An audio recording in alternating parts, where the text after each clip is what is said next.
Molt bon dia a tots, autoritats, senyores, senyors, a tots els presents. Molt bon dia i benvinguts en aquest primer Esports City Talks Andorra, un nou espai que té voluntat de continuar per poder explorar la innovació a les ciutats i l'educació en el futur dels eSports.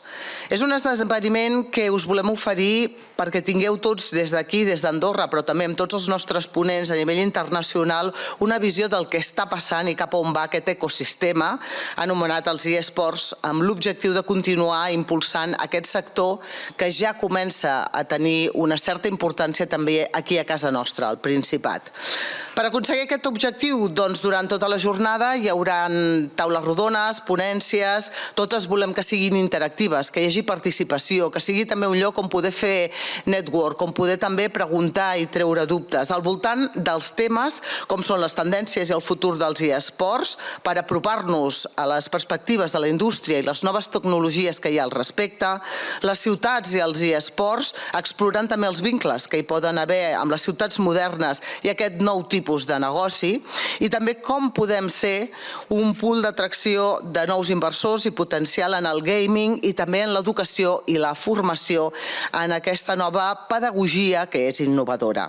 La jornada, com us deia, està dividida en diferents keynotes i també algunes ponències i taules rodones en la que experts a nivell internacional, per aquest motiu es parlaran en diferents idiomes, català, castellà i anglès, exposaran les seves experiències i també les seves visions en el futur d'aquests eSports.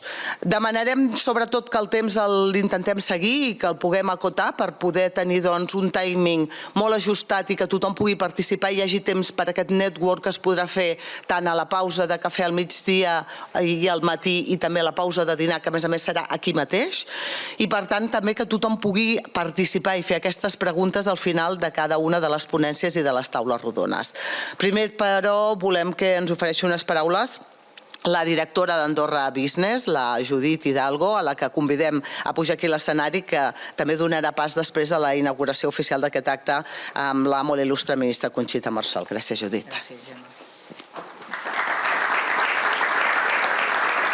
Bon dia a tots. Seré molt breu, simplement en nom d'Andorra Business i d'Encom, que en som els organitzadors d'aquesta jornada, us volíem donar la benvinguda. És una jornada molt especial per nosaltres. L'objectiu principal ha estat poder contrastar idees, poder posar en comú què està passant amb aquest sector tan trepidant. És un sector, els que esteu aquí el coneixeu, la majoria, on les coses passen molt ràpid. Ahir un ponent que està aquí em deia, és tan ràpid, diu que és com la vida d'un gos, que un any en els eSports són 7 anys de qualsevol altre sector. Per tant, hem convidat gent de tot el món, venen d'Estats Units, de Canadà, de Suècia, d'Alemanya. Una mica són gent de primera línia del sector, amb qui contrastarem, farem aquest debat que comentava la Gemma, basat en aquests 4 eixos principals. Ara parlarem anglès, si no us importa, perquè tenim els ponents i molta gent que ha vingut de fora. Welcome. Thank you very much for coming from all around the world, I can say. We are really honored to have you here in Andorra. This event will happen in different languages. That's what happens when you count with people from different origins. I'm sure you'll be able to follow the one in English. And then in the afternoon, mainly they will be in Catalan and Spanish. So in name of Andorra Business and in name of Encom, we wanted to welcome you all here. Take advantage of this discussion. We also want, if we can conclude some ideas, something that we think can be important for the sector, we'll share it with everyone. And also, I want to thank you. També vull agrair a les empreses que estan recolzant-nos en tot el desenvolupament d'aquest sector, els nostres patrocinadors i col·laboradors. I also want to thank you all the sponsors and private companies that they are trusting in us to evolve with this sector.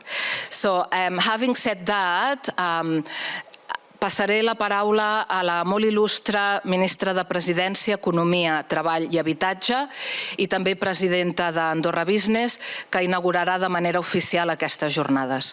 Moltes gràcies.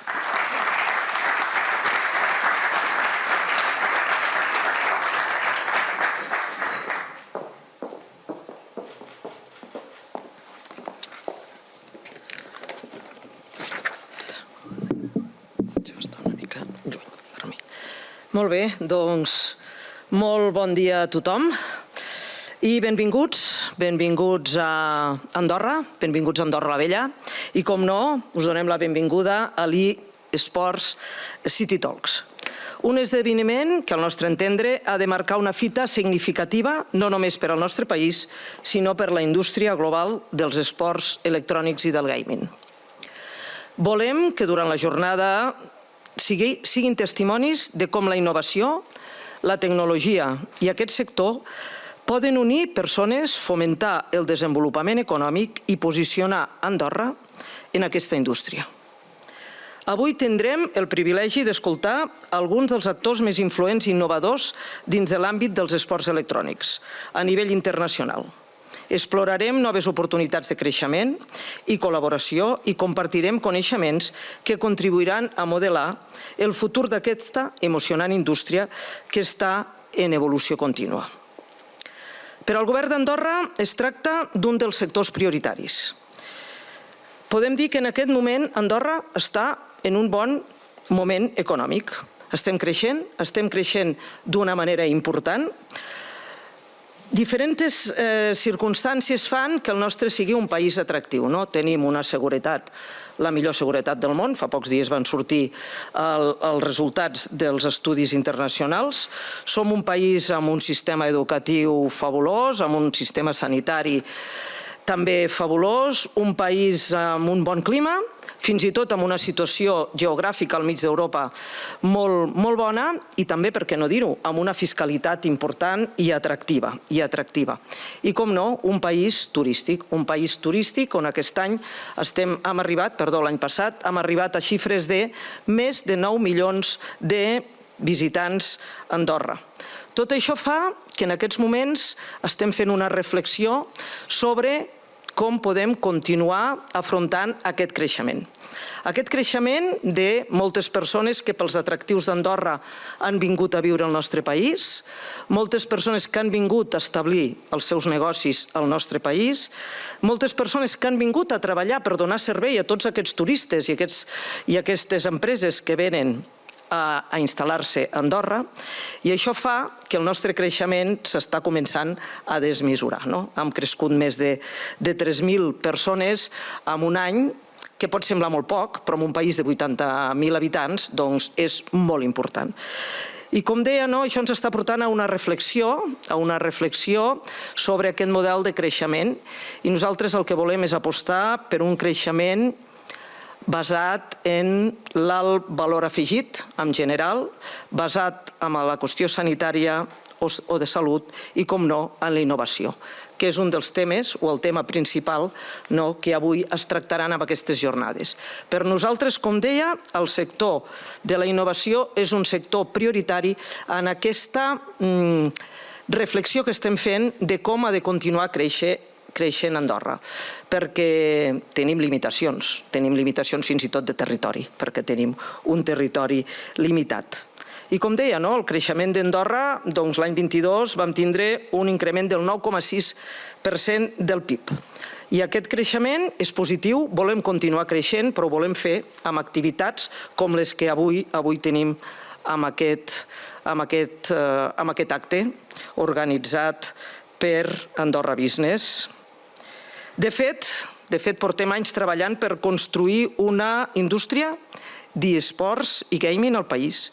I ho estem fent de la mà, com deia, d'Andorra Business, juntament amb els actors vinculats als esports electrònics, a qui vull agrair els avenços que han anat aconseguint durant aquest temps. I també vull aprofitar per dir que estic contenta és la primera vegada que vinc a aquest espai i realment crec que ens hem de felicitar de disposar d'aquest espai. És un espai adequat, adient, pensat una mica per aquest tipus d'activitats. Per tant, és important que ens en felicitem, molt ben situat, i doncs vull agrair als promotors privats d'aquest espai el fet que hagin posat a disposició del nostre país també un indret tan ben dotat i tan ben situat per a aquest tipus d'activitats. Això és una mostra més de que el país creu en aquest tipus d'indústria. També voldria dir que vam ser pioners en aprovar el desenvolupament del Pla Estratègic d'Esports Electrònics I vam ser, com a mostra de que realment estem interessats en la qüestió, el segon país d'Europa i el cinquè del món en aprovar una llei que regulava aquest sector. Tot amb un triple objectiu, situar Andorra com un hub tecnològic i un destí reconegut per al desenvolupament de negocis digitals innovadors, facilitar l'aterratge d'empreses del sector i de la indústria del videojoc i fomentar el turisme d'esports electrònics al país, l'organització i la promoció de diversos esdeveniments. Sabíem que el camí no és fàcil, tot quan es comença necessita el seu temps, però de mica en mica està donant fruit i avui una mostra clara és aquest gran acte a nivell internacional que s'organitza i que demostra l'interès que ja genera Andorra en aquest món. El país, s'ha de dir, va ser escenari de diversos esdeveniments, com el GEX Andorra, que va superar totes les previsions, esgotant fins i tot les entrades disponibles, o més recentment, al mes de maig de l'any passat, l'Esports City Fest, on vam tenir lloc demostracions, competicions d'esports electrònics que van omplir el poliesportiu d'Andorra. A més, ja comptem, i això és important d'assenyalar, amb un nombre significatiu d'empreses del sector. Per la meva part, poca cosa més, només agrair-los la seva participació, que siguin aquí avui, el seu compromís amb l'avenç del sector. Junts estem construint ponts no sols entre els jocs i l'educació, sinó també entre les diferents cultures i economies en l'àmbit global. Espero que tinguin una molt bona jornada, que sigui molt fructífera, que puguin aportar moltes coses, conèixer moltes coses i que s'emportin, els que són de fora, doncs un meravellós record d'Andorra i que això faci que tornin i pensin en nosaltres. Moltes gràcies.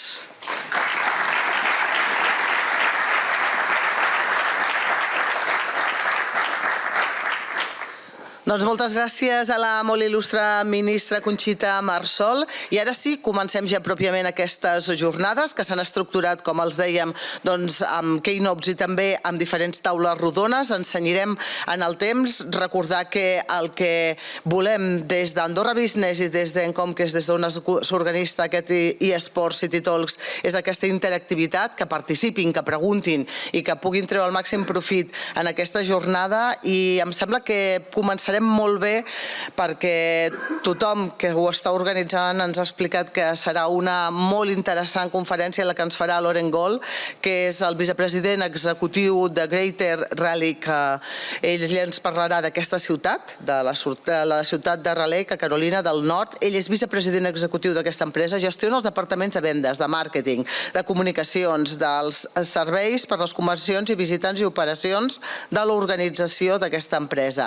I en aquesta exposició el que veurem és quin ha estat el posicionament de la ciutat i d'aquesta regió en concret en referència als esports i com així han pogut treure profit en aquest nou sector emergent. Quan vulgui, escoltem el senyor Loren Gold.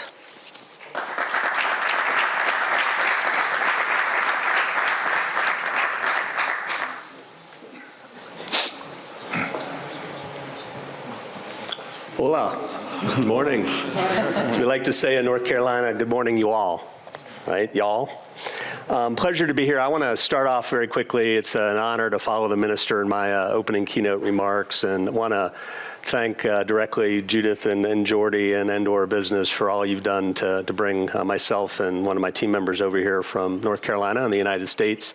Been wonderful hosts, beautiful city, beautiful country. We're thrilled to be here. I want to spend some time this morning with you talking about our esports strategic plan and how we decided to launch it. It's a plan that's very specific to Raleigh, North Carolina. It's not Atlanta, Georgia's plan. It's not Los Angeles, California's plan. It's Raleigh's plan. And we've been very intentional in how we've built it. Before we jump in, I want to give a little bit of a geographics lesson to the crowd here. There we go. A little bit on North Carolina, right?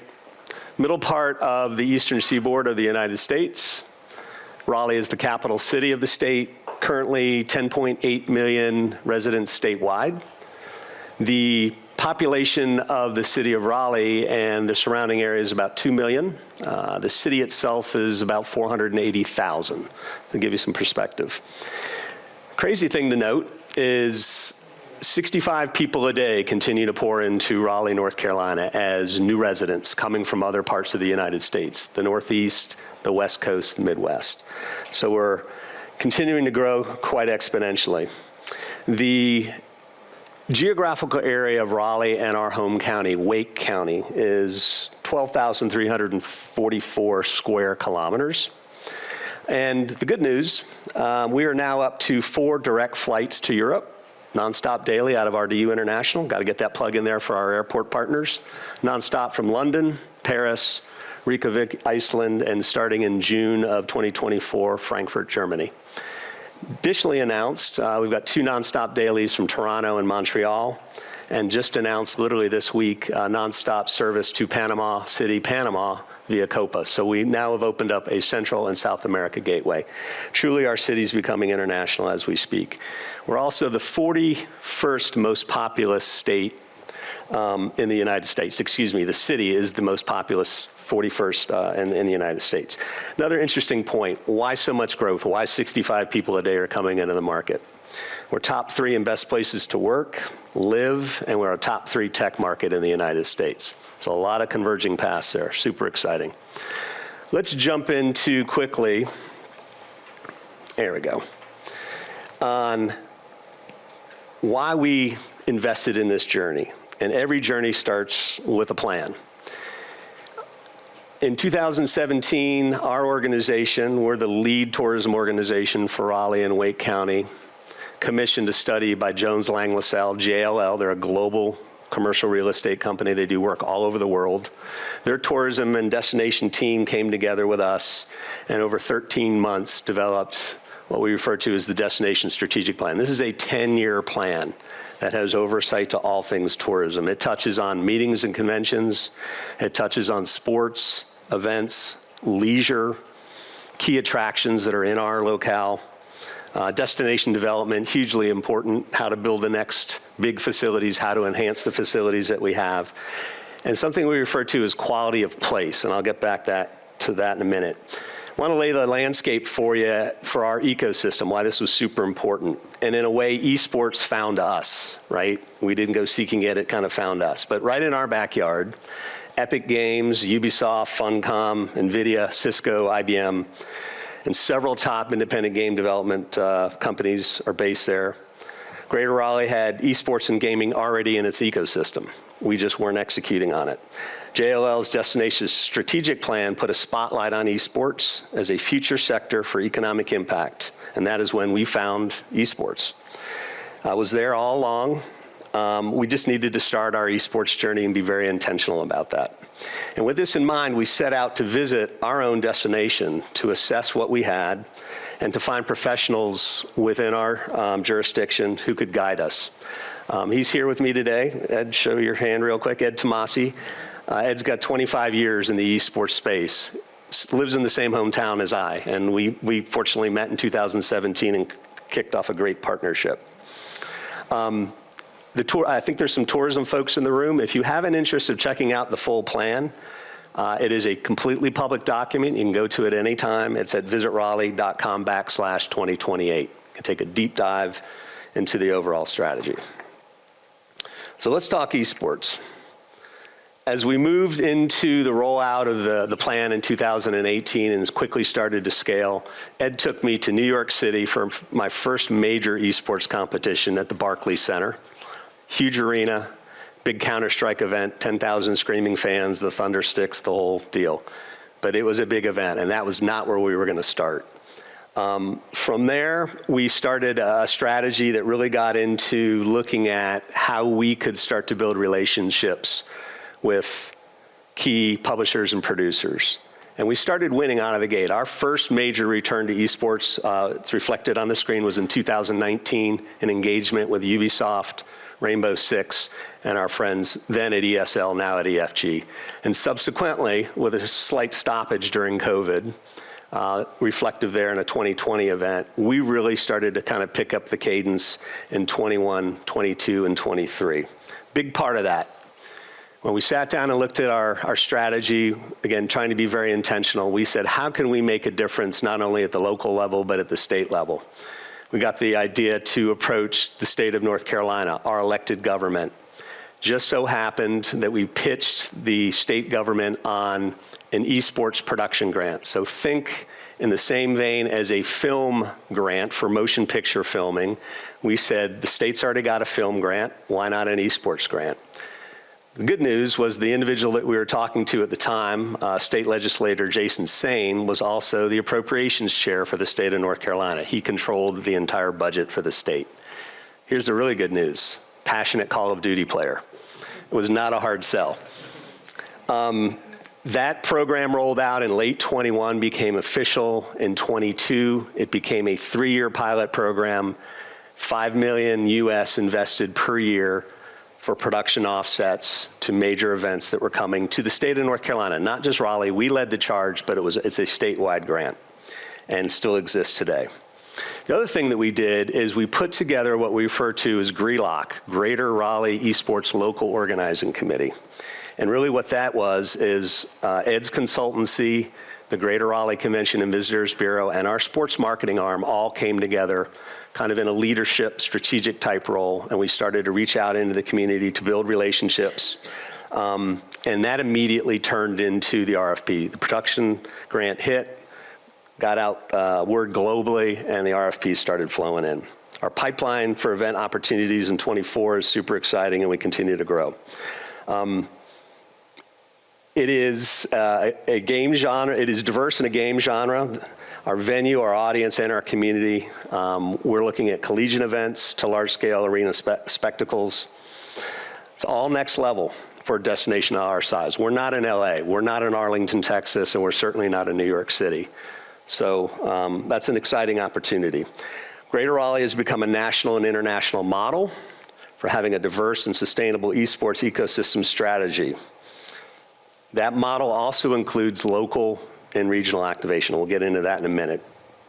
We've earned praise and trust from the global esports industry and community while keeping our sights on delivering value and economic impact locally to our stakeholders. Let's take a look at the phases of our esports journey. This is something, again, we've been working on for the better part of 5 years, right? Starts with the number 0, and yes, 0 is a number, and it is common for most destinations to start here. These conversations need to include tourism, municipal governments, venues, and economic development sector leaders. When you get into phase 1, right, this is the area where we conduct, we build demand and awareness, and we do feasibility studies. We mapped our ecosystem. What does the current esports landscape look like for Raleigh? Did we have pro athletes? Did we have amateur athletes that maybe were tied to collegiate programs? What did the academic curriculum look like at our 2-year and 4-year university institutions? What were the non- and endemic corporations in our backyard that had an interest in esports? What does the youth landscape look like? For us, it's 9 through 12 high school, as we refer to it in the States, but also middle school and ages younger. And then what's the online community like within our area? Where are the passionate fans? Where are the folks that are on Twitch and doing other great things? Then we shifted the focus to our venues. What existing venues did we have? We were not in it to necessarily build an esports arena. That may come in due time in the future. But we wanted to look at our existing infrastructure of our convention center, our arena, a couple of indoor sports facilities that we have that are aligned collegiately. And a key point here, we had to work with those venues to, one, make sure that they were technologically ready, had the right pipe and bandwidth, they had dual redundancy, all the things that venues need to build a level of trust with a publisher and a producer. And then even things as simple as logistical readiness. Was that venue ready to transition over to what is typically for an esports event, an 8 to 10 hour event versus a 1 hour load in, a 3-hour event, and a 1 hour load out? Did pricing align to an 8 to 12 hour event? So these are all things that we needed to teach our venues, and we got after very quickly. And then the other part of that is, how do we go out and promote? And again, events like Esports City Talks offer some a first meaningful opportunity to start a conversation about their esports journey. We were very intentional about looking at what was happening in the US, on the esports conference front, and we've also spent time across the pond. Another example would be attending Gamescom last year in Cologne, Germany, and we were the only US destination there. So I'd like to think we were a leader in that sense. And then finally, number 3, dedicate the proper time and resources, right? So this is, what's the staff look like for our tourism boards? What does your staff who's dedicated and understanding esports look like at your venues? Even at the hotel level, right? We do some in-house hotel activations, and there's got to be somebody on that staff that understands the space. Again, it's about the speed of trust, engaging the publisher and the producer, and being able to talk the same language. Annual budgetary resources to promote, sponsor, and engage, highly important. You have to evaluate and evolve each year. Let's talk a little bit about how we mapped, again, our ecosystem. This is Raleigh's view of this. So we've got 3 rings here. That outer ring is the external, right? So we're looking at event operators, game publishers and producers, the tech industry, external globally, not only in the US, but around the globe. The green is our internal stakeholder community, right? And the center, of course, is the end result of trying to curate events and festivals. The Greater Raleigh Esports Local Organizing Committee was established in phase 1 from the previous slide, as I noted, to support a diverse group of local civic, sports, and business leaders who are interested in growing esports and gaming activities. GRELOCT helps stimulate the local economy and serve Greater Raleigh by helping it actively participate in this rapid evolving segment of the entertainment industry. GRELOCT helps bring esports and other gaming activities to Greater Raleigh and serves as a centerpiece of support for our local gaming community and scholastic programs, and a strategic advisor within the community to our elected leaders, to our business leaders, to our academic institutions, and others noted on that slide. This is one of my favorites, and this is actually my quote: "Know what to measure and how to measure it," right? I want to share with you very quickly a couple of examples of how Raleigh measures each and every event we host, from local land tournaments and community centers to global championships in large arenas. Local can be a vital link to bigger online communities. We sponsor various local events and take a community engagement strategy approach to those local events. Positive brand impressions for our city, residential sentiment for Raleigh being a gaming-centric city, to hosting local, regional, national, and international events, bringing in locals, but also an abundance of visitors. We average, when we bring in a national or international event, when you look at the ticket data behind those events and zip codes, 70% plus are from out of market. We get a good turnout locally, but people are following their passionate communities and the passionate games that they play. New money comes to the destination, and want to give you a quick example of a case study that we do. So this is an actual event that took place in April of 2023. This is from our friends at Riot Games, and this was the 2023 LCS Spring Finals. This took place at the PNC Arena, which is our large professional sports arena in Raleigh. You'll notice in the upper left-hand corner over my shoulder, that number of 2.7 million in direct economic impact. What is direct economic impact? In the tourism world, direct economic impact is monies that are spent by visitors, not residents, new money, into our destination through hotel transactions, restaurant transactions, retail. You all have an amazing shopping district here. Hopefully people that come in for events also hit those retail stores. Transportation providers and ticketed services. This is the best way to measure an event around new money coming into the marketplace.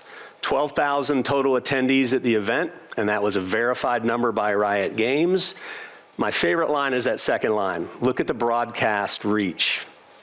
1.3 million total views live, 14 hours of live stream content. And the beauty of that is the shoutcasters, every time they announced the event, they said live from Raleigh, North Carolina, to a global audience. There were 12 countries represented in the live stream. So again, we didn't have to pay for anything as it related to the live stream, other than the mention of Raleigh, North Carolina. Now, we have pivoted since, and we've learned that we now also created a 30-second video spot that we turn over to the publisher that they run during the broadcast. It is a game-agnostic video that talks about Raleigh's game culture, and it's on every broadcast of every national and international event. To me, that's, no pun intended, marketing gold. I don't have a big enough budget to typically have that kind of global reach. And then the bottom line is reflective of overall room night hotel demand. Again, part of the agreement with Riot was share your ticket data with us. We need to see zip code, city, state, and zip code only. We don't want first name, last name, and we don't need email addresses. It's not a marketing campaign on the back end. We simply want to be able to measure the event. So again, pretty impactful. This is one of, again, the 10 events that we've shown.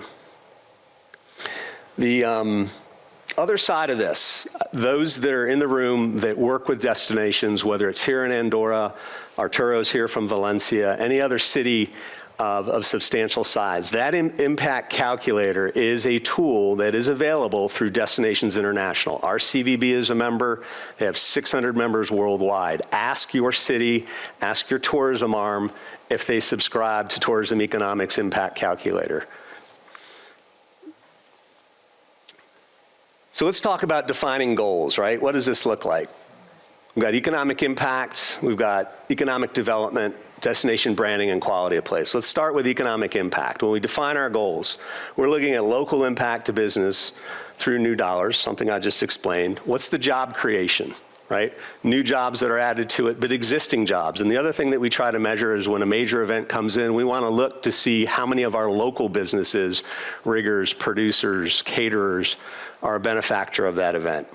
Tax revenue, incredibly important. Part of our funding is through lodging tax and food and beverage prepared tax.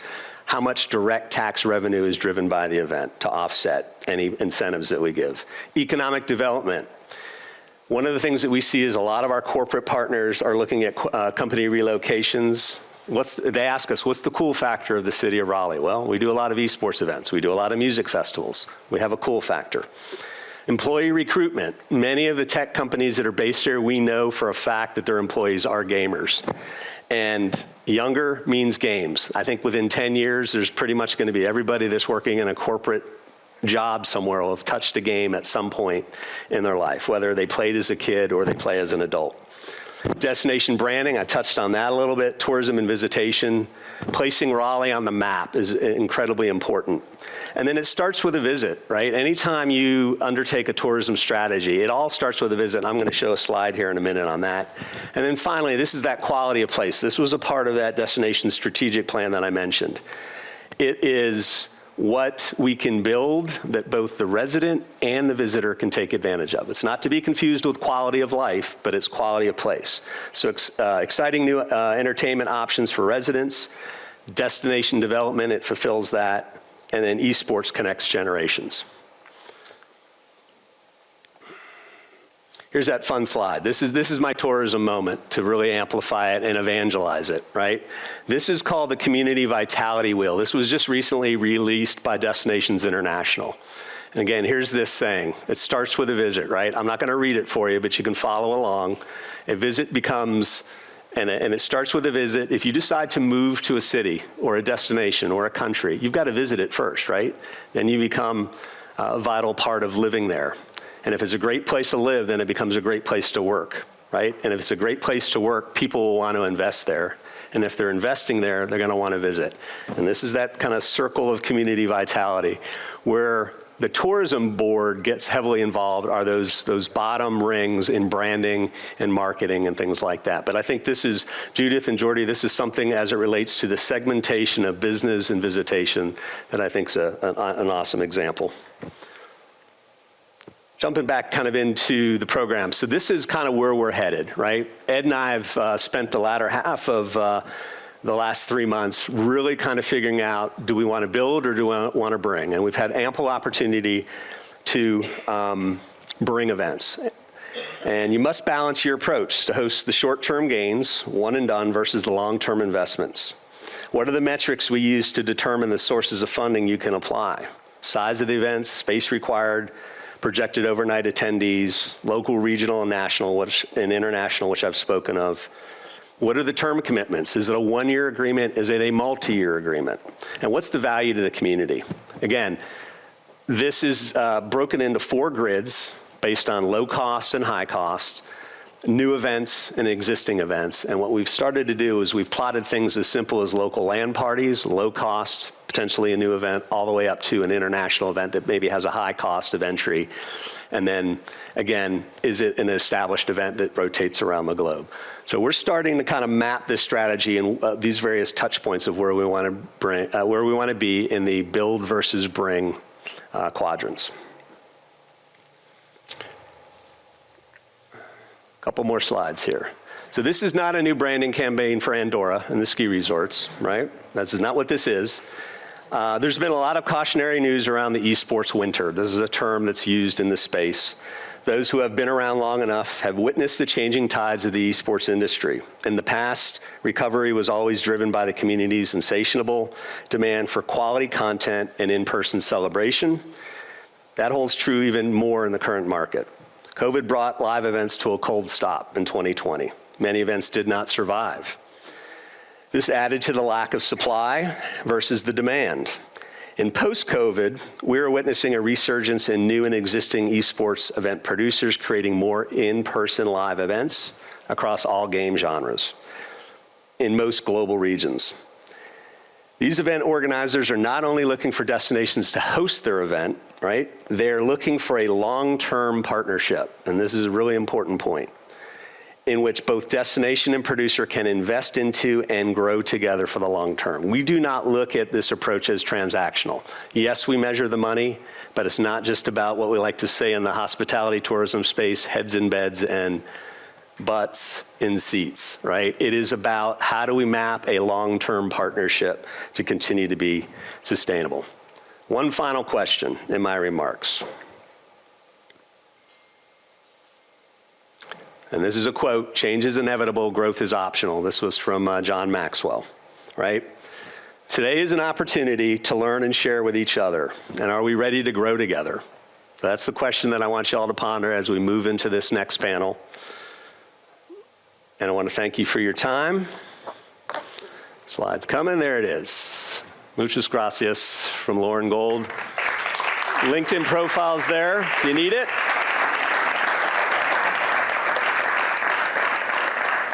I am here all day if you want to meet one-on-one to talk specifically about what I showed in the slides.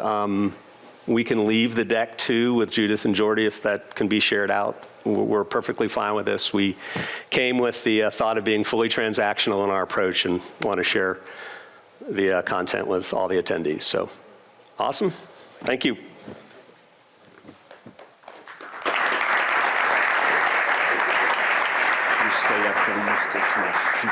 Donem les gràcies doncs, a Loren Gold, que ens ha fet aquesta exposició per poder-nos explicar quin és el model d'èxit de la seva ciutat, de Raleigh. Precisament ell serà el moderador de la següent taula, la primera que farem en aquesta jornada. Es titula Arenes urbanes, les ciutats i el creixement de l'esport electrònic. I en aquesta taula volem abordar temes com el posicionament de les ciutats en els eSports, el valor que porta la indústria del videojoc i els eSports en les ciutats. Què volen també les ciutats? Què necessiten les ciutats per poder desenvolupar aquestes noves tendències? El talent com a excusa per oferir entreteniment de qualitat. Veurem els testimonis que ell ja ens ha explicat de Raleigh, però també què fan Suècia i la ciutat de València. Ell mateix doncs, presentarà els diferents ponents d'aquesta interessant i següent taula. Quan vulgui.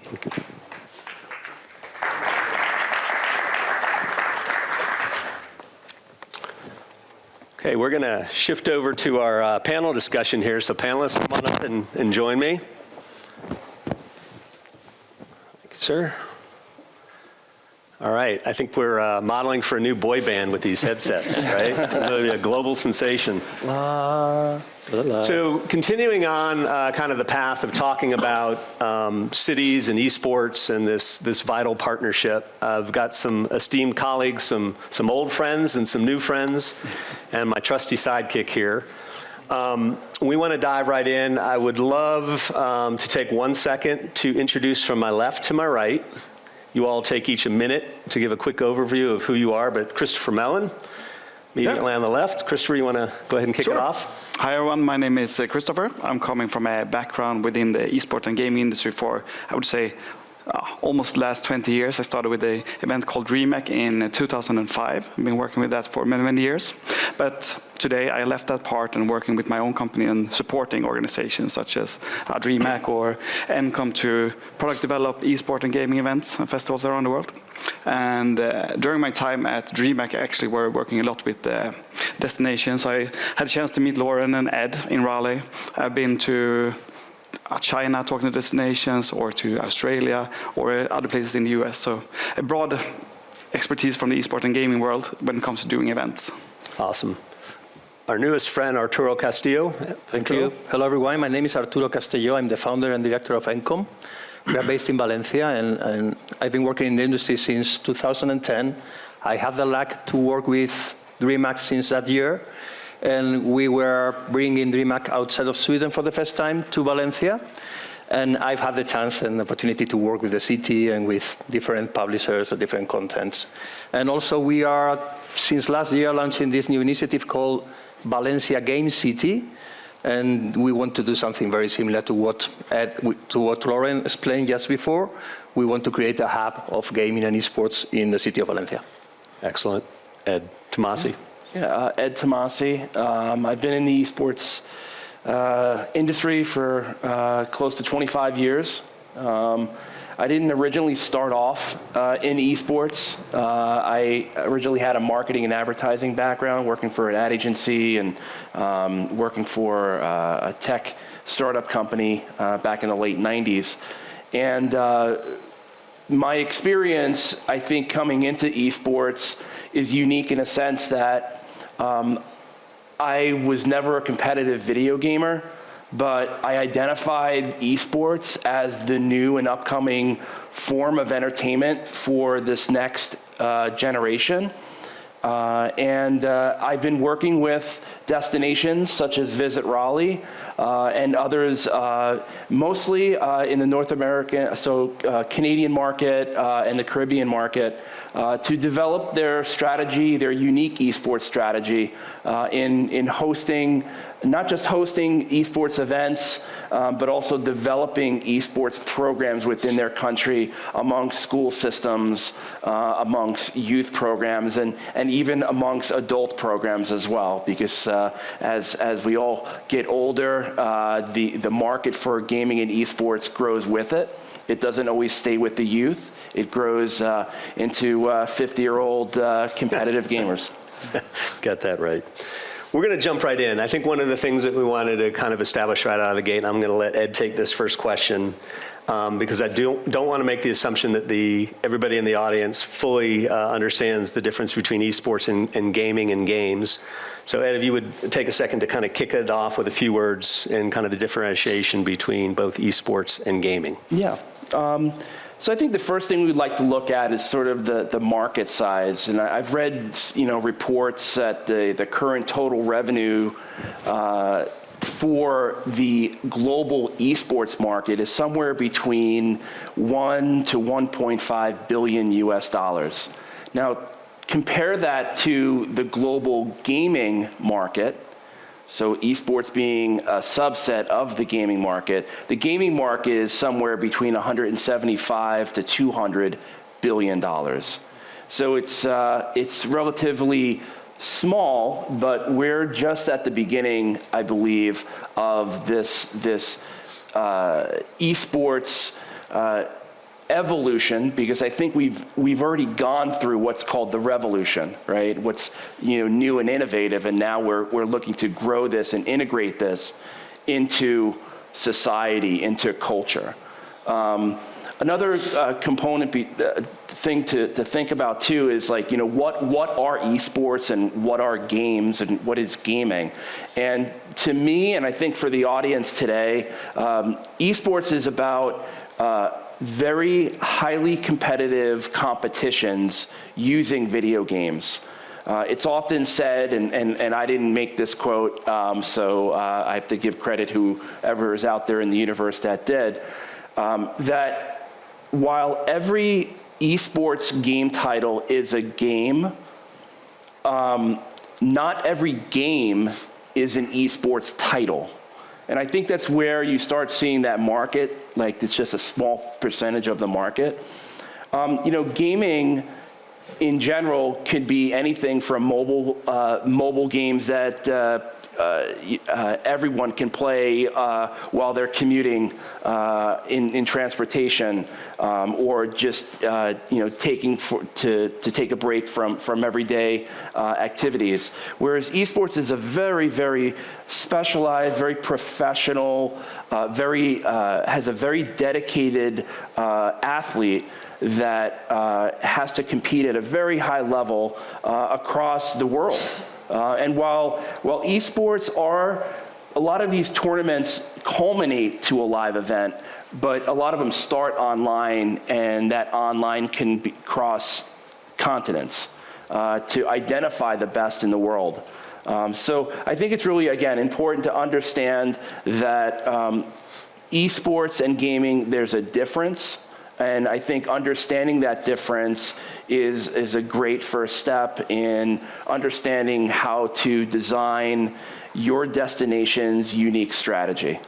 Awesome, thank you. Christoffer, much has been reported about the esports winter. I just made some comments about it, where leagues are pulling back, professional teams are failing to generate value, service providers are consolidating or even failing, and publishers and developers are laying off staff. That has made the news, certainly stateside. Yet the demand for live in-person esports events has never been greater. Multi-part question, right?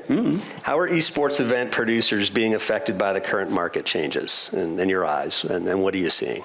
No, but I think as it is right now, the producers are not so affected, but I think it will come. I think you see the esports industry is still young, and many times we say that 1 year in esports is almost like dog years. It's 7 years in. It goes so fast into esports. So I think what we need to understand is that you don't know exactly how sustainable this business is yet, or you haven't found a recipe for how to be a sustainable business. So a lot of money has been invested over the last 10 years into esports and gaming, and now it's time to really understand how we can make use of those money into this business, I think. So I think many of the large companies such as Blast or EFG, there is a tough time coming now after the publishers are starting to withdraw their funds for events, where they need to understand how can they make effect of this money, how can they build events and make sure that they restructure their business. Second part of the question, what are some of the emerging trends you're seeing between publishers and maybe destinations as it relates to risk and responsibilities, and maybe kind of shifting some of the financial responsibilities over to partnerships? No, but I think as events are growing right now, there are an expectation from the esports producers that there are some money, of course, a transactional view on it, where you get some support coming to city, but also there is more to understand how to host an esports event. I think when you look at a DreamHack festival, when you come in and do an event for 24/7, that's not the usual thing for a convention center, since they're usually open between 8 and 5 for a typical event. And then you come in and say like, hey, we want to be here 3 days, 24/7. Then that's a challenge to understand what our actual demands are. And especially then they're saying like, yeah, but then you need to pay overtime for all the staff that are working. But that's not a financial model that works for us. We need to understand that we need to pay as a regular event, but maybe act as a esports and gaming event in that sense. So it's tough. It also comes down to all the infrastructure around the event. I think you mentioned it before, right. With hotels.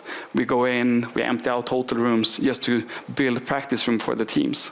We always rely on dual internet connections to make sure that the broadcast always can be live, because if it goes down, there might be a vita to pay to the game publisher because we can't broadcast anymore. Awesome, thank you. Arturo, some cities are just starting their esports journey. I had mentioned we're 5 years into ours, while others have established themselves as global destinations for large championship events and annual festivals. Every city must decide what they want to bring from the outside and what they want to build for themselves. You're heavily involved with DreamHack Valencia and your role. What are the challenges and opportunities you've experienced in that, and how do you approach both to succeed? I think The biggest one is education, and it goes both ways. So you have to be lucky to find, as an organizer, to find someone in the city, on the council level or state level, that understands what this is about. Now it's getting much easier because it's more recognized. But imagine 10 years back, 20 years back, it was very difficult to get someone of those places to understand and have the vision that this was going to be something interesting. I personally have been very lucky both in Andorra and also in Valencia because I had a chance to meet officials that understand this. And I said it goes both ways because organizers and also publishers and teams and all the ecosystem also have to understand what's in it for the cities and how do we have to work in a way that makes sense long-term for the cities and the destinations. Because otherwise, if we see it as an opportunistic opportunity, so to say, it's not going to last. So I would say the first one is education. And also it's very difficult for everyone to understand where this is going. So maybe a city representative or a country representative, they think that the best thing they can do is to attract one very popular global tournament, and they want to invest in that, and maybe 2 years later, that tournament doesn't exist anymore. Right. So you just want a lot of money, right? So how do you explain to them what this ecosystem is about, because we don't even understand it sometimes, right? and how do you balance that thing that you said, like between build and bring, and how that connects in a long-term way. So I think the main challenge is education, and also connect with all the city and region ecosystem, because it's not only the official that you sign the deal with, you also have to attract the tourism people, the education people, the industry people, and that's how you build something which is long-term. Yeah, so, and in my keynote, we talked a little bit about measurement and metrics. What is it that you're using where you find success for that? We've been looking into other industries like music festivals, sports festivals, so we try to copy them because they are very advanced. So we use basically the same that you used. And I think it depends on the cities as well. For instance, reach. If you do an event in Paris or in London or New York, maybe reach is not that important because they already have a brand positioning. If you do it in a city like on a place which is not like those popular destinations, I think it's all about reach at the beginning. Because also we forget that it's reach to a very difficult generation because they don't normally follow all the media, traditional media. So this is a way to get reach for a good price as well, as you mentioned.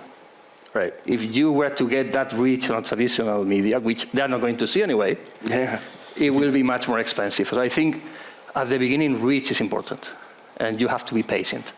Excellent. Yes, Ed, you want to add? I was going to say too, Arturo and also Christoffer, I think the one thing that we all agree on is that esports is constantly changing. If you think about traditional sports, there are subtle changes in rules.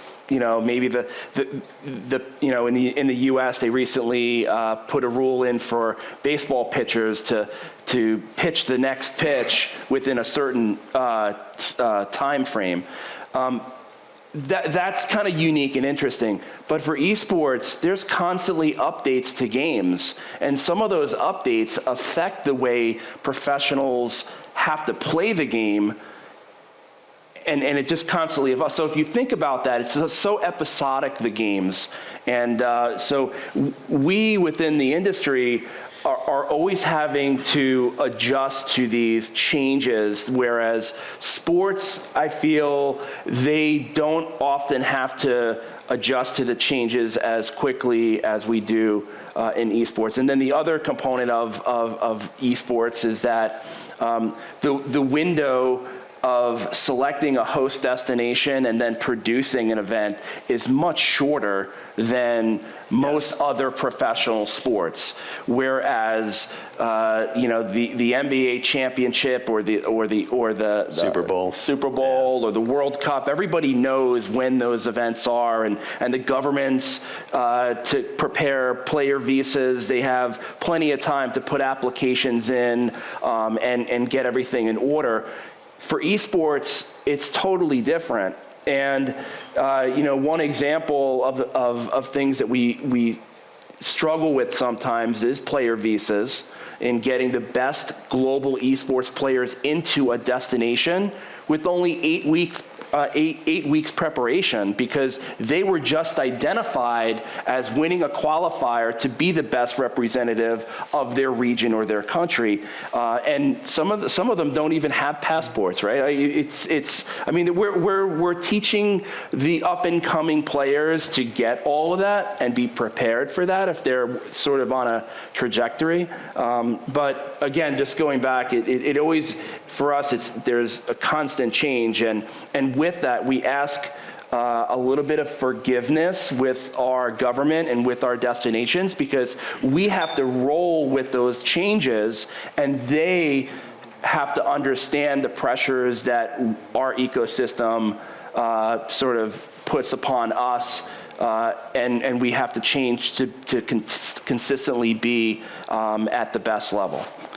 Awesome. I can just add in, I think it's also not only on the player side who's the best in the world, it's also the games that are changing. It's like, imagine there's a new version of football every 3rd to 4th year. That's happening at the same time. So there are many games that are been there for 10, 15 years that are strong, but many others come, they rise, they're doing great, there's good numbers, both on like players and viewers, but then they die 3-4 months later. So it goes very quick in this industry as well, and you need to adapt to that.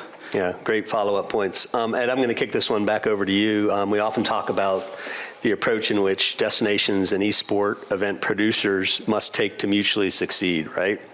And while it is true that cities and economic development groups are looking in to invest local funding and other relationships and resources in esports events and programs, we have found that forming partnerships, right, there's that word again, yields more sustainable and longer-term opportunities to invest those funds and resources. What are some ways that you're seeing both cities and esports event owners, producers can approach each other in a partnership, intentional partnership glide path? Yeah, you had spoken about it earlier in your slide about the transactions and measurement and the traditional ways destination and markets measure the performance of an event, and that's a very traditional sense, and we as esports producers and consultants always have to teach that basic math because it's important to you, it's important to us. When it comes to the longevity of a relationship, you want to build partnerships in the sense of understanding what your goals are, not just for the short term. Okay, I'm hoping to bring this one great event that has a tremendous amount of economic impact across a 3-day period. But what about the before and the after, not just the during? And that's where partnerships really come into place. I think when you look at any relationship in business, you have to look at it from a sense of trust. And with that trust comes a sense of understanding what your goals are and what my goals are.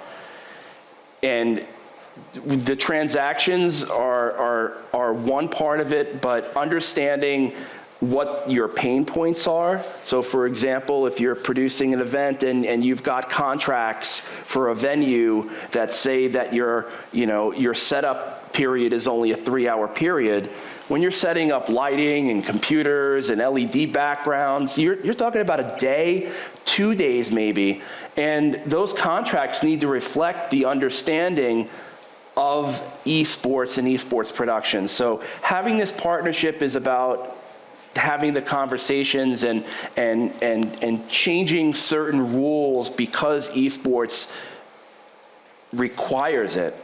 And if you don't change, if you consistently look at this as a transaction only, you might only just have that one event, and it'd be so painful to produce that one event that no one wants to come back to your destination.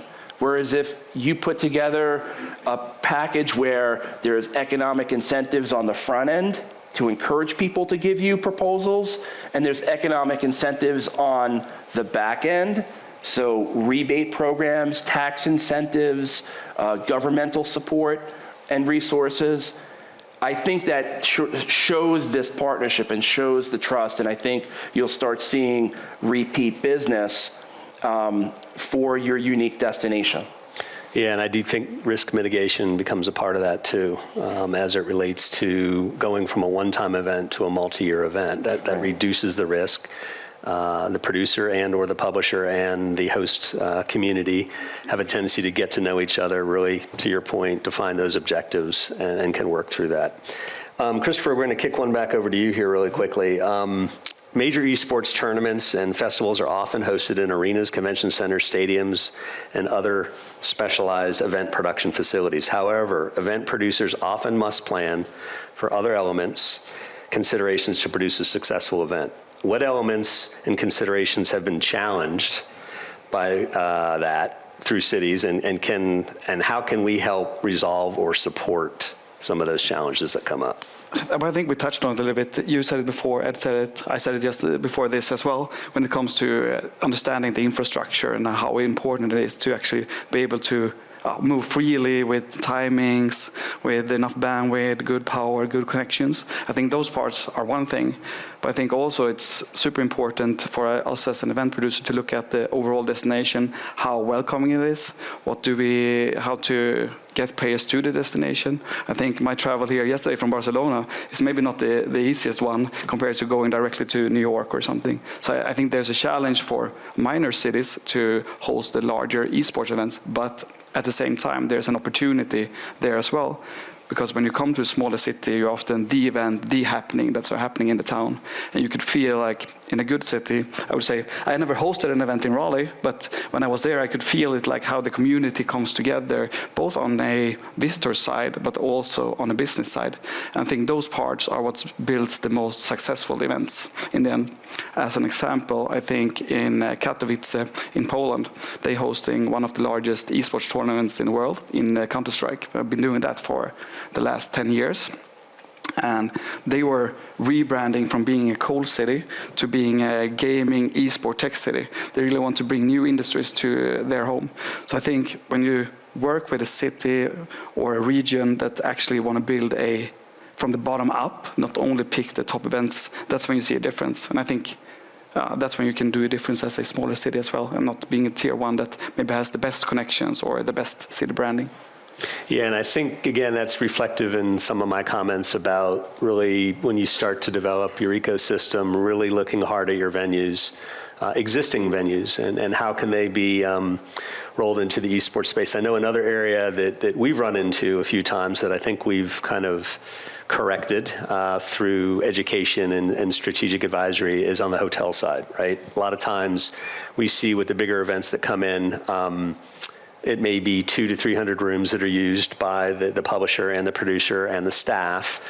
Players are there, but players need to practice, right? They need either in-hotel space to practice, or in some cases we get requests to literally remove beds, case goods, take it all out, right? Typically the reaction from the hotel is, well, where are we going to store it, right? So you have to kind of figure out the workaround. The other thing, not unlike venues, is internet and kind of wide open internet. We were looking at an opportunity through, I believe it was Counter-Strike, through one of our producer partners, and they needed up to 4 gig, I believe, in that hotel. That hotel had about 1. They had to immediately go back out and look at their technology provider to see what the upside cost was going to be to increase that pipe. And then the question became, who's going to absorb that cost? Does it go back to the producer? Is the hotel going to pick it up? Is the destination going to step in with some sort of incentive to do it? And I think ultimately what we landed on was that we were going to split costs. Some of it was equipment specific, and we were going to get behind it in a grant so that equipment would always be there moving forward in the future for the hotel. Long story short, we lost the business not because of the equipment, but because of the visa issue, right? Wow. It was a very short cycle. Again, U.S. has got more than its fair share of visa issues. Many of the qualifying players in a short window of time are coming out of South America. Couldn't get in, Brazil in particular, couldn't get into the U.S. in that period of time and ended up going to Mexico. Yeah, and that's a good example of partnership over transaction, right? Because you have an esports producer that has a requirement. That requirement then is asked of the venue that's hosting either the players or the event, and sometimes both. And they didn't have, they had to upgrade their equipment in order to accommodate the esports production. well, who's going to cover that cost? And that's where I think the destination came in and shared their relationship with their corporate partners, Right. the internet service providers, the technology providers, and said, this is different. You need to do me a favor to do them a favor, and we'll share the costs so that it's not burdened upon just the esports producers.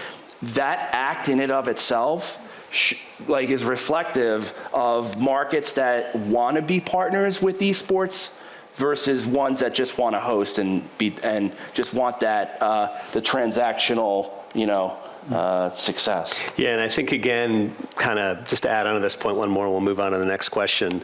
Again, these are all examples where we've kind of lived and learned. We had a situation where we had an event coming into the building, into our convention center. It was not an entire building event. They didn't take all the space. They took a portion of the space. And our convention center will at times book multiple groups, though what they refer to as stacking business. It may be a traditional meeting. It could be an esports event. It could be a traditional indoor basketball sporting event. The esports producer wanted pretty tight security through one of the main connective points to the main hotel. This is an underground escalator system that goes into the exhibit hall level. Well, the building agreed to do that with the producer, but failed to notify the other group. And we ended up having some inclement weather, and the meeting attendees wanted to go through the connector to get to the convention center, and were denied because they didn't have the right credentials associated with the esports group.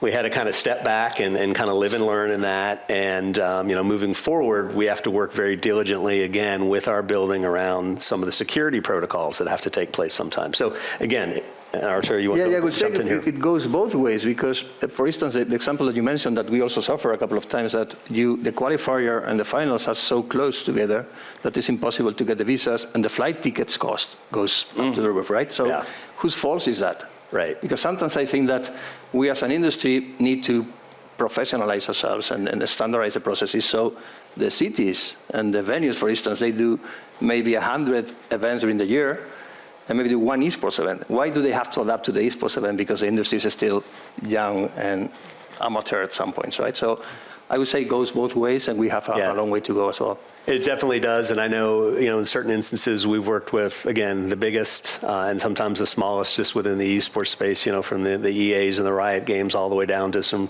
local and regional producers. One of the things that, and I talked a little bit about in my keynote about having key staff designated to this segment, again, to understand those nuances, to know that maybe a local or regional event host, whether they're either tied to a publisher or producer, or they're just wanting to put on an event around a game because they're a passionate member of the community. It's that what we refer to as kind of hand-holding process of standardization of event management and event curation. So to your point, Arturo, it most definitely works both ways. Great point. Let's jump back to you with a question, and this is around education. So education about esports is something we all agree that needs to be more of. And again, shout out to Judith and Jordy and Andorra Business for putting on this event so we can learn from each other. What areas do we need more education in your professional expertise, Arturo, and what city partners need to be involved in that education? Well, I think this is where the biggest opportunity is right now, because it helps everyone in the industry, both the operators in the industry and also the destinations. So I think things like Esports City Talks and many other conventions and events that are organized around the world. And we do need to involve everyone from both parts.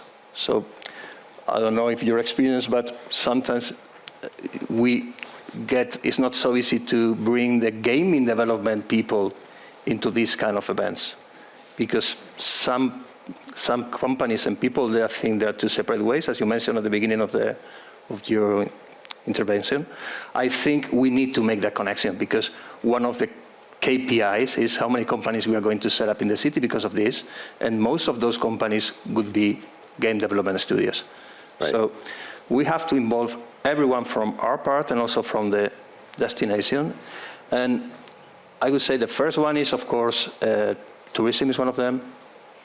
Education is one of them, and how we can work together in creating a better perception of gaming for cities, because we all fight with that sometimes, right? With that perception that gaming can be sedentary, gaming can be addictive, and many other things. So how can we work together to change that? And also with innovation and economic development. I think one of the, I would say maybe even better than reach and all the other KPIs, one of the things that we bring to the table is we bring innovation. For instance, I always say that the first live Twitch streaming in Spain, we did it together in 2011, I think it was, with a StarCraft tournament. Yeah. So at that point, it was possible to come to our event and understand what Twitch was and what the streaming was going to, how that was going to change many things, right? So what is going to be the new thing, maybe in marketing, maybe in some other kind of business activities that we can find first in esports? And I think that's a big opportunity to connect with startups, entrepreneurs, economic development, and all that. Yeah. But I think on the education part, I think it's also important that as a city, for example, they're establishing one person or one department that actually works with esports and gaming in general. Because I think it's super hard to come to a new place and you're talking to someone in a destination bureau that don't know about esport or gaming. Then it's like we don't speak the same language. But as soon as you go to Raleigh, for example, and you talk to Ed, he knows exactly what I'm talking about. And I think the most successful events we have done is with cities that actually invested into esports and gaming. As Malmö, for example, they have one person working to map out the whole local ecosystem, a little bit what you guys did, and coming there and say, like, we need support with this, we need to find the board gaming community, we need to do this. They have everything. That makes it so much easier. And this person can also talk the local political language as well to explain what esport actually is and what the benefits are. Yeah, great point, Christopher. Yeah, I was going to say, from an educational perspective too, every destination has higher learning educational institutions in some way, shape, or form. And when we talk about education, we talk about industry education, we talk about professional education.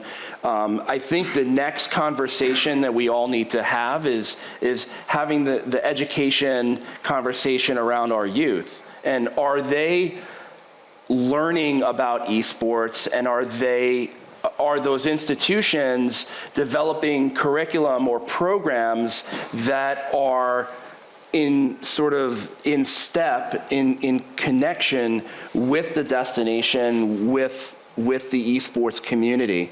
I think you will find in the next, say, 10 years that institutions are going to integrate esports into traditional curriculum. So it's not so much I have a degree in esports, it's I have a degree in communications, or I have a degree in sports management, or I have a degree in hospitality with an esports concentration.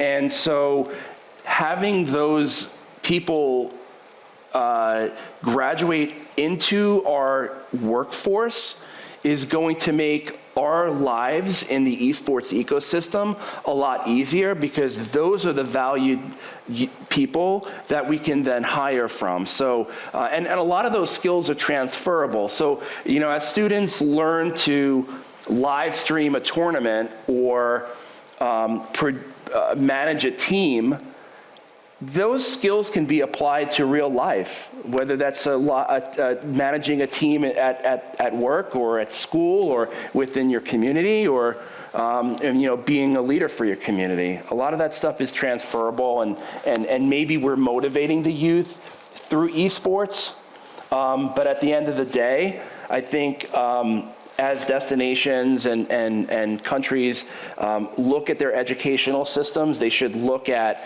how esports can play a factor in developing the education across all industries that they. Yeah, and I think kind of to add on to that again in the realm of case studies, Ed and I had the good fortune of spending some time with two gentlemen from Iceland about a year and a half ago that had started an esports academy in Iceland, in the country of Iceland, at about 500,000, I think pretty close to the size to Raleigh for the entire country.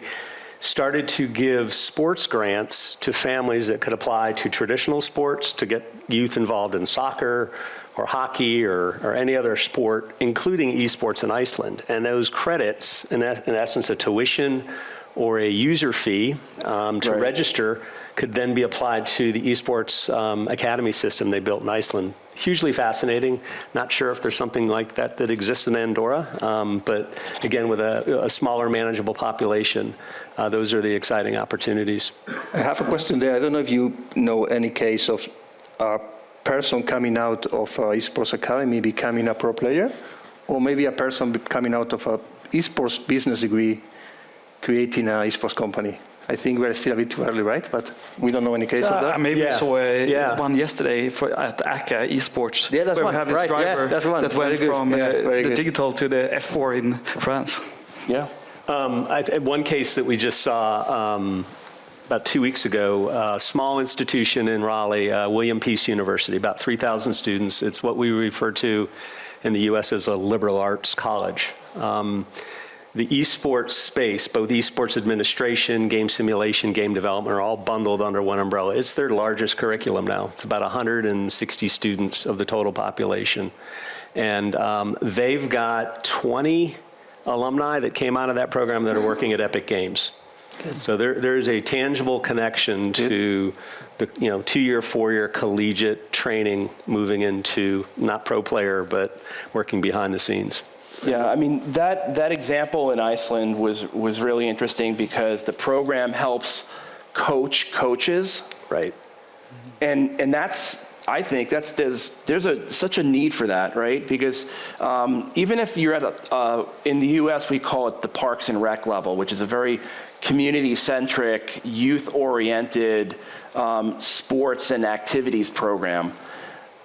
And they're at all various community levels, whether it's at the province, county, or the municipality, the town. Some even have statewide Parks and Rec programs. But there's so many people that want to volunteer. There's parents that want to be coaches of their children's team, but they don't understand how to set up a team or how to set up a tournament or what to coach the kids. Right? And so programs such as the one up in Iceland was a great example of a program that's coaching the coaches. Or training the trainers, right? Right, training the trainers and coaching the coaches. And that's really important because I think as we see more of those programs established with the proper curriculum and the proper infrastructure, I think that's really going to make an impact at the community level for esports. Yeah. We've got about 7 minutes left. I'm going to throw this question out to any of you. What's a good approach for cities looking to build their own annual esports tournament or festival? Arturo, I know you've got a lot of experience in the space, but I think a couple of quick bullets around. I think it's very interesting to connect it to someone which is outside of the city. Be it an international tournament, a national tournament. So you have this connection between, because esports is a global ecosystem, esports is online. It's very recent that we think about destinations, because before esports, you could be playing with anyone from, depending on the server, but the teams were multinational, right? So we are trying to do this on the opposite way of how other sports started, right? So I think you have to find how many players you have in your country who play each game. It's very difficult to bring something that doesn't exist already, right? Right. And also try to make it and connect with the proper people in each community, and also connect it with something outside.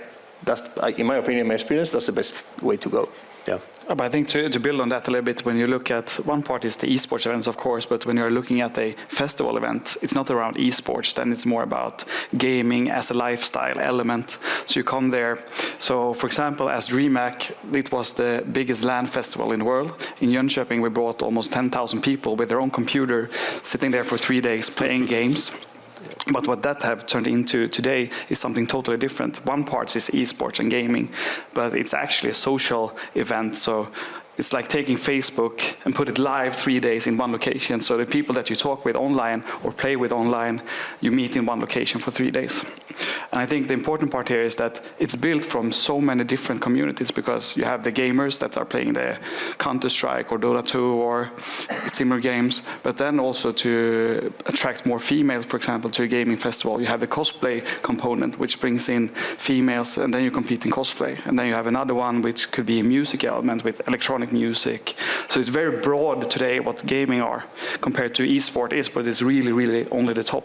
Yeah, and you're seeing more of that, Arturo. And to note that, I think it's very important to balance the participation and the spectating. So I'm a believer of participation events. So we have a KPI, which is how many stations, how many things a visitor can do at the event.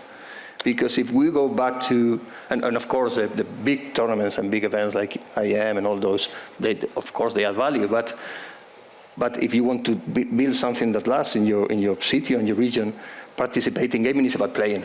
And for us, it's important to have probably more participation in playing, so free plays for everyone, local tournaments, amateur tournaments, and then something which you can watch and learn and in an aspirational level. Yeah, and when we mentioned Riot Games in the case study, I was kind of blown away that none of the other publishers that we've worked with at this point, they actually brought an outdoor component to an indoor event. So they had a cultural event going on out in the parking lot outside the arena, heavy following of League of Legends in the Asian community, and they brought in some cultural assets from the Raleigh area in food and fashion and art specific to that. It was a really cool activation. It gave the fans a moment to step away from literally watching 8 straight hours of League of Legends competition, to step out, get some fresh air, again, gather amongst the community to meet and be friendly and build more community. So super exciting. Final question, okay? This is for anyone that wants to jump in. I'm going to call on all three of you, though. What are you encouraged or excited about for the future of esports in the near term? Christoffer, we'll go left to right. Make it easy. I think what I'm looking forward is to when everyone actually understands what gaming is or what you do around gaming, because I think that's the challenge now. It's education. Everywhere, if you go to talking to a new client that's not endemic in the business, it's always about education. What type of target groups, how does it look like? But I think give it 10, 15 years, then everyone is a gamer. Or everyone maybe are a gamer already today. I would say my grandma playing Candy Crush all day in the sofa, she's a more gamer than I am, but she doesn't identify as a gamer in that sense. So education, I think, what I'm looking forward to. Awesome. Arturo? I'm very excited about some innovations like active gaming with VR. Yes. And also I'm very excited about Web3 gaming. I think it's going to be maybe a bit slow, but I think it's going to be similar to what Twitch made for the industry in 2012, this could be a big change as well. Awesome. Ed? Yeah, I think I'm most excited about the exchange of information and culture.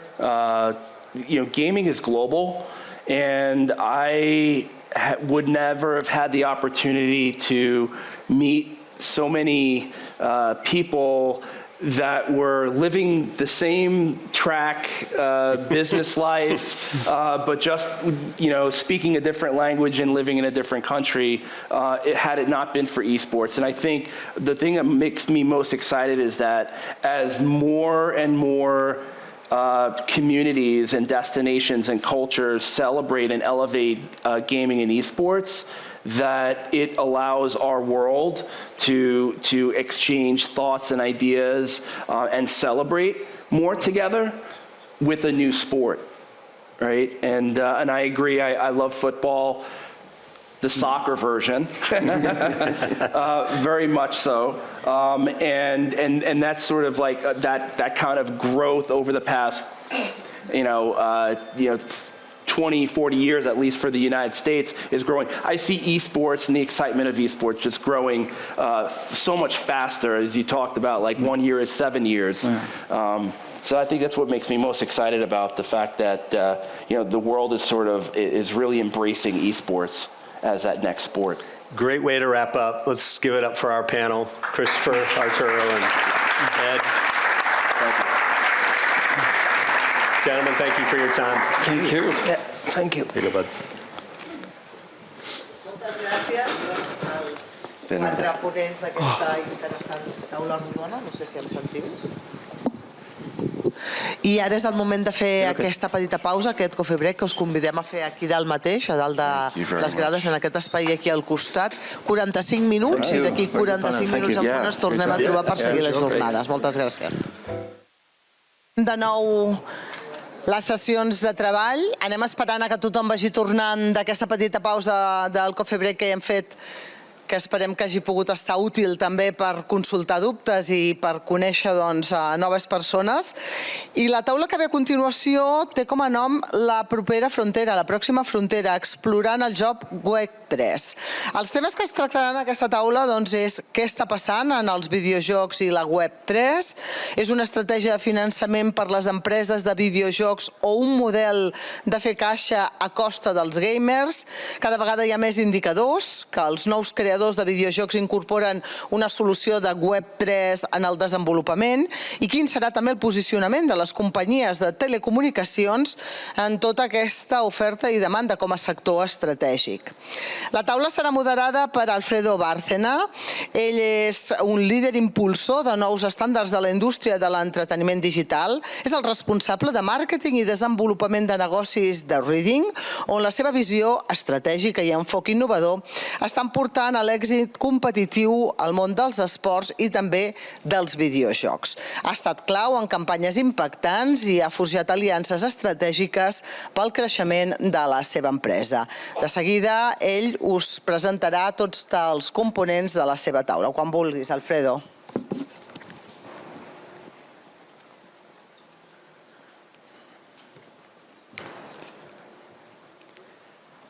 Bueno, muchas gracias. El panel será en inglés, pero bueno, solo hago una pequeña introducción en español o castellano. Antes de nada, dar las gracias a Andorra Business, a todo el equipo, Jordi, Judith, etcétera, toda la gente que ha hecho posible que estemos aquí. Y solo hacer este pequeño comentario sobre Web3, sobre este concepto, ¿no? Sobre el Web3 Gaming, que pensamos que realmente es el futuro, igual que ha ido evolucionando la web desde la web 1 a la web 2 a la web 3. Igualmente los juegos han ido evolucionando en paralelo porque al final es una tecnología que digamos lleva unos desarrollos paralelos. Y nada más. Así que a partir de ahora paso a inglés y paso a presentar. So, our first guest in the panel is Alejandro Lillo. Please come on with. So, Alejandro is the head of platform in Electronics Games. Electronics Games is a company that has been around in Web3 gaming since 2019, if I'm not mistaken. It was actually known formerly as Satoshi's Games. Satoshi coming from Satoshi Nakamoto, the famous inventor of this group of people that invented Bitcoin back in the days. And because the origin of Satoshi's Game was all about Bitcoin gaming, and then they switched to blockchain gaming as a general of Web3 gaming. This is what Alejandro is representing here today. Next one is please Christina Macedo.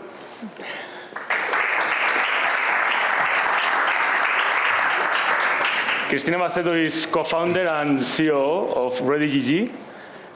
Ready GG is a company that has been around for more than 7 years, building tools for developers. And over the last 2 years, they have been building tools for Web3 games. In general, developers need a lot of tools to develop the games in order to avoid costs and save money and speed up their developing cycles. And this is why we have her here today. Ready GG is leading the space in terms of Web3 tools for game developers. Last one is Pachi Barrios from Telefónica. We all know Telefónica. By the way, I think, if I'm not mistaken, Telefónica is becoming a centenary company this year, right, in 2024. So congratulations for that, 100 years. That's an achievement.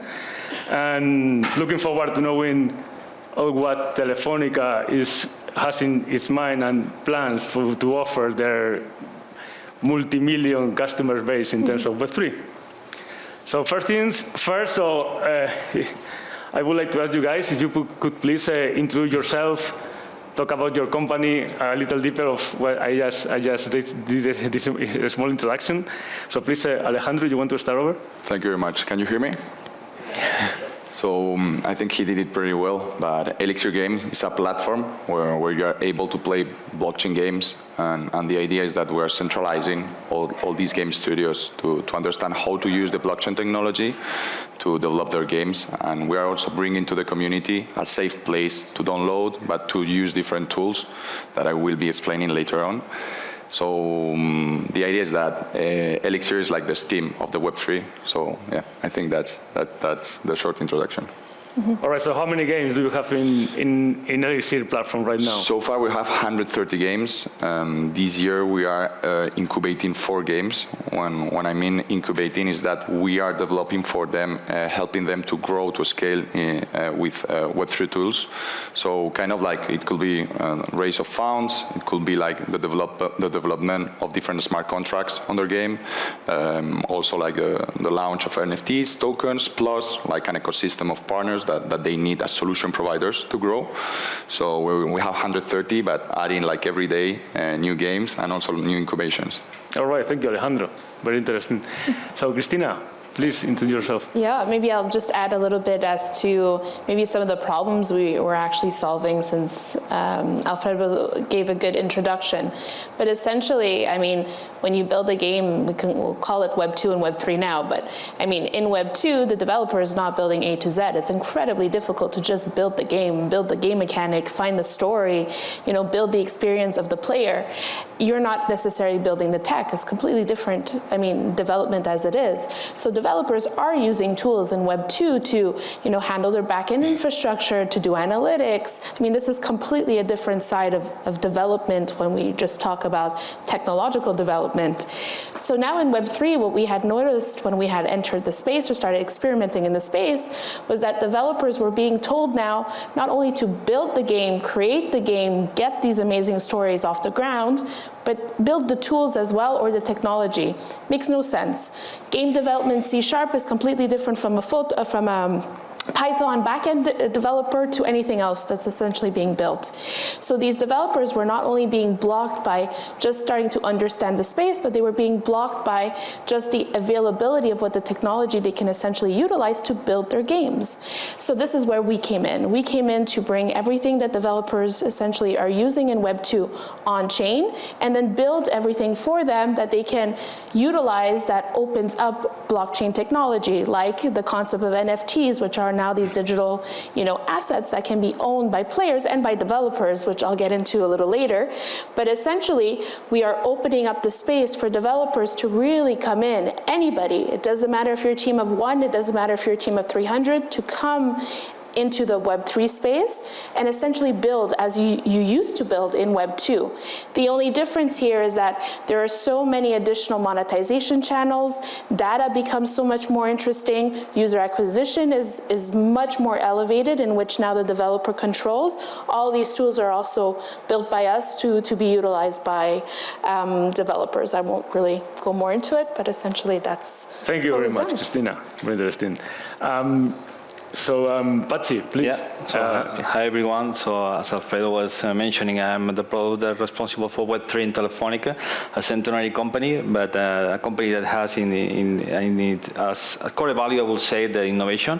And this is how we are using that technology in order to innovate our current products and services for the different brands that we have, Movistar, O2 in England, and also the Vivo in Brazil and in Telefónica in Spain. No? We are using the Web3 in order to create new disruption in the different products and services for digital client, for B2C. Prior to Telefónica, I founded one of the very first companies, gaming studios, in that transition to Web 2 to Web 3 in 2017. So really happy to be here and to share more about this young but interesting world of the Web 3. All right. So it's clear that we have here an incredible knowledge of Web3 gaming right now, the state of Web3 gaming. Also, you guys have the experience of working with in your case, with several developers integrated in your platform. In Christina's case, also working with several developers, providing tools. And of course, Pachi, you have the experience of having been building games, and now you are also implementing what you learned before in a big community as Telefónica with 8 million customers. So I would like to ask you some questions, taking into account all of this knowledge you have. I would like to ask you a few questions, so please, whoever wants to jump in, please do it. So in your opinion, what is making a big difference? What factors are making a big difference between this new evolution in Web3 gaming compared to traditional, or what is also called Web2 gaming? Anyone wants to jump in? I will start, I think. From my side, I think like there are different talks that we can engage around what is the difference. But for me, one of the most important is the community. I think like people, users in Web3, and they get involved in a different manner. And they are users, they are customers, but they are also investors. They understand how to deal with their product. Like, imagine like myself, I'm a gamer, and in Web3, you are able to understand the publisher, the game studio, and to interact with him. So in somehow, it's like you are learning how to enter the environment, not only as a gamer, but also as an investor, as a user. So I think like the community in Web3 has different tools to engage with them, but also like with the people that are developing, that game. And I think that's beautiful because in Web3 gaming, like the idea is to take into account that in this funnel of what is your customer is not only one user, it's more than that. So I think like people in Web3, like the community is very, very happy about that feeling. And, I don't know what do you think, but... Yeah, I mean, I agree with everything you've said. The other element that's incredibly important for me, and I think such a distinction from Web 2 to Web 3, is the concept of ownership. Now, the concept of ownership is incredibly important because you, as a player in Web 2, don't actually own anything except maybe the CD that you once bought, literally. Other than that, the items that you buy, the data that you have, the experience that you literally had in the games or the achievements in the games, you don't actually own. There's no identity that has been created for you that represents all of this. That's the difference and the fundamental difference of Web3. And the same is true for the developer. Developers don't truly own everything that they build or sell, or they don't have a way to mitigate wherever their collections are going to. What tends to happen is that they sort of, in a mobile game, for example, it's sort of the app stores that own the assets that you are selling in the marketplace when you think of it as a developer. There's this fundamental thing that's happened in Web 2 where data, assets, and everything that is really in part in the game has been owned by everybody that sort of is 100%. Around the game experience, other than the people creating and using it. Web3, this is the fundamental difference. Like I had mentioned, one of the key factors for us is the concept of ownership gaming. That is the fundamental shift from Web 2 to Web 3, including data. I cannot emphasize as much as I have been in the last few months, that now as consumers of games, as consumers of entertainment, of products that live on chain, you will own this data. And there are ways for you to monetize this data as a developer and as a player. When you play a game, and when you win a badge, when you win a level, when you join a team, when you build this on-chain identity, you will own it. And there's ways of monetizing it, but there's also ways of being rewarded for it. There's ways of being marketed, the right content you want to be marketed. And what's another fundamental shift is now developers can actually talk to players or consumers. Literally, that is a fundamental shift, as he was explaining, the community aspect. Why is community fundamentally growing? Developers can actually speak directly to their player base. And that's something that is extraordinary right now. 100%. Yeah, I think that community, privacy, all this stuff, I think it's crystal clear. But I would like to highlight the fact of that the Web3 is also bringing a new revenue models, a new monetization, because at the end, the game that succeeds is not the game that has the better gamification or game flow and so on, but also that the ones that is bringing the best monetization possible. No, if you see like Candy Crush, there are thousands of copycats of Candy Crush, and why Candy Crush is still being the first game in terms of users in the 3-match category, because Candy Crush has an engine between good gamification and good monetization that enables to constantly invest in money and to have more and more users and being the top one in terms of the 3-match game. No, so I think that Web3 is also bringing a new revenue models, NFTs, tokenomics, and so on. It's true that it's quite young, but I think it will change a little bit in the market. Because if we see the timeline of all revenue models. So first we have in the 70s the pay-to-play. Players insert coin in their card machines. Then the retail boxes. I remember the time that I bought Warcraft 2 in the retail shop. Then we have the free-to-play or gaming as a service that disrupt completely the gaming industry. We skyrocket the number of players from, I think that it was 100 million of gamers to 4 billion. So half the population is now gamers thanks to the free-to-play. That at the end was a new monetization, microtransactions. I think that now blockchain can give another new revenue model that also switch the way that the users are monetizing and creating a new paradigm. Yeah, and to just add to what he was just talking about Candy Crush. So Candy Crush is amazing at what they do because they know their demographic to the T. They know where they live, what they do, how much they make, literally, and they're able to target the players and give them the experience that they want. What on-chain is allowing developers now is access to the same amount of data or granular data, giving them the opportunity to release the games to their perfect demographic. So obviously Candy Crush is a huge company owned by huge companies and has resources that most developers don't.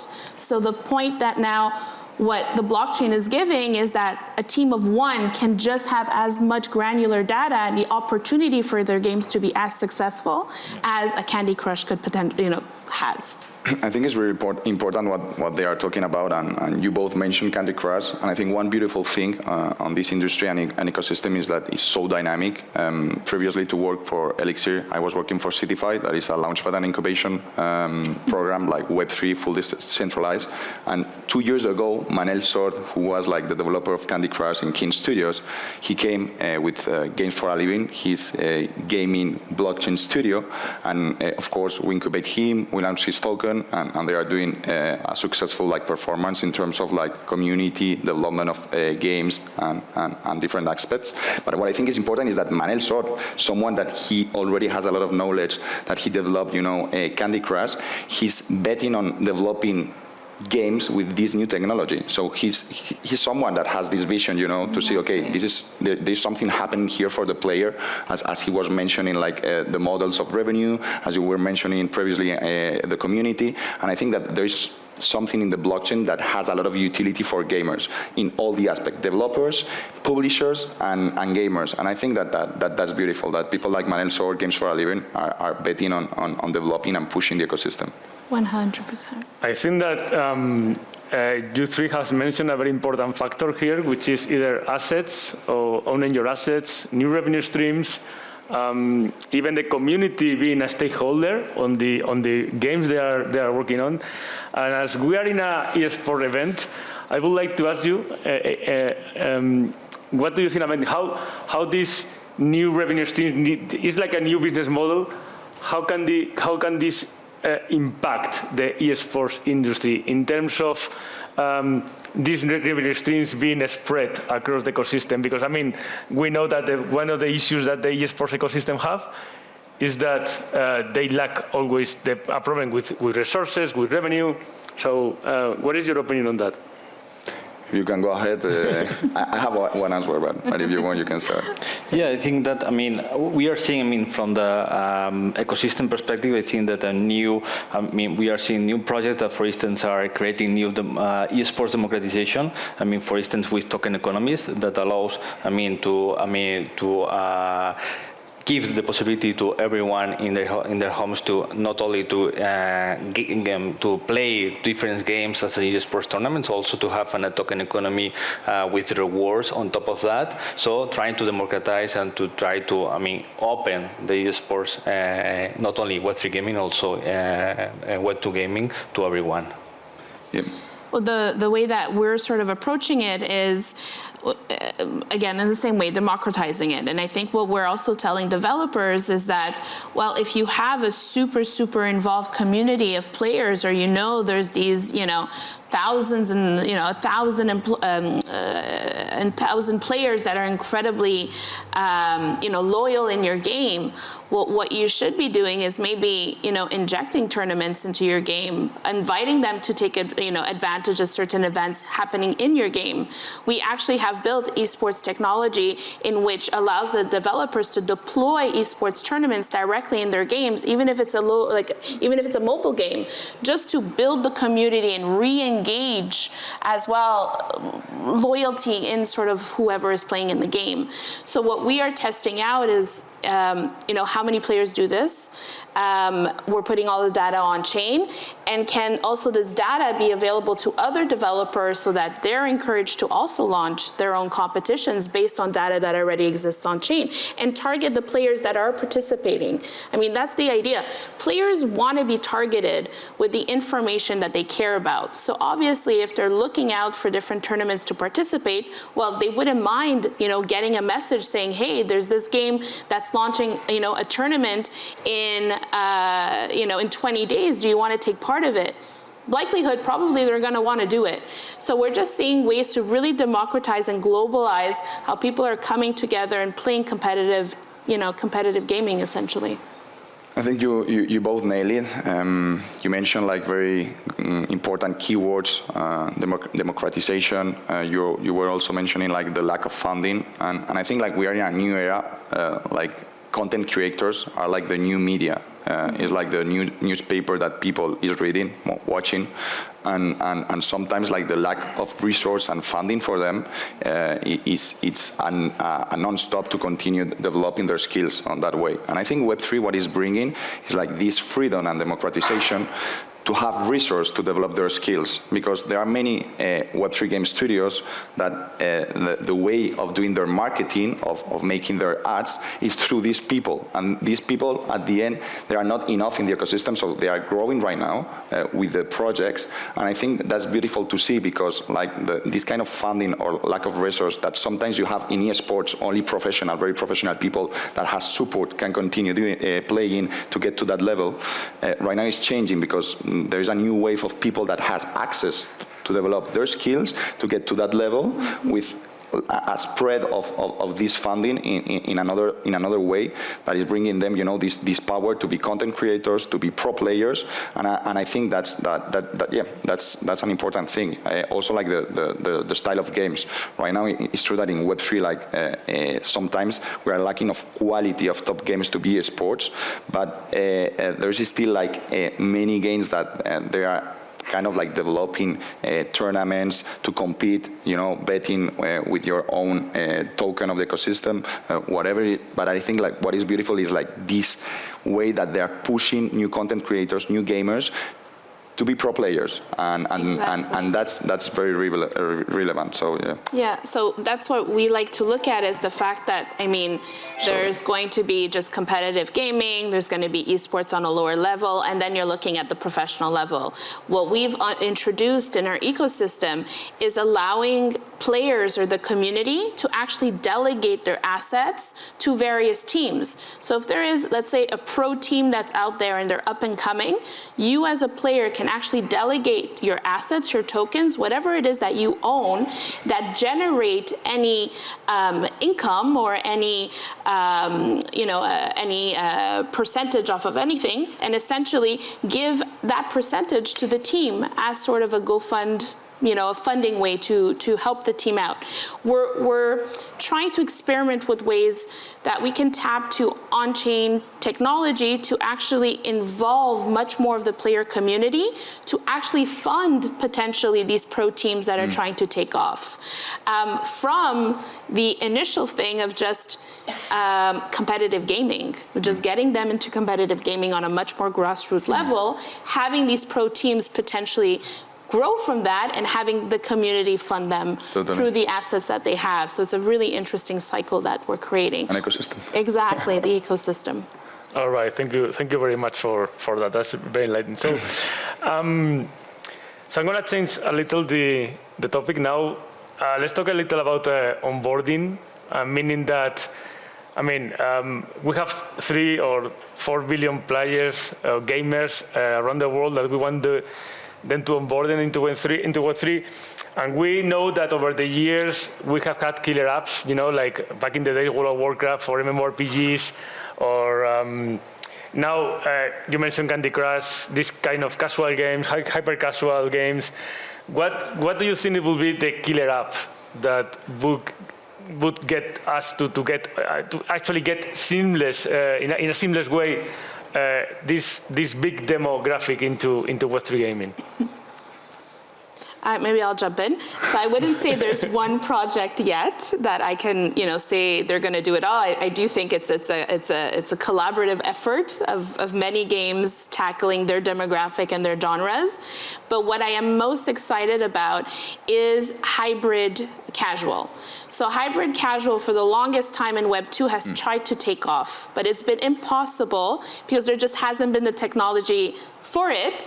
And like I said, once you have your game on either the Apple or Google Play Store, it kind of stays there. And it's very hard, even as a developer, if you have multiple of other games, to actually make your players get out of that experience into the other game and create a quest or a player journey outside of that one game experience. On-chain gaming, completely different. Even if your games are on the App Store, we've been able to build technology to actually expand the player journey.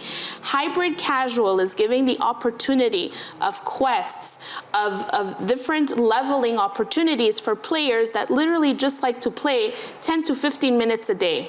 Now, when he was saying it went from a couple 100 million players to the 3 billion, well, probably 2.5 billion of those players are playing 15 to 20 minutes a day, and they're completely justified. That's the type of gaming they like. Hybrid casual allows those players to come in day out, play what they love to play, and still get those quests to elevate their game experience. So you may be playing game A, the next day you may be playing game B because now you're being told, hey, you've reached this level, why don't you go to this other game so that you can try and reach this next level and be rewarded this green apple, for example. Great, now you have the green apple on day 3, fantastic. Why don't you go to this other game and play, utilize your green apple in that game and reach the next level. It's just about giving the player journey much more, or respecting the player journey of this more casual demographic of gamers by making it much more expanded. So now it's not about just playing that 15 minutes and that 15 minutes just living in that one moment in time.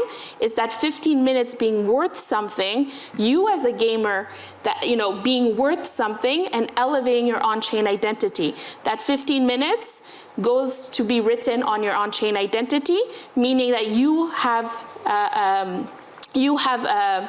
a certain leveling or system or identity now that you can sort of show off, essentially.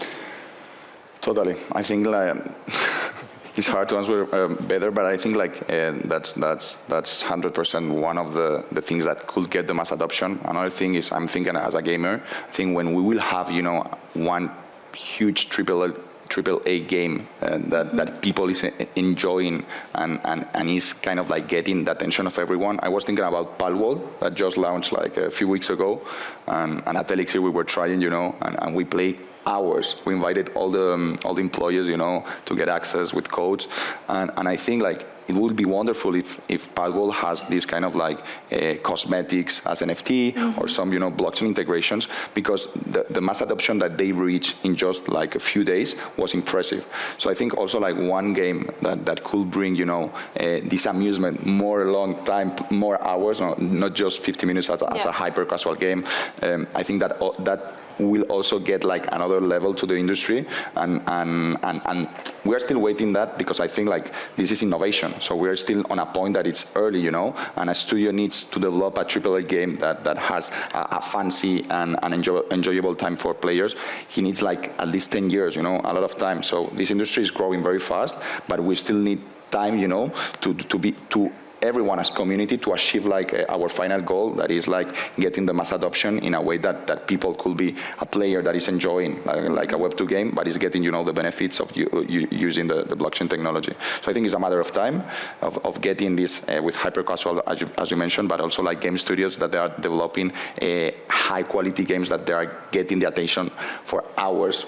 Like a player that is getting there 24 hours 100%. And he don't care about time because he's in this new world, this new IP that he loves. And I think that's also very meaningful for a gamer, to get in love of an IP. And both worlds will work together, because I think the hyper-casual games, which are very instant, will give the KPIs and the metrics that the AAA games can learn from, how questing works, how blockchain technology data works, and so on, that they can overbuild sort of the player journeys over time. Totally. They both complement. Yeah, I think that, we are all expecting, the Web3 hyper-casual based game, the Web3 AAA game, but you already mentioned that we need to understand the moment of the Web3 gaming. I think that we are in the early stage, and I don't know, do you, remember the early Facebook games? So I remember Singa games that you need to create your own farm, with terrible graphics that was kept spamming notifications, and so, would you compare this kind of game with Fortnite?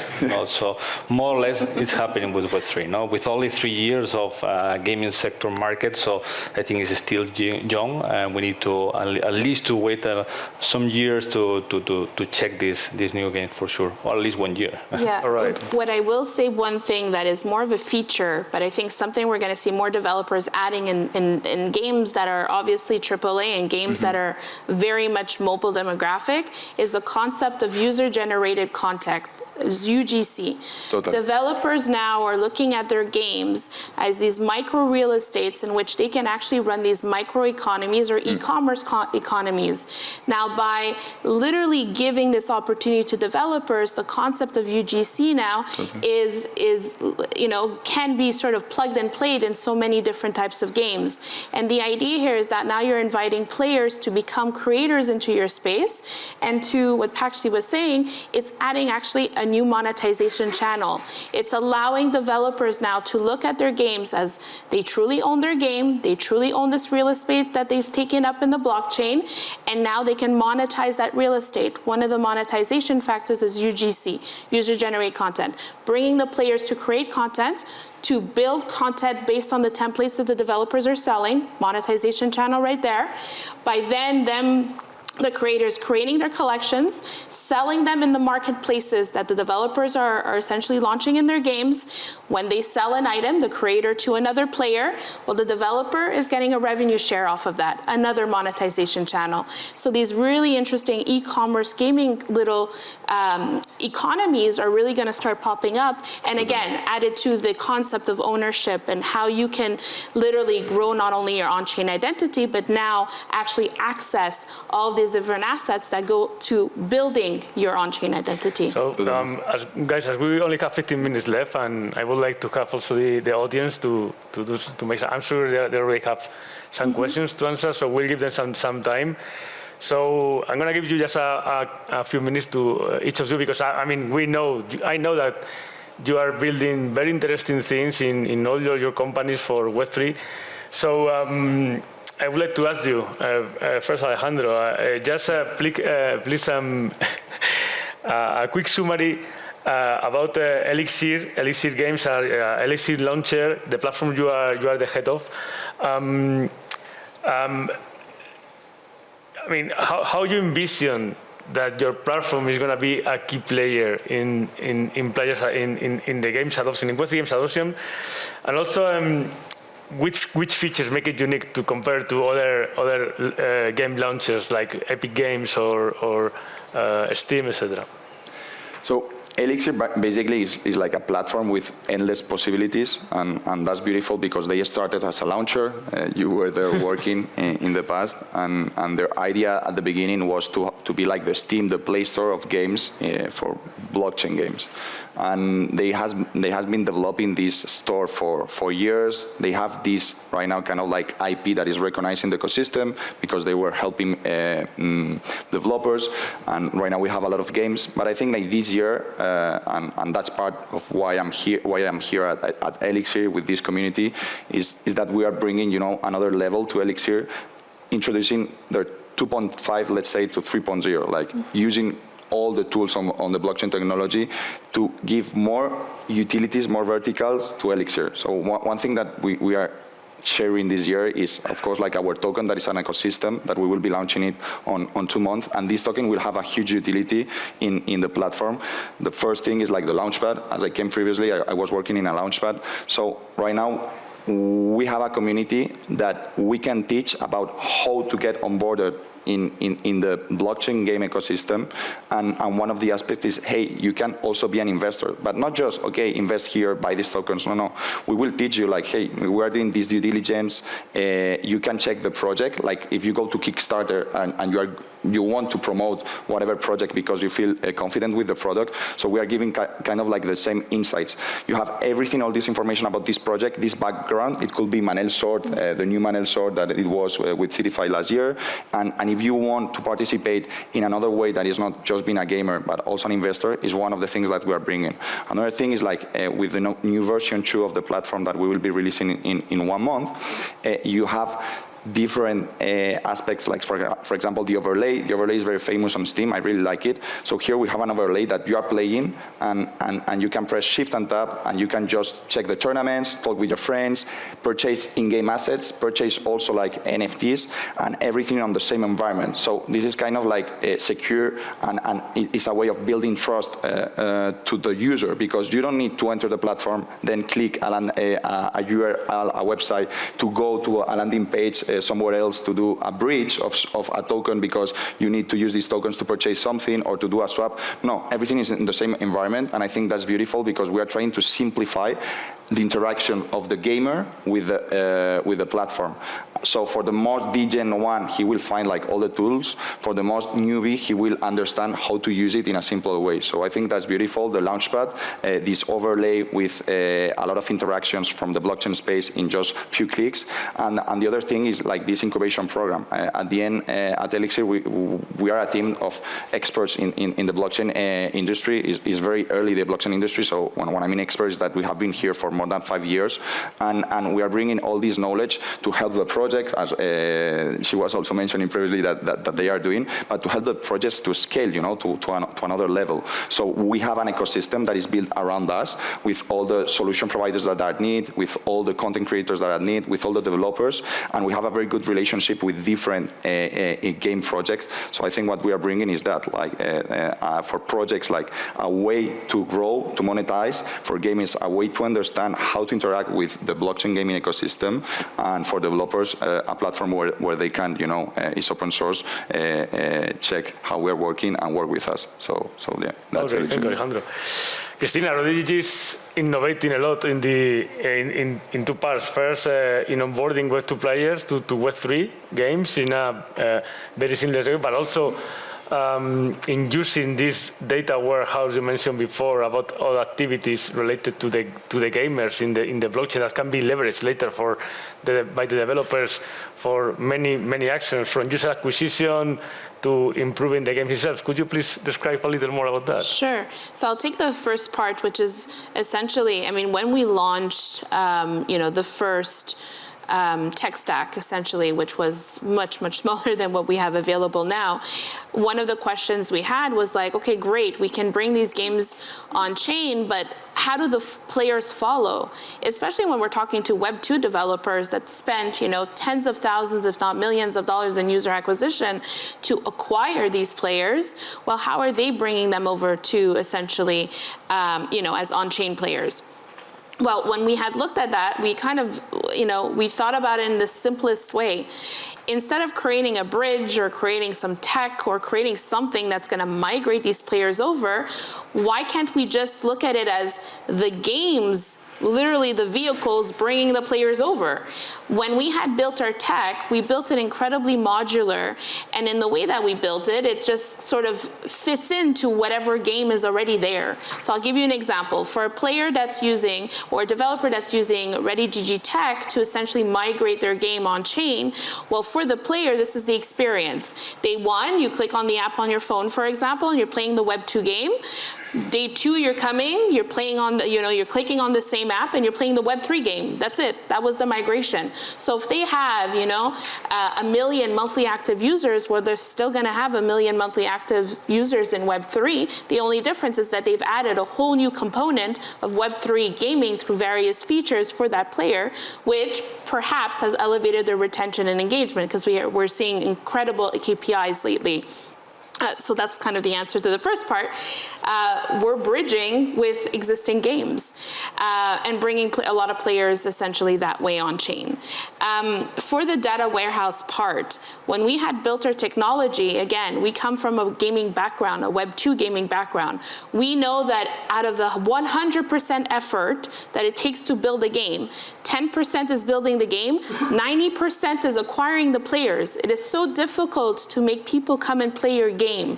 It is a task of its own. So when we had built our technology, the same thing. We can enable developers to actually go out and build, but how do we enable them to bring players in as well? So when we had built the whole architecture, the fundamental of the architecture is the on-chain player profile. Why? Because where is all the data being located? To the player. All the game events, the leveling, the essentially what defines what's a whale, what's a minnow, what's a dolphin, what's whatever demographic of player you need, that's what you need. You need the data. So we made sure for developers that they could have access absolutely to any data they want. Now, where are we shifting the tables a little bit is that we are telling players, great, developers are going to have access to your data if you want, because you as the player own that data. But the difference now is that we are bringing the relationship much closer between the developer and the player, where when the developer is able to stream the chain and find their perfect player, they're sending something to that player in which that player wants to get. If I am a big Farmville player and there's a new farm game out there that I'm going to love to play, well, you better give me something for me to come in and not just an ad, and you'll see that I'm most likely to come in that way. So we're seeing user acquisition costs literally drop to pennies on the dollar compared to what we're seeing as CPIs right now in the $7, the $8 range, even higher. Cost of acquisition has significantly gone up for developers, that many studios never release their games because they never have, or they never get to a point where they have enough marketing dollars to actually launch their games, which is ridiculous. We're telling developers now that that's not okay. We'll show you something else in Web 3 that essentially is fractions of a penny, giving you better retention, better micro data to who the player you are that you need to target, a completely different experience in user acquisition. So coming all around circle to the data warehouse, that's the fundamental of enabling our user acquisition tooling, which should be released in a couple of months. Thank you, Christina. Sorry, guys, I think we are a little over time, okay, if I'm not mistaken. But please, just Pachi, if you could please tell us about how is Telefónica incorporating Web3, and what's the commitment with Web3 and Web3 gaming in general from Telefónica? Yeah, I mean, as I mentioned before, so for Telefónica, Web3 is innovation. So, and we are using Web3 in 3 different pillars. The first one is engagement retention. So blockchain allows you ownership, interoperability. So for instance, we have launched our loyalty programs in Movistar called Miss Tokens that it works in a blockchain that allows us to scale to the million users that we have in Latin, England, Central Europe. No? So this is an example of how we are basically using Web3 on loyalty. Also, we are a telco, and we have launched the very first decentralized telco in the world in Mexico. So what does it mean? We are collaborating with Helium. Helium is a decentralized service that if you share your Wi-Fi and someone uses, so you receive rewards in terms of tokens, so real money. No? This is Helium. So what we have created integrated with them is, okay, if you have a SIM from Movistar in Mexico, so if the connection from the Wi-Fi that someone is sharing from the Helium network is better than the connection from Movistar, the SIM card switch automatically from the connection from Movistar to Helium, and then it's a win-win, because the one who is sharing from the Helium network is receiving rewards, so it's receiving real money. Telefónica is reducing CapEx because we are not creating new networks, and the final user is having a better experience in terms of network. No, it's a win-to-win, and this is how we are also disrupting the telco now in Mexico, where we have the first pilot, and also security. I mean, blockchain is a young market, and we want to create trust in the market, and so for instance we have launched the very first two-factor authentication for decentralized services directly to the smart contract, and now we are exploring also gaming. I mean, Telefónica has a strong commitment in gaming community, so Movistar riders, also gaming technology. We have a smart gaming Wi-Fi that allows you to have all the bandwidth directly for your games, and also we are preparing some proof of concept for Web3 gaming. All right, thanks a lot, Patsy. So I don't know if we have time for some questions from the audience. We have time for some questions? So, yeah.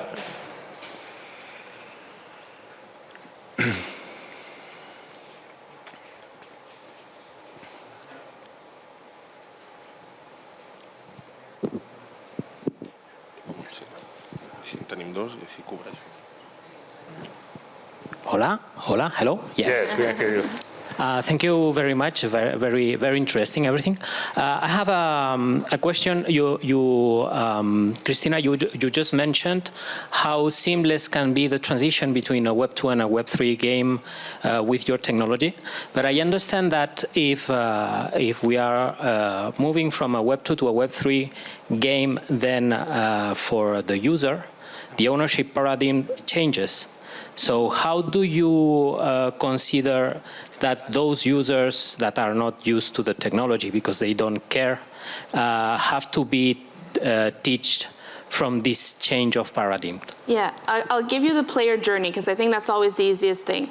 So in Web 2, when you install a game, you play. When you purchase something, usually you're prompted to create an account, or it's through your Apple and Google Play account. It all depends. But there's always an account. You purchase something, and then you buy it and you can use it.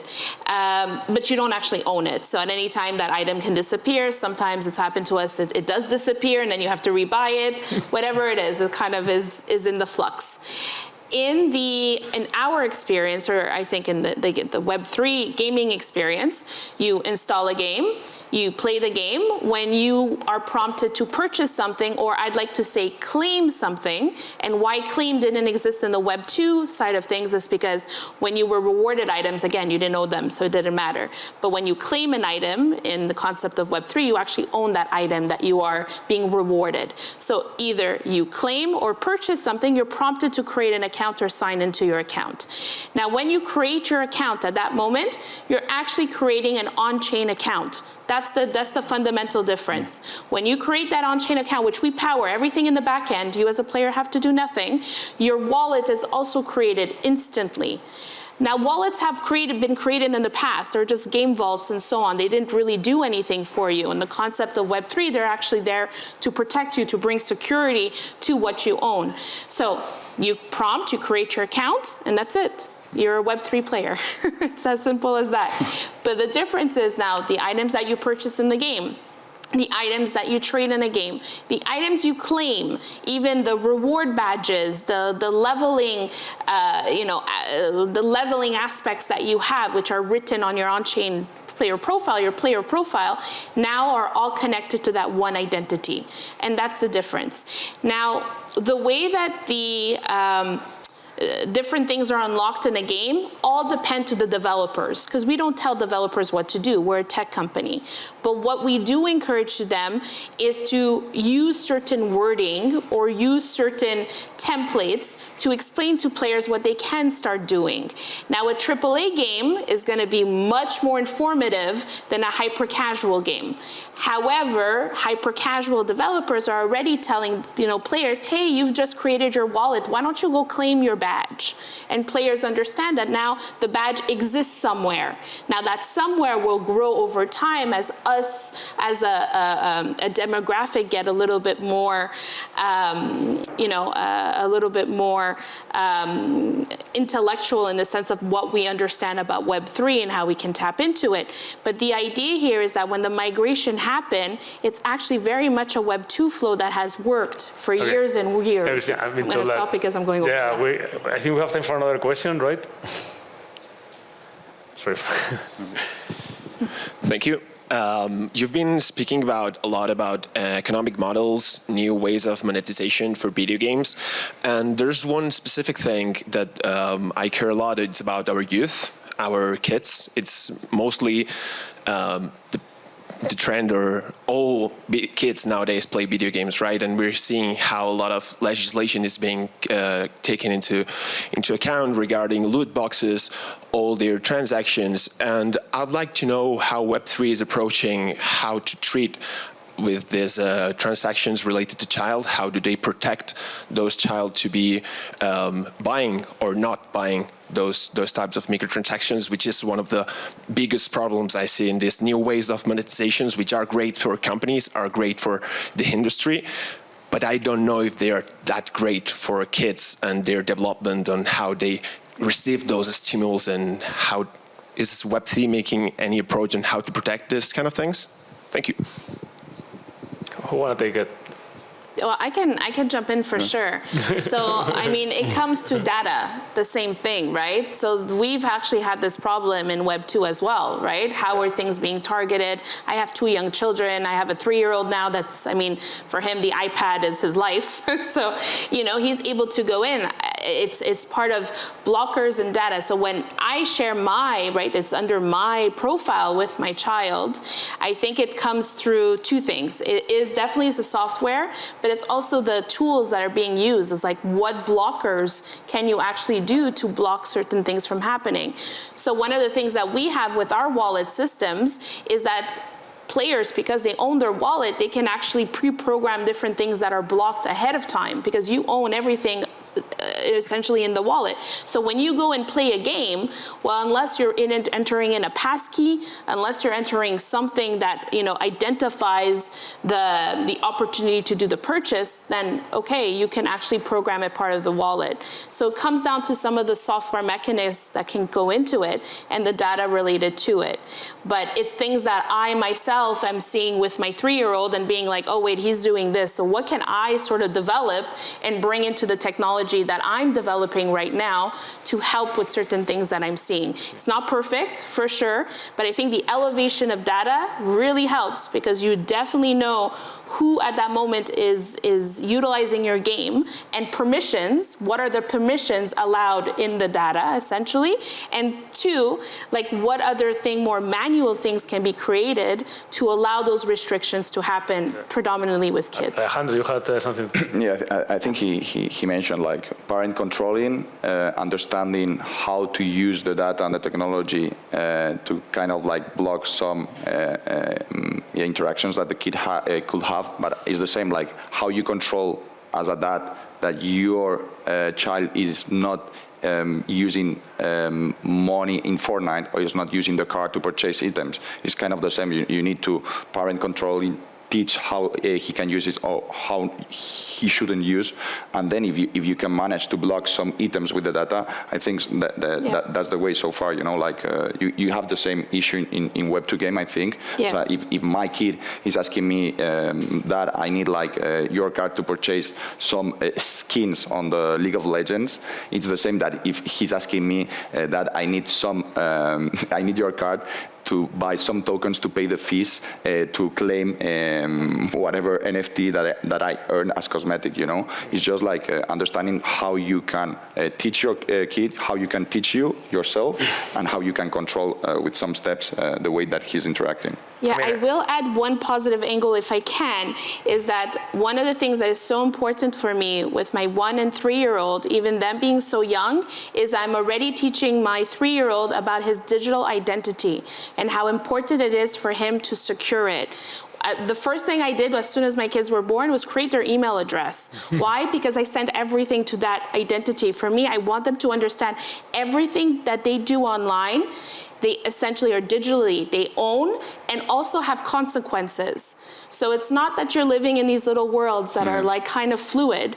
Everything you do in the physical world is just as important as you do in the digital world, and I want them to respect that. And I think that's part of the conversation that's also growing in Web3 with a younger generation. That's insightful. And we can't forget that over the last probably 15 years, just adding something from my opinion, we have seen MMORPGs and these kind of games having secondary markets, or let's say gray markets, that people, I mean, a lot of people, especially in tier 2 to tier 3 markets, a lot of people have been making a living out of that.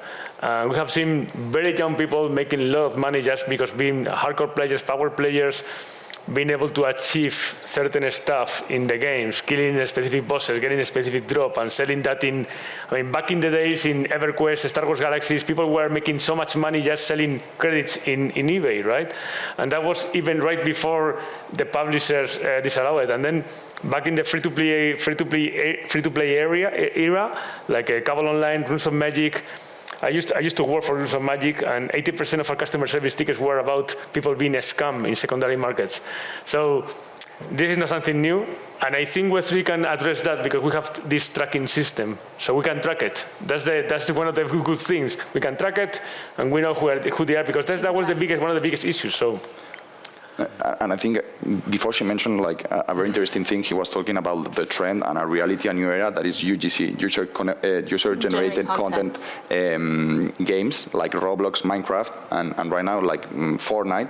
So I think it's impressive that a kid that was a player in Fortnite, he's enjoying a lot. With 12 years old, he's able to build a map that many people is playing. So of course we're in a new era of allowing, as we were mentioning also before, users and gamers understanding how they can interact with the game. So UGC is bringing that possibility that with 12 years old, you are able to build a map on Fortnite, and you have maybe like 10,000 players per day, and that's part of the new game of this era, that a child can understand how to develop this map without having, the resource of a game studio, without having this kind of knowledge, because right now the things has changed. And as a summary, gold sellers now have become token sellers, basically. And they own, that's it, and now they own the map. And now they own the map, so it's of course. The business and their identity. Time for another question, or one more question?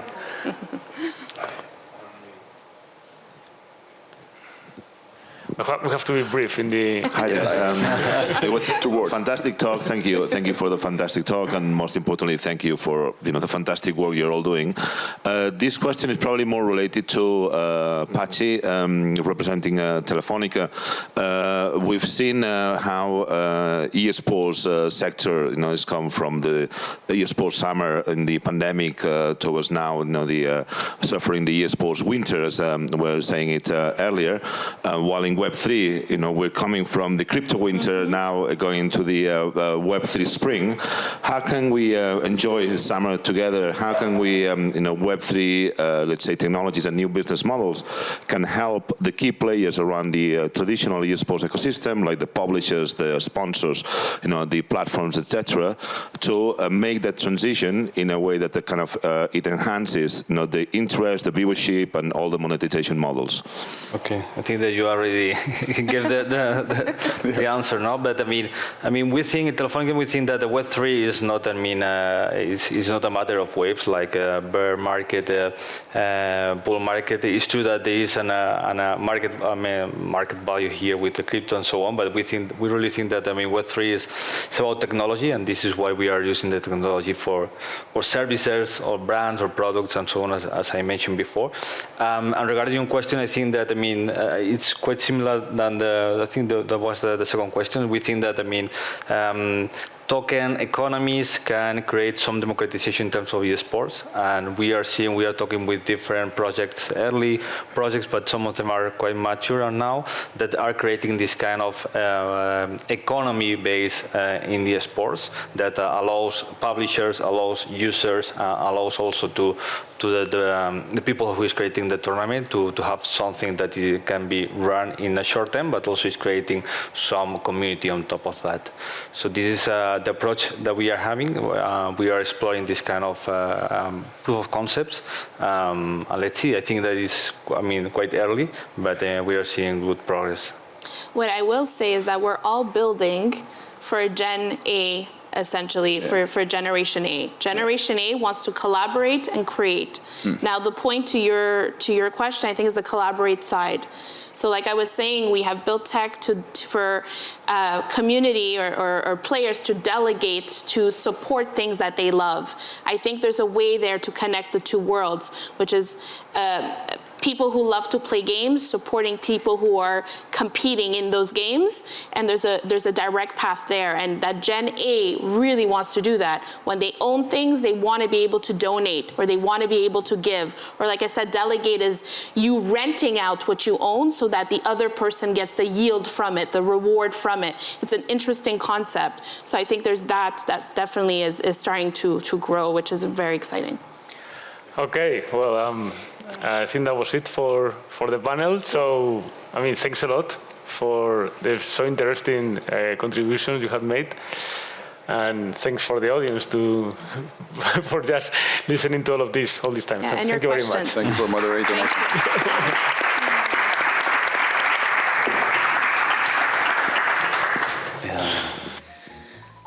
Moltes gràcies doncs, a tots per aquesta interessant taula rodona que ens han ofert, molt participativa, a més, que tothom ha pogut fer les seves qüestions. I mentre fem el canvi de taula, que hem de microfonar els 4 nous ponents, els expliquem quin serà el tema que tractarem. Serà l'última taula del matí, després hi haurà una pausa per dinar llarga. El dinar se servirà al mateix lloc, aquí dalt on han pogut fer la pausa del cafè ara al migdia.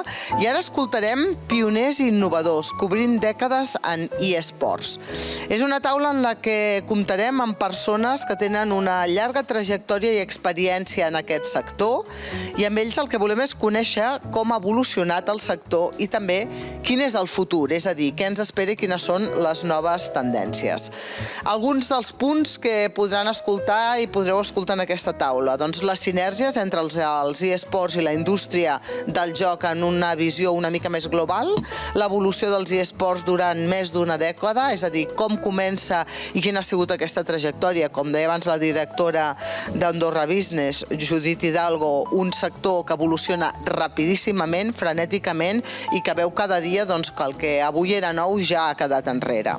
L'evolució de l'audiència i la crida massiva, la innovació tecnològica, la professionalització també d'aquesta indústria, quina és la visió de futur per tots els que estiguin interessats en aquest tipus d'inversions i precisament això també, en les inversions, quina és la revaloració econòmica.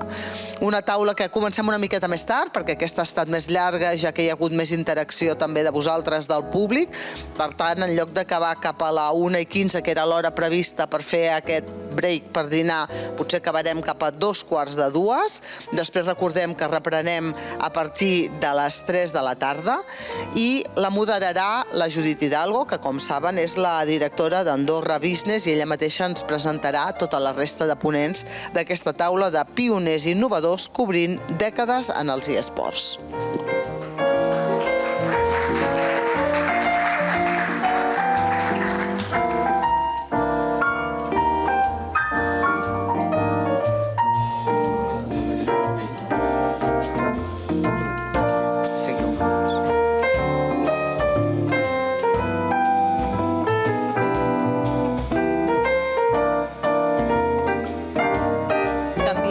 Els micròfons de diadema a tots els participants i els podem avançar mentrestant, mentre ells van venint qui seran. Hi haurà el Michael Henschig, que és el director general de Freaks 4U. També tindrem a Thomas Lingdil, que és el part owner de Black Mole Entertainment, el Thomas el Jordi Soler, director general del grup MediaPro. Ells seran els 3 components d'aquesta taula que moderarà, com els hem dit, la directora d'Andorra Business, Judit Hidalgo, sobre pioners i innovadors cobrint aquestes dècades en els eSports.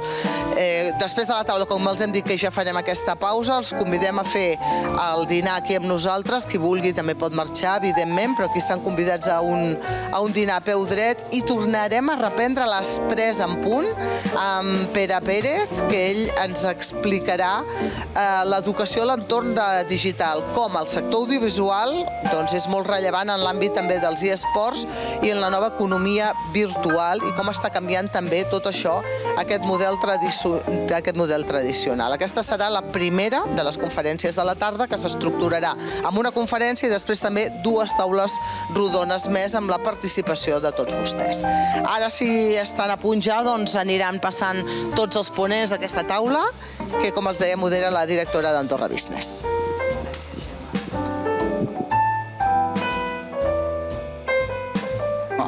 Hola, ara. Bueno, mentre microfonen, aprofito per parlar una mica de català.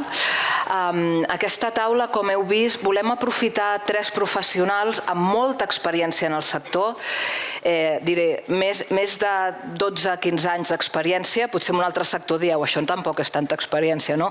Però ja heu vist que és molt canviant. Volem aprofitar la seva experiència perquè ens expliquin quins canvis han vist, però sobretot com veuen el futur i diversos reptes que té el sector, ho tocarem una mica per temes.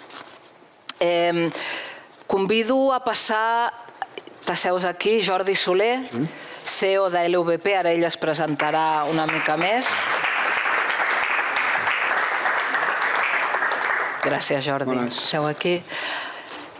Thomas Lukedil.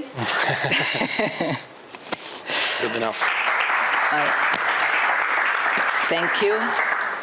I ara vindrà el tercer que l'estan acabant de microfonar. Acabaran... Boop. Is that me? Is that yours? I don't know. No. Okay, I'll switch. So basically, as I said, there are some hot topics that we've also decided with the panel that I want them to give this vision of where we are coming from. They've been in the sector, for me, it's like for ages, because I just started to know the sector 4 years ago. So your vision, for me, it's really interesting. And I'm sure we'll create debate. I'll let them talk, and even if they don't agree, I would love that. So because we are here to put in contrast different opinions and different point of views. So in 1 minute, I don't want to start without Michael. So Michael coming from Germany, Thomas Sweden. From Sweden. I was trying to remember the city, the place, but sorry, I couldn't. The easy one. Yeah, okay, the easy one. And Jordi is coming from Barcelona, closer. Closer to heart.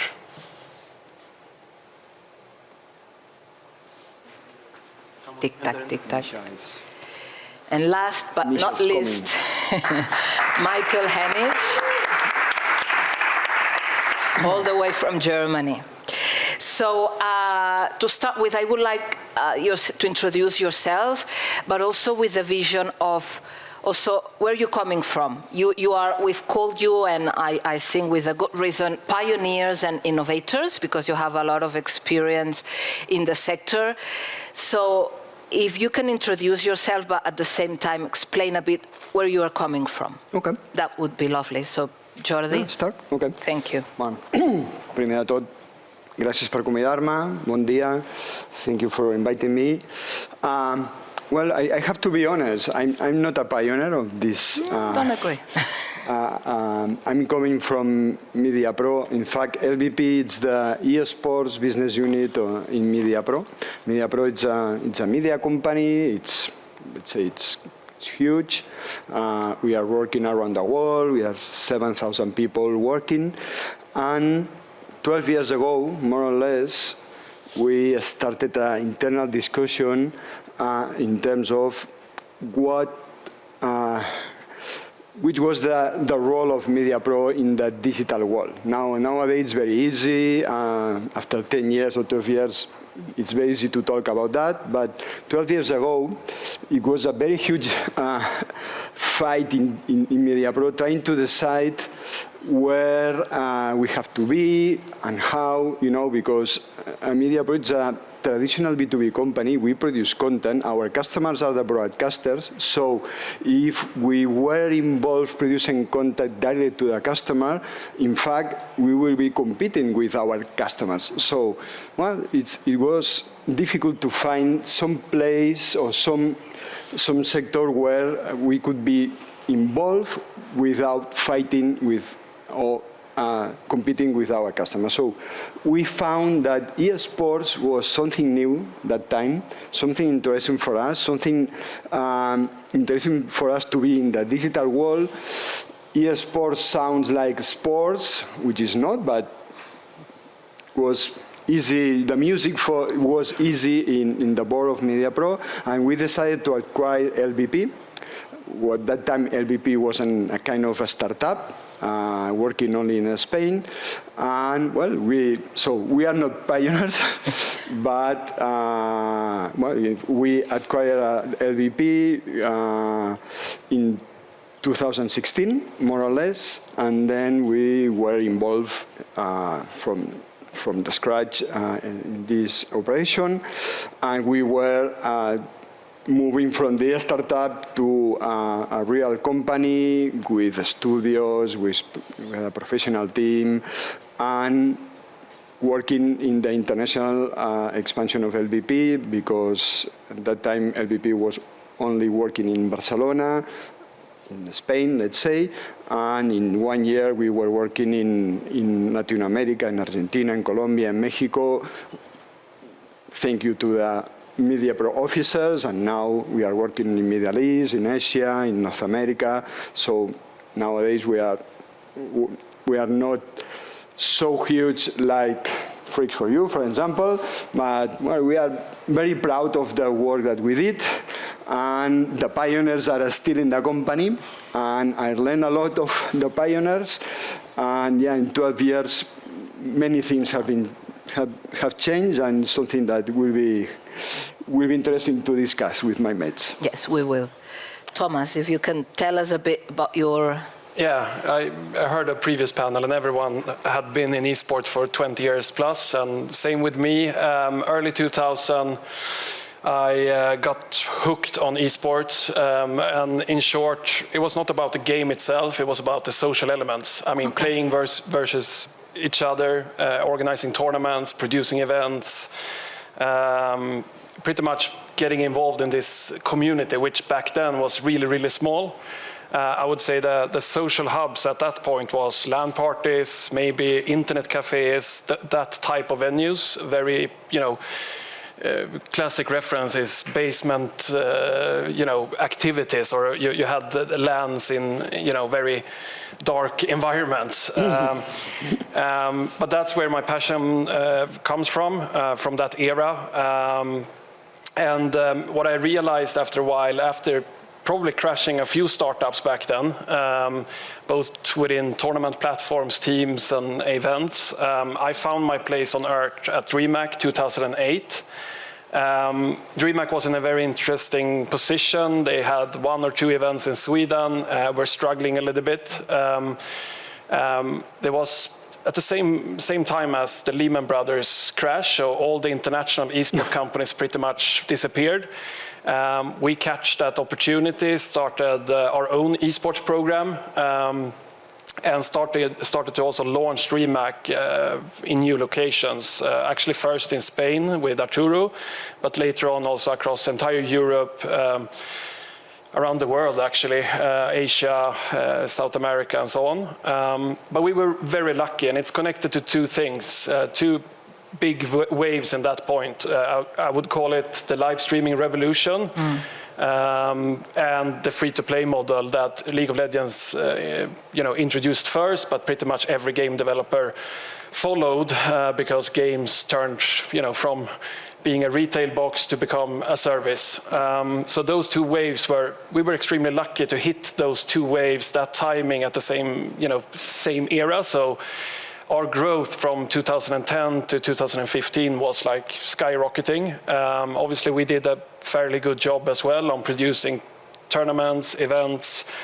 But what we realized going back to the previous era is that we turned these internet cafes and LAN parties into festivals and into big arenas where we had sold out crowds. And now looking back on the last 10 years from 15 until now, I think we have really seen the effects of all of this. We have streamers and players that are turning megastars. We have, I would say a quite stable scene of arena events and big League of Legends championships and different championships you can follow. And I would say it's happened a lot during this 20 years. But I think what stays the same is the social elements. I mean, for me, hosting events, doing stuff, 2000 this year is the same feeling for every event. I mean, the social aspects of gaming is unrivaled in my opinion. That's very interesting. But before we deepen in some of the ideas you've tackled, Michael, tell us a bit about you and what your road has been in the sector. Sure. So my name is Michael. I'm the CEO and one of the founders of Freaks Free Gaming. I tapped into esports. I think at that time it wasn't even called esports, right? 2001. I was visiting an event in Berlin that I heard through radio that there is a Counter-Strike tournament. It was the first time I've ever heard on radio that there was a Counter-Strike tournament because back then the game wasn't released. It was still in beta, I think back then in beta 5 point something. So super early stage. And I think Counter-Strike back then was really something that people talked about. You had the community, but it was a game that was only played in those basements between friends. And I went there, and I thought we were too early because there were like 2,000 people in front of the location. I was like, okay, interesting, maybe wrong date whatsoever. And then I realized there were 2,000 people in front because the location was full. So inside there was another like 3,000 people, and they also had a German championship back then, one of the first esports championships that we had in Germany for Half-Life Opposing Force. Never liked the game, never played it.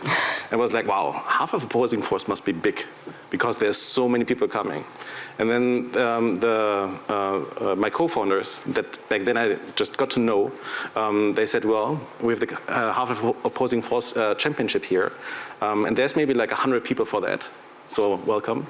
And then there's like 5,000 people of you coming for Counter-Strike. Well, we only play for 5 graphic cards. And this was the moment that I realized that what I was really passionate about, which is competitive gaming with my friends, is really such a big thing. And this was in 2001 already. And it was that point really that I decided I really want to make this passion point of mine my future career.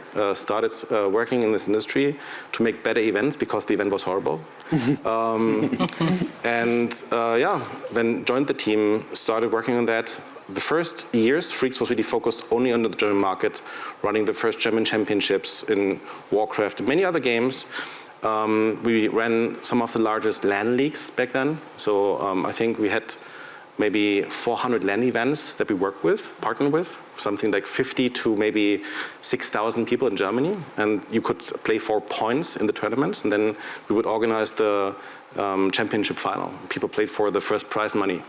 With something like 70,000 people for each season. Season was like half a year. So I think gaming was always already quite a big niche, depending on when you looked at it. We've tried to first grow it in esports. Then we realized around 2007, everyone is kind of like doing the same. ESL, back then, us, we were like, hey, we are esports, sponsor us. And around 2007, we realized a lot of brands that get more and more interested because of the size of the community struggle to really find their path in.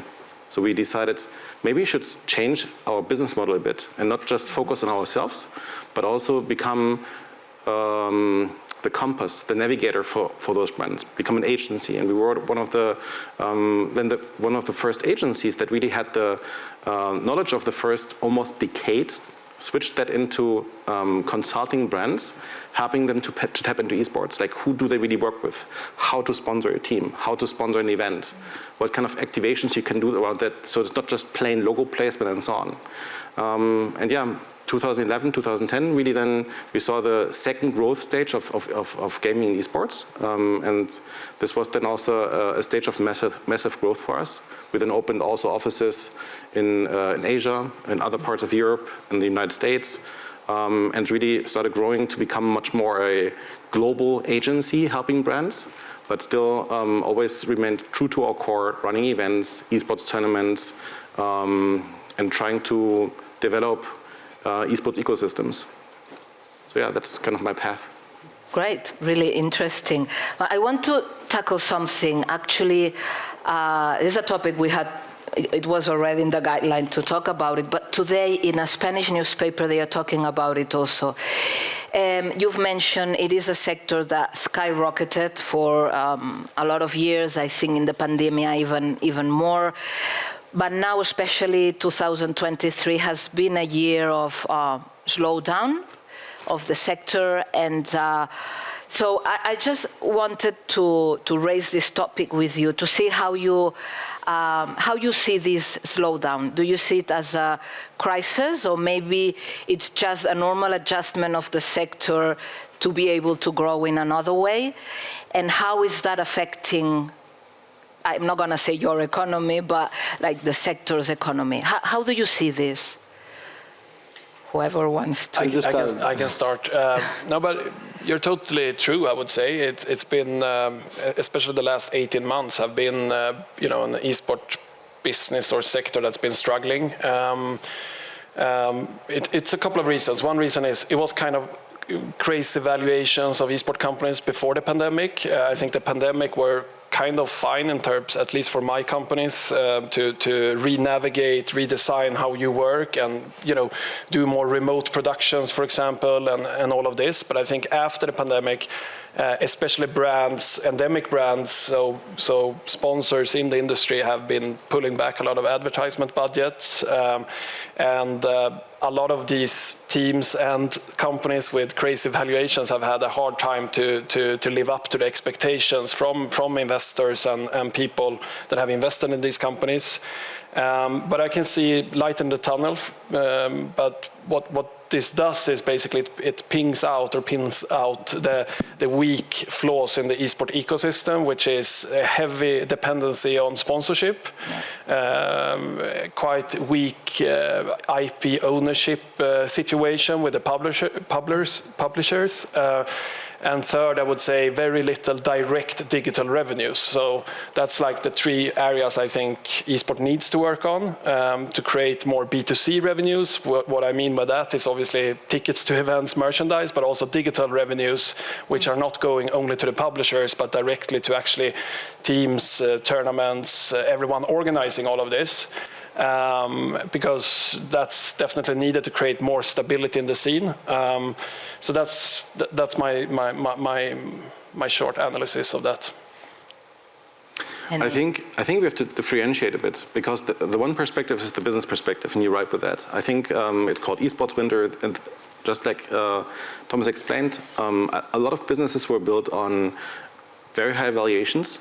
And investors coming into this sphere, and I think we are now in a stage where it's the question of who really has a proper business model and who doesn't. Because a lot of companies, we have been bootstrapped until 2021 when we got our first investors in. So the first 20 years of being bootstrapped, and a lot of other companies that are competing in this market, they have had investor money either from day one or year one, and this has been not the most healthy competition for really creating great products, I feel. But if you look at the same time at the usage of games, I think there you don't see any winter, right? Because what we see is that from a media consumption perspective, everyone who is born is growing into much more becoming a gamer. And I think this is what, if we then consider where is esports going, where is competitive gaming going, where's gaming going, I would say the future is super bright still. It's just a question of how has the market grown based on business decisions of certain companies, individuals, and so on? What is really a necessity for that, for the ecosystem? What was only like a nice idea? And I think we are now in a stage of consolidation. We are in a stage of understanding better also, and maybe also refocusing, because I think in the early days, people, just like myself, who started based on passion, we were gamers, and we tried to create a great product for gamers. And I think in the past years, maybe it was too much about, I have a great innovative idea, but I didn't put the customer in the focus. And I think right now it's again going back to the roots and saying, let's put the gamers in the center of the decision making, create the best products for them, and they decide what they like and what they don't like. And there will be some that have great products and others that sadly don't. And yeah, the market will change a bit. Very interesting. Jordi, you want to add? A few things. First thing is, it's true that the market rocketed with the pandemic, but not in terms of revenues. Okay. Just was in terms of audience. Nothing else, because in terms of audiences, at least from the point of view of tournament operators, we were so stable in terms of revenues or benefits. So who did money were the publishers. And this is one of the key things that they point out. Publisher is one of the key elements here. They are doing money. They are doing money more than ever. This is true. They had been working a lot in the pandemic, but they were working in developing new games, new things in the current games. Now, the gaming sector is having some layoff, Riot, Microsoft. I don't know why, honestly, because they have more revenues than ever. And they're trying to get more EBITDA, but there is no, well, I have to be there, but from my point of view, there is no reason to do that. Okay, so publisher is one of the topics that we need to talk a little bit more, because at the end, the gaming, it's performing well. The gaming industry is performing well. So as we are attached to this industry, well, we need to participate more of this industry. So. I think the relationship that we have as a tournament operators with publishers, we need to reinvent this relationship, because we have been working for free for them for many years. So this is one of the things that we need to work in next month. Secondly, as we said, in the pandemic, the audience rocketed. So who did money there? YouTube and Twitch. And now, Twitch has decreased the number of the hours or audiences, but has decreased in 2 years, maximum 10%, maximum, okay. No more, 10%, I think the figures are. So this is not the reason that they have been laying off 35% of the company. Twitch never has been a profitable business, never. We have been working with Twitch from the scratch, even what was not Twitch, was just in television. So this is also one of the key points. If Twitch is not profitable, and our relationship with Twitch is not profitable, we have a problem here. Where are the profits? No? So where are? Yeah. Where are the revenues? And where is the profit? We have been working for publishers, delivering high-quality content to Twitch for free, So, second one, platforms. The third one, you mentioned, teams and some companies that they had huge valuations with the promise of this will be amazing and with the promise of things that never happen. And some venture capitals invest in those companies, and nowadays these VC are realizing that this is not going to happen. Okay, crisis. Okay, this is not helping. This is not helping to the sector, but well, okay, these companies will disappear, or these teams, whatever. So, okay, things are moving according with the economy. The audiences are there, but the problem is today there is more offer than ever in terms of content. You go to Twitch, you go to Netflix, HBO. Everywhere. So there is more offer than ever, and we are producing content, and we need to fight for the time of the customer. We need to think about what this customer wants. I fully agree with you. So, well, we need to refocus, we need to rethink, but the first thing that we need to do is to change the relationship with publishers and the platforms, because without that, we are not going to survive. Yeah. Now, that's really interesting. For what I've gathered from the three of you, you see it more like a readjustment of the industry that needs to be readjusted to go to the next step. We need to find the business model. Michal said. It's all about where's the business model? Where is the business model? Yeah. Yeah. And we've spoken before about the relationship, or the synergies between, or the differences. We tried to explain those, the difference between esports and video gaming. Do you think, well, the first question, do you think we need to work on the synergies between these two sectors? Would they benefit from working even more close to have those synergies, or they are going on different ways? Because we said, okay, esports, do you agree with that? Esports is part of the video gaming industry. Sure. I mean, not all video games are esports, but all. Do you see the need of linking those two sectors even more? A little bit like Ed Tomasi said before, that esports is just a small portion of the entire gaming industry. But I think one interesting aspect I'm thinking about is how everything is shifting right here, right now. I mean, Riot Games head of esports, what's his name, John Needham, something. Yeah. He went out, I think, just a few months ago, and obviously Riot have been probably the company that has spent most money on esports of any publisher, and he basically made a statement that we don't see League of Legends or the eSport initiative anymore as a marketing tool at all. It's basically only retention and engaging the existing fan base.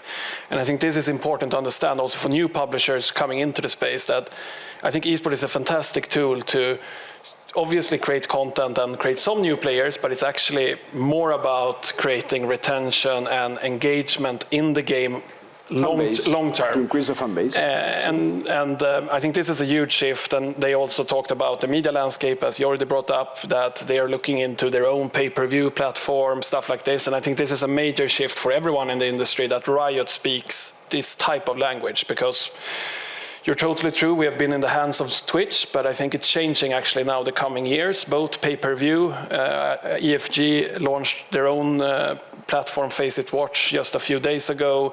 There's new platforms like, you can discuss the seriousness of them, but Kick, there's one Finnish startup called Noise. There's a couple of few more. So I think Twitch also will be challenged the coming 3 years, which is a good thing for tournament operators, because the more selection of media companies and media outlets you can be on, the better it is. Yeah, but at the same time, this is noise. It's difficult from the fan base to where to find the content? Or I totally agree, but I think we see already a substantial shift to YouTube already, especially in the Swedish market, where it was only Twitch 5 years ago. Now it's actually live streaming on YouTube is extremely popular in our communities, and especially new games. I mean, we're producing one new game now, GeoGuessr, which is also a new esport, very successfully on YouTube, where we have more viewers there than on Twitch, for example. So I think with new games and new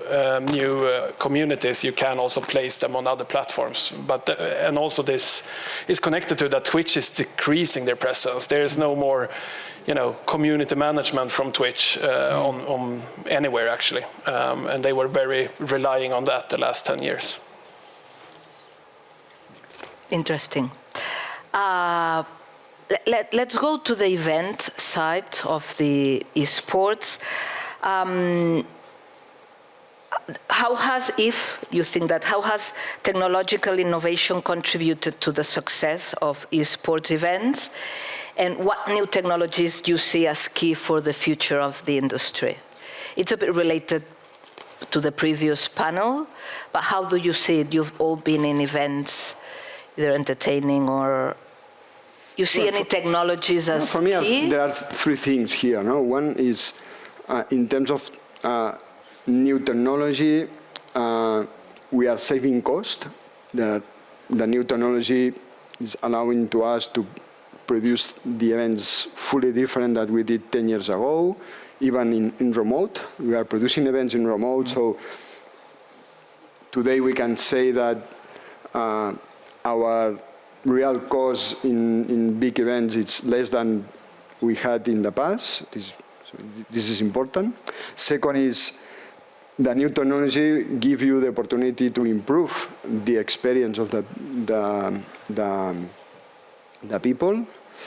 And the third one, which is something that is coming, the interaction with the people, the spectators, will give us the opportunity to have new monetization situations, new areas to monetize and to create new revenue streams. Yeah, what they were talking in the previous panel. And maybe they will allow what you were saying before to put the customer, the player in the middle even more? Yeah, depends on the game, yeah.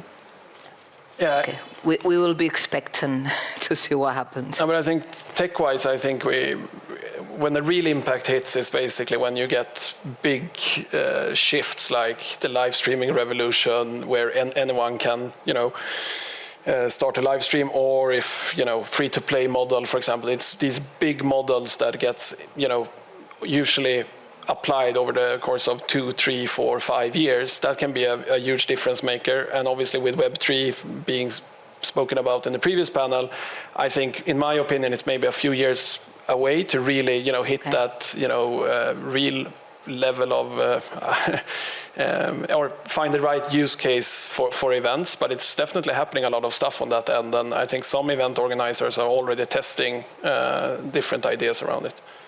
Yeah. Interesting will be. I think technology is really very important for us. I think there's good examples for when in esports and gaming we've done things first. Like we started video broadcasting before YouTube existed. And most people that I tell this to, they're like, there was a time that YouTube didn't exist.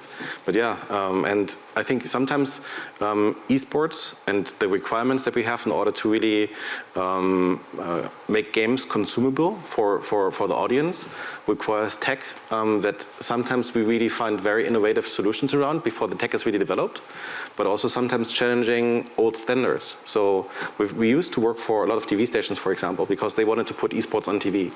And when we started working with them, they were between puzzled and shocked about the technology that we've used. Because they said, we have certain expectations for the cameras. They always have certain brands. And it needs to be that brand to be professional TV quality. And there's a lot of brands that we started using over time. I think then in 2020, when we opened the latest studios that we have created in Berlin for our esports production, we had a TV station coming by. And again, it was a similar reaction from their side. They said the brands and the solutions that we use is far away from what they would use. But at the same time, they also said that probably with the tech that we are using, we are 5 years ahead of them.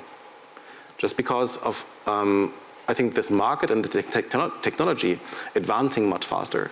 We see that sports events, left and right, are great and amazing events. But if you look at proper esports event and how augmented reality and so on is being used there for years already, they now start looking into what we do in gaming esports and understand the technology that is already available and how they can make use of it. So I think it is super important. I think we try to be spearheading that all together and then also be innovators for other industries. Yeah, that's, yes, a creator of technology for other sectors and other industries. That's really interesting. I also wanted to tackle, and we'll leave some minutes for questions, it's the issue or the question of the professionalization of the sector.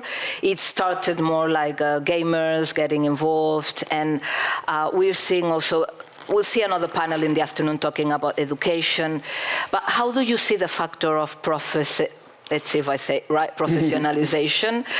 Is that a key factor for the development of the industry? Or on the other side, it's going far from the grassroots of the industry? You see it as a key factor? I would say that it have developed very fast the last 5 years. I mean, the players are much more professional today than 5 years ago. They have coaches, they have supporting staff, they have scouts, they have, an entire, on that end. Same with player unions now, especially in League of Legends. It's, the players actually have their own unions on top of their managers and teams and so on, which I think is a sign of getting more professional. On the team side, obviously, with all the investors, there was some bad things, but the good things is that proper sports people are now owning these other teams. So obviously they bring in a lot of experience to these teams, how you should handle players, how you should approach the business and all of this. So I think professionally, the sports side is definitely getting more professional. I think on the business side, there's plenty of room for improvement. There's definitely a lot of serious, good companies in the industry, but there's also, I would say, a lot of startups, new things going on at the same time, which sometimes, are struggling with, being professional. So I think on the business side, in my book, it could get more professional. But it's really hard to say exactly what's missing. I think, for example, Jordi is pointing out, our relationship with publishers and media platforms. That could be one thing where I think the industry could work much more together than fighting each other. There's definitely industry standards that could be applied for most of the different stakeholders. You want to add anything to this? No, maybe not exactly the same, but that, of course, it's not the same, I don't know, Bolivia than Spain or than Sweden. No? Each market has different level of professionalization, but there is definitely everywhere. The last 5 years, things move very, very fast, but of course there is grassroots, there is amateurs, there is professional teams, but I think there is a space to improve for sure, but things are going well in this direction. Great. I think professionalization is really a topic that's very depending on the market that we're talking about. I mean, we are all coming out of developed markets, totally different with emerging markets. They have different technology. It's much more mobile, for example. It's about really the first grassroots initiatives, then organizing the play and so on. So I think there is no one solution for everyone in the world, but I would say that a lot of the initiatives that we see that lead to further professionalization are really good. So we, for example, also heard in an earlier panel about the visa issues. Germany, for example, has established a specific esports player visa, I think 2-3 years ago, both for players to really move to Germany and get a visa for their living and for working as an esports player, but also short-time visa for players to attend only short-time events. And this has been helping Germany as a country to become more attractive because a lot of the countries in the world haven't solved that. And I think those things of improving really have a business impact on the countries, have a positive impact on the companies doing business there. But yeah, I think it's really a question of which country are you in. We also know some people in other countries who do business there. They look at what we do in Sweden, in Spain, in Germany, and they're like, "You're so professional already," and it's great to see that. But with what we do, they could never do that, because if they wouldn't be in their own kind of limbo, they wouldn't survive in the emerging markets. So therefore, yeah. And I think one aspect of this is also that all of us from Europe, we compare to football and traditional sports and all of this, but I think we should... There is that tendency. I think we should compare esports more with modern sports like MMA, let's say action sports with X Games and so on. They have a very similar approach. They build global first and have very commercial companies running their tournaments, and it's a very unstructured ecosystem. I think what esports really need to focus on is everything below that, you know, top league. The grassroots and everything in between is still very, I would say, not structured in the best possible way. In some countries it is, but let's say across Europe it could be a much better system how to structure esports. I personally like the Wild West a little bit because it creates a lot of innovation, but I think over the coming 10 years this will be a priority for esports to grow and get more mainstream recognition. Yeah, that's interesting. So one of the things we are really making, one of the conclusions really it's an evolving sector. So it's under development in the good sense. So a lot of things still need to improve, change, adjust, etc. Just let's try in 2 minutes. If you have to give an image or envision what will happen in the next 10 years, which is a lot of years for the esports, but which tendencies would you see? Try to... I can start. I believe in the rise of the esport parent. It's a little bit personal, but I think it's true as well when I look at demographics, stats and everything. I mean, I'm born 85. I have 2 kids. They're a little bit too small to play League of Legends yet, but they definitely play Roblox and so on. And I think my generation will be the first generation of many parents that have first-hand experience of actually playing esport games, competitive games, all of this. So I got a lot of support from my parents, but they were doctors and doing other stuff, and they didn't know anything about the games. I think if you look at all other sports, football, anything, I mean, it's the parents voluntarily, driving them to the training court, but also are engaged in how does it go in every match, and how, some of them become trainers, some of them become coaches. And I think this will happen the coming 10 years. So, my son now, 8 years old, he already asked me, what team should I cheer on? Wow. And I learned myself in ice hockey, for example, what team I should cheer on from my father. So I think the fanhood will change rapidly the coming 10 years because of this. So I think the rise of the esport parent will be also changing the landscape a lot, because then you get adult people with real experience to actually be engaged in esports. That's a good point. The new generations and how they relate to the parents. I would like to add the fans paying for the content. Okay. Cool. And you have a headline, Michael, for the next 10 years?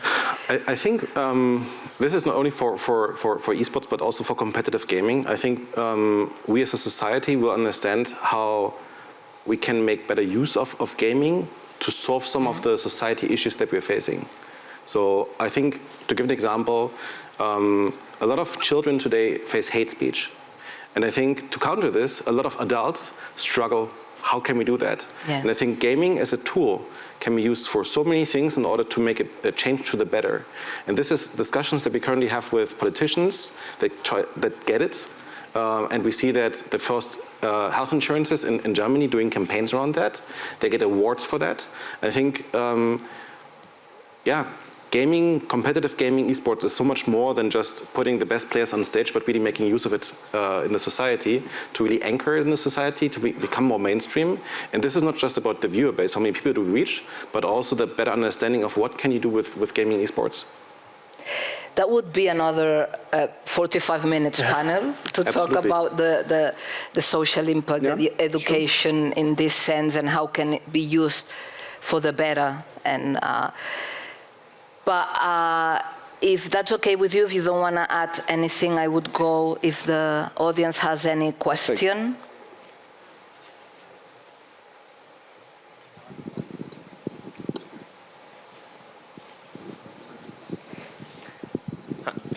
Well, first of all, thanks for all the insights. It's been quite awesome to hear having so many faith on how young can develop in the next coming years.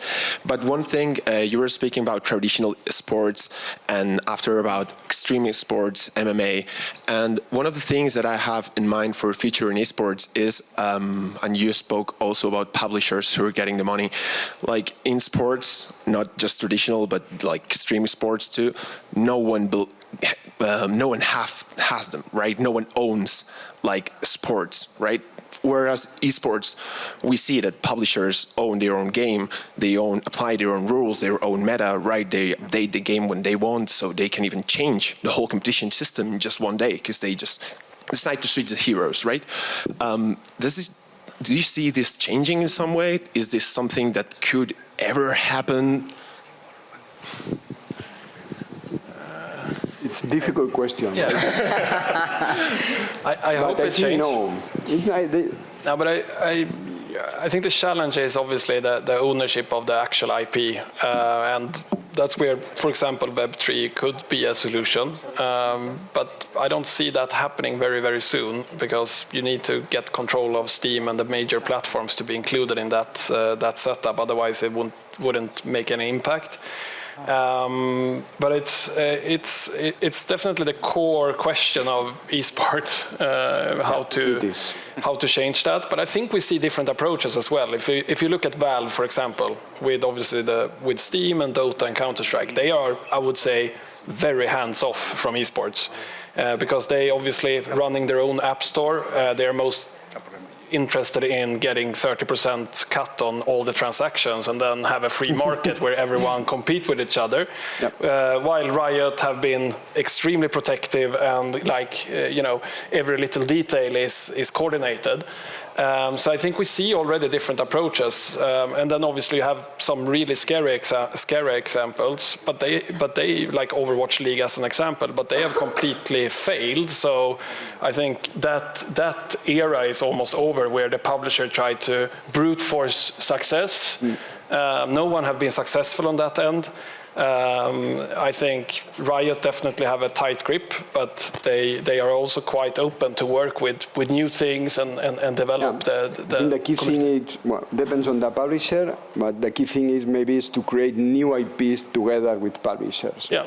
It's the only way that I can see that could be profitable for both, I'm not sure if I would say a new IP, but maybe a new way of thinking. But just new because IP, new. I think in the end we have to understand making a good game costs a lot of money, and the publishers have to make back the money. And there's also a lot of marketing that they do that's good for the community. Maybe not like for esports per se, but they need to make money from the games, right? And I think this is again the long play. We come back to the question of who do we serve? We serve the players. And the players decide which games they play, and they have a lot of influence. And I think this is the influence that also some publishers today do not really understand yet. We saw that some publishers in the last years have been super successful. They stopped listening to the community to a good degree, and they were paying the bill for that because they saw people moving to other games. I think there's just a certain logic in the market where my hope is that it will lead to more communication between tournament organizers, teams, players, and so on, to find smarter solutions moving forward. Okay, so sharp, 45 minutes. So thank you so much for your contributions. Thank you. For me, it's been very interesting. I hope that for everyone else. And now we're gonna finish for the morning, do a bit of lunch, whoever wants to join us, and do a bit of networking. And we'll come back at 3. Yeah, at 3. Okay. Thank you very much. Thank you.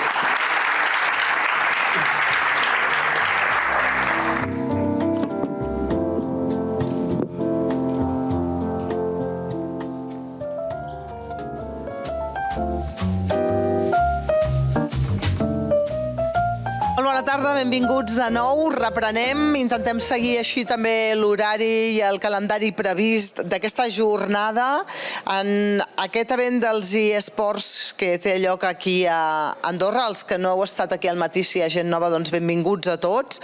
I ens sentem el que són les ponències de la tarda, perquè comencem amb aquesta exposició que ens farà el Pere Pérez. Ell és fundador de Metacampus, analista d'intel·ligència artificial i nous models de negoci. Ell també posiciona a tots aquests negocis i ell com un líder emergent en el sector de la tecnologia i la innovació en el món formatiu. En aquest keynote que ens farà ens parlarà sobre l'educació en l'entorn digital, com aquest sector audiovisual és molt rellevant en l'àmbit dels eSports i sobre com la nova economia virtual ens està canviant també el model tradicional. Doncs escoltem aquesta xerrada, aquesta ponència que ens farà el Pere Pérez. Quan vulguis. Hola, moltes gràcies a tothom per venir. Veig que tinc aquesta consistència en el poder de buidar sales quan haig de parlar. Doncs, bueno, em sembla que hi ha algunes persones en anglès. He fet la presentació en anglès i així que canviaré. Si hi ha alguna cosa que no enteneu, no serà per l'idioma, sinó perquè el que parlo a vegades és difícil d'entendre o m'ho invento. So today we're going to talk about the imagination economy and how digital creators, and when we talk about creators, we talk about gamers, and we talk about content creators, builders, etc., can thrive in this next super cycle that we're about to immerse our journey in. So I am Pere Perez. It's not an artistic name. It's actually my IRL name. I'm the CEO and founder of Metacampus. I've been working in innovation for the last 25 years, from Web 1 to Web 2 to now Web 3. And always trying to see how emerging technologies can be applied to develop new business solutions. So that's what we've been developing in the last company at Vision and as part of Media Pro as well. And now with Metacampus, we could see that the change and the speed in which this change is taking place, that is exponential technologies, are really disrupting every aspect of our society. We could no longer innovate for our clients. We had to help people embrace innovation, acquire the relevant knowledge, and with that develop new business solutions, new monetization models, new ways of living. So that's me in regards to the real life. I've not been very much involved in real life for the last 2-3 years because I've been living in the metaverse for just purely immersed in the Web3 culture, into the concepts of this decentralization, into working with virtual communities, and there my profile is Ready Player One. Which, yes, it does come from the book and then the film. So it's, I think it does work quite well. Or they call me Ready. I am an MFer. MFer, it is a fully decentralized Web3 community of motherfuckers, and I am really into memes. I'm really into digital art. I'm really into the concepts of decentralization, into onboarding people, because we see the social benefits. We are actually, this is more than a technology revolution. We're entering a social revolution that we're actually creating, the progressive digitalization of our society, and it's our last chance to actually influence how we want this digital society to work, how we want to protect our digital rights. Our digital rights in the future, they're going to be as important as our human rights today. We've already fucked up the planet, so let's try to protect and let's try to generate a better legacy for the new generation of digital citizens. And that's why in this concept that we do believe that a society on chain, it actually means a society without chains. It does liberate us. It does provide freedom. And talking about freedom, here, and I think that as we go today, we keep evolving into these concepts of what does AI mean, what does blockchain and Web3 means, and so on. We will see so some of the problems that we're seeing today on esports, on centralized models, on the attention economy. It is part of the emerging new culture and emerging new expectations from users, from creators, from wanting to be more rewarded, more being involved and recognized for the participation in building the entire ecosystem. So the first one that we're seeing in this part of the internet really disrupting every aspect of our society, because when you're talking about it having an impact on the economy, it's all the key pillars, and we've already gone through the phase of the central institutions trying to ban what is cryptocurrency or what is decentralized currencies at the end of the day, because there is nothing against digital currencies. The problem was more decentralized digital currencies and losing the control of that. The same happens with identity. We come from an era where we have been abusing the use of data, breaching privacy. We were on the free products of social media. We're always the product ourselves. Our data was really what was the value, and that's been heavily abused. So now we go into the era of anonymous identity and being able to prove your value and your experience and your contributions based on your registrations on chain rather than on your personal data. And that enables creators a huge amount of, let's say, freedoms to create new profiles. It's almost, you create as many profiles as you want. You can be whoever you want to be. So at the very core, AI gives us the freedom to create. If you can imagine it, you can create it. When we talk about text to image, text to speech, text to video, text to 3D, text to, at the end of the day, what we're saying is like AI is the end of technology.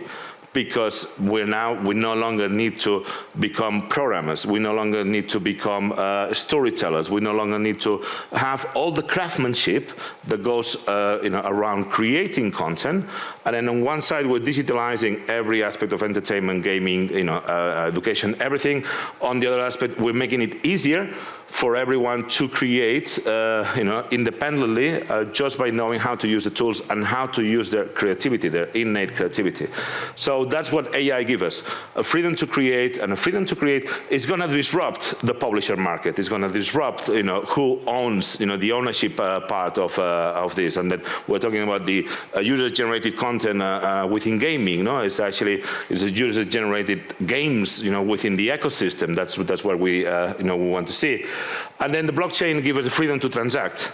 And that's, the freedom to transact is the most important constitutional freedom upon which all the other freedoms depend on. Because if you do not have that freedom to transact, that freedom in regards to the economy, you're always depending on the central institutions.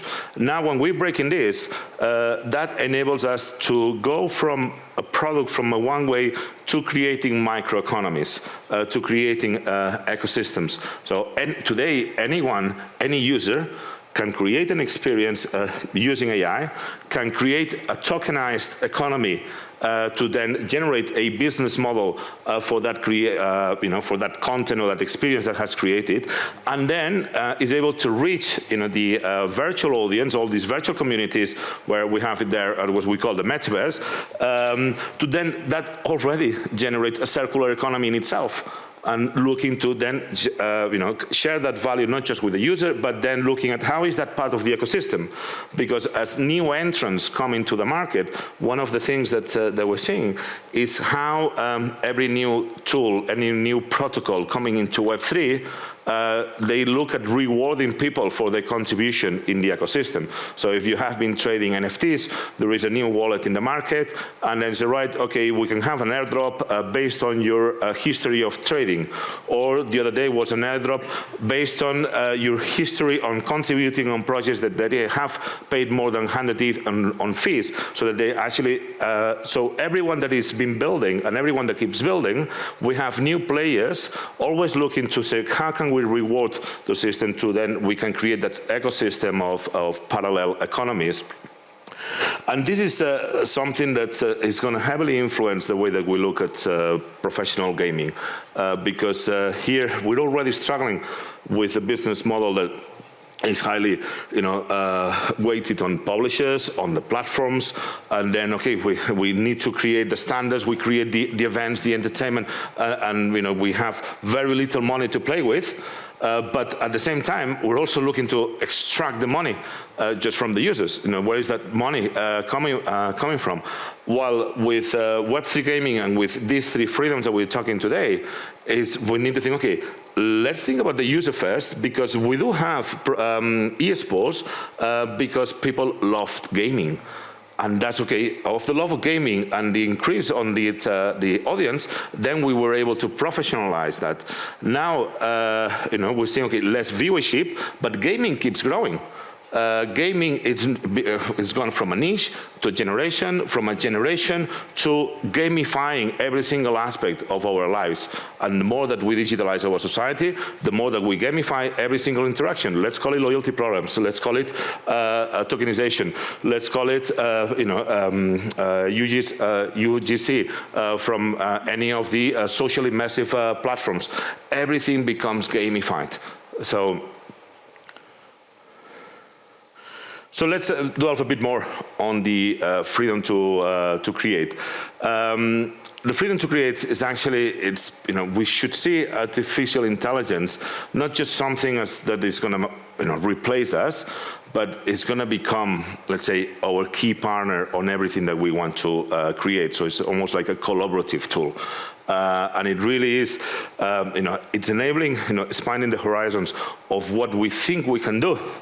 Because we could do everything, we did not feel that we were capable of doing those things because this requires too many people to build that idea, and then I don't have access to the money, etc. Now there is a big trend in US which is called the AI solopreneur, which is a new startup trend that is only one person. Everything else is all the tools and the technology. So only one person generating startups, generating very scalable business models. So if we're going towards this direction, then on one side, we will see a lot of job displacements, and that is a big worry because the space of where AI can be integrated across the workspace is huge. It's a blockchain. It has so many barriers. That's why it's a lot slower. AI is, it's integrated in our day-to-day. So we will see that, but at the same time, that opens up a huge amount of possibilities, and it democratizes creation. Because everyone has access to the tools. They are very accessible. And that's where, it's using your creativity, your talent, your ability, and everyone gets to play. So we no longer we come from everyone protecting the IP, creating these massive, 10 players, leading social media, leading the publisher market, leading any single sector. It has 80% of the market is by no more than 10 players. Now, we will go into more accessible kind of ability to create the economy, which generates microeconomies, and that is the essence also of that is going to force also decentralization, because the need for collaboration into those players is a lot greater than the need for protection from all the heavily IP-driven huge companies. And that's where we're seeing that creators, and where creators, we include gamers here, they're going to have a key part on building this new economy. They can become this, the trailblazers of what we call the imagination economy, because if you can imagine it, you can actually create an economy around it to make it happen, to make it viable. And because the cost of producing is so little, the cost of making that, let's say, profitable enough is a lot less ambitious. So you do not need to generate billions for a business model to work.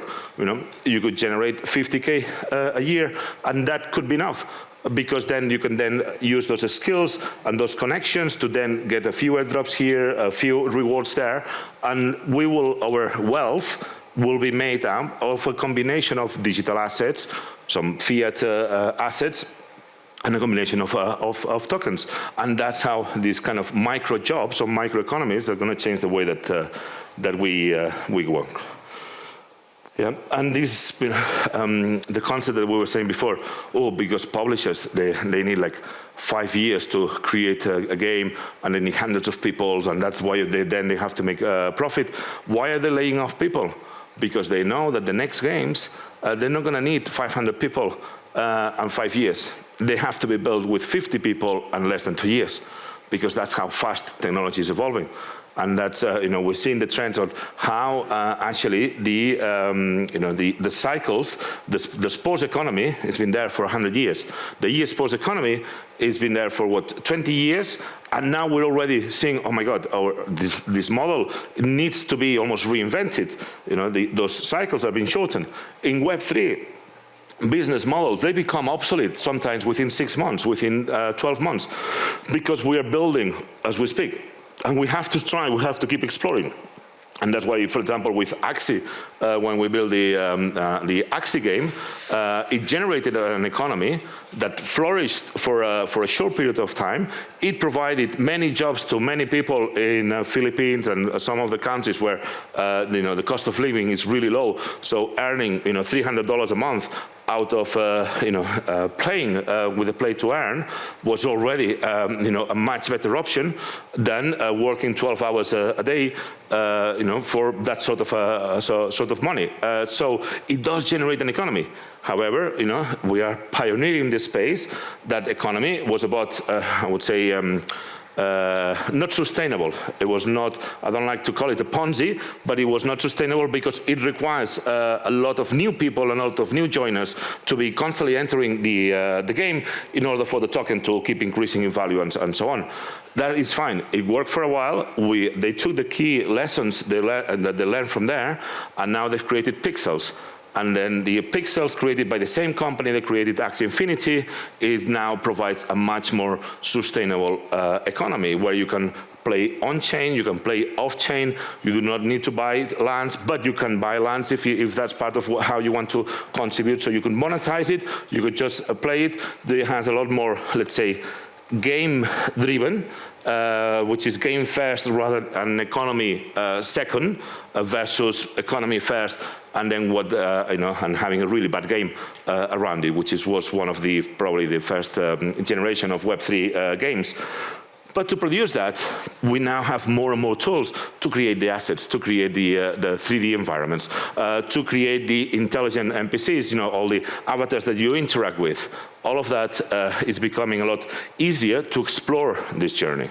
Yeah, and then because craftsmanship, it is something that it is becoming commoditized through the advances in technology, then it's creativity. Creativity is the source of true value in the imagination economy.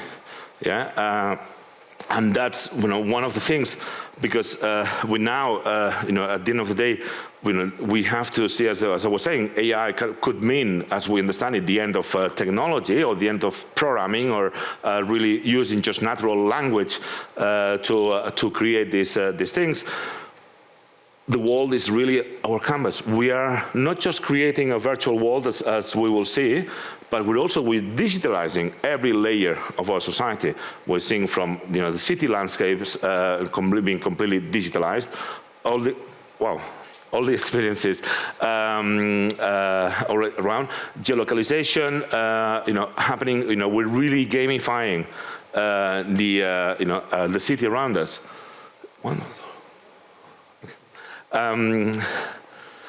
So actually then technology, it really is an extension of our dreams. And then when Elon Musk said, actually we live in a simulation, and they created all the, all the hoo-ha around it, really when we're virtualizing every aspect of our day-to-day, of our entertainment, of our education, workplace, everything, it really means that we are gamifying everything. We're gamifying community building.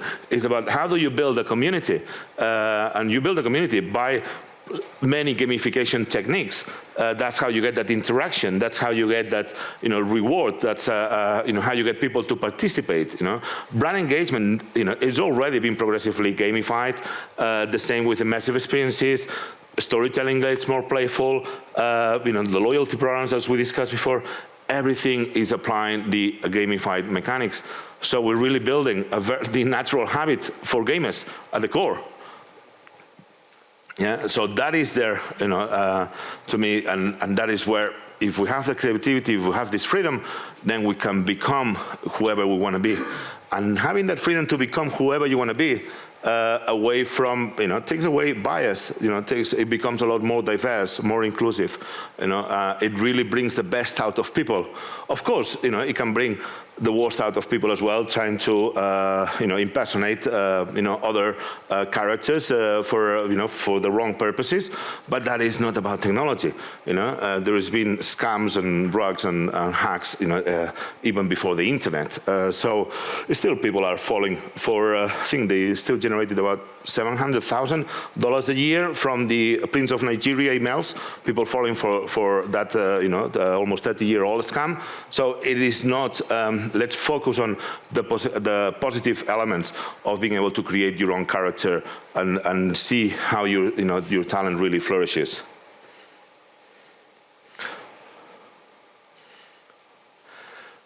Then, in regards to professionalizing, before we had one of the issues that we had is, okay, you had the jack of all trades, a master of none, and really became that you really had to specialize. And because things were very difficult, whether you are a developer, a programmer, or whether you are a professional player, or whether you are a game designer, you have to choose one career path.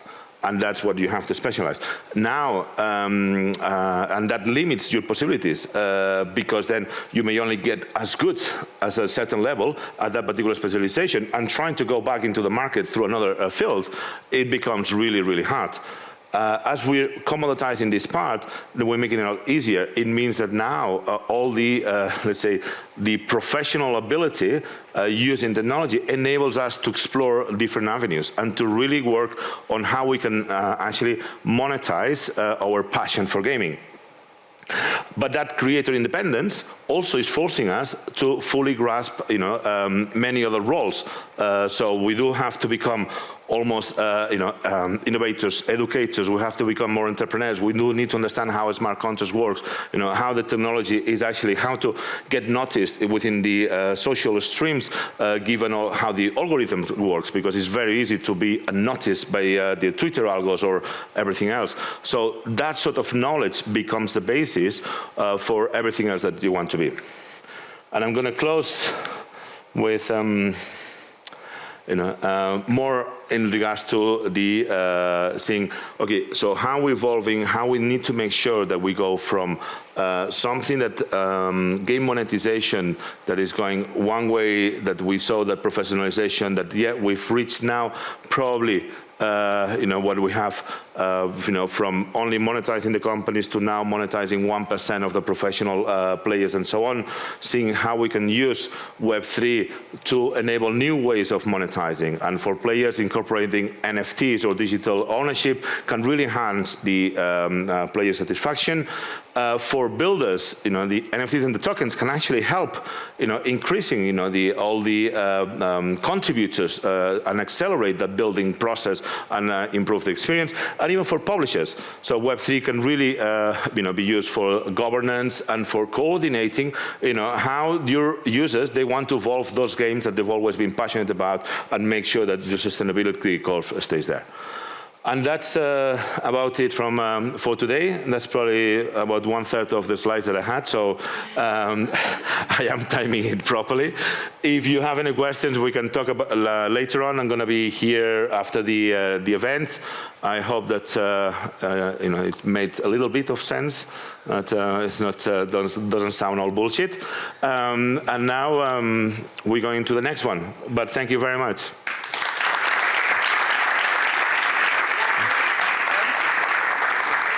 Gràcies al Pere Pérez per aquesta ponència que ens ha fet ara mateix, i ell serà també, de fet, el moderador de la taula que ve a continuació, sota el nom El Joc al capdavant, transformant els paradigmes educatius. Ells ens parlaran, els 3 ponents, de com els seus projectes educatius s'han començat a integrar amb l'actual ecosistema digital i d'entreteniment, com cada vegada hi ha més demanda de formacions digitals, de gaming i d'eSports. També explicarem que aquí tenim un centre d'alt rendiment en eSports de l'ACA Esports i són andorrans. De fet, tindrem aquí en aquesta taula presència també andorrana. Com la professionalització del sector requereix cada vegada més talent i aquest requereix també noves qualificacions i com altres entitats de l'e-sport tradicional veuen paral·lelismes amb els e-sports i el gaming. Com dèiem, en Pere Pérez serà qui moderarà aquesta taula i els presentarà la resta de ponents. Gràcies. Moltes gràcies. Benvinguts de nou, com esteu? Soc en Pere Pérez i avui estic acompanyat pel Marc Loren Gold. Moltes gràcies per venir. El Paula i el Víctor. I seguint amb la temàtica una mica de... Hem pensat, no?, de com estan canviant tots aquests perfils i com està canviant el nou paradigma de l'educació. Per realment, normalment, si està canviant una mica els models de negoci, les tipologies de feines, etc., hem de veure com podem educar la següent generació en base a això. I això és una mica el que parlarem avui en aquesta taula rodona i m'agradaria que us presentéssiu, sisplau, i parleu 2 minuts de vosaltres i una mica el que esteu fent. Començo jo, Jo soc el Marc Loren Gold, soc el director d'Unisport. Unisport és una escola de negocis catalana que té 12 anys d'història i també serà andorrana d'aquí poc. Nosaltres formem directius del món de l'esport i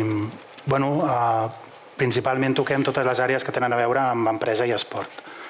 Des de fa una mica més de 2 anys ens vam ficar en el món dels e-sports amb un programa de gestió pensat per entendre l'ecosistema, sobretot dels e-sports.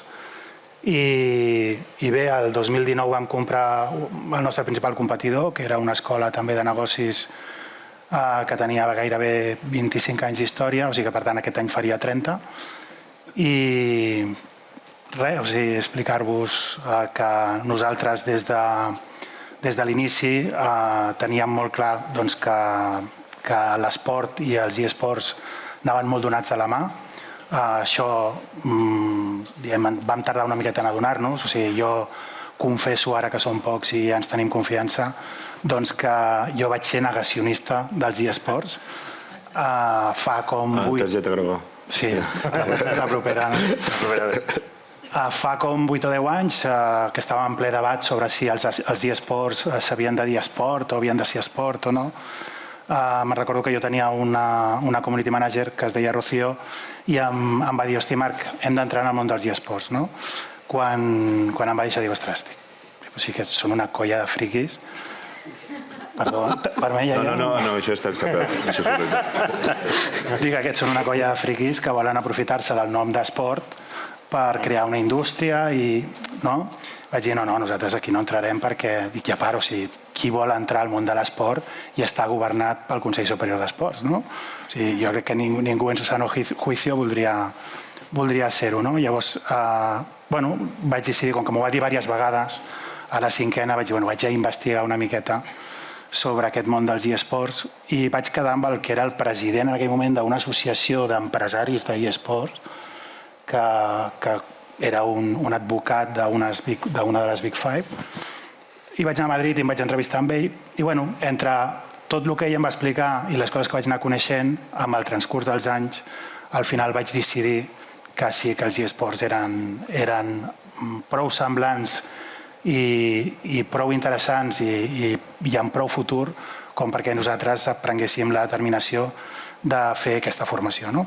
I vam tardar perquè ens va costar trobar els partners adequats i tot plegat, però al final podríem dir que, si ho miro en perspectiva, crec que tot i haver pagat els dubtes amb una sortida al mercat una miqueta més tard, doncs crec que ens ha anat bé. Totalment. Has arribat a parlar amb algun gamer en tot aquest temps? Sí, amb algun, però tampoc no li he explicat algunes coses que pensava.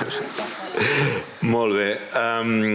Paula, els que estàvem ahir, els que vam arribar ahir, vam tenir la sort de veure que ens expliquessis de primera mà tot el tema del que esteu fent, que és fascinant, i si ens poguessis una mica explicar com a l'ACA Club esteu revolucionant el que és el tema d'educació per nous pilots, etc. i per ser quasi bé noves persones en aquest sentit. Bona tarda a tothom, soc la Paola Pereira, soc responsable de comunicació de l'Automòbil Club d'Andorra. Fa uns 4 anys vam començar a explorar el món dels eSports.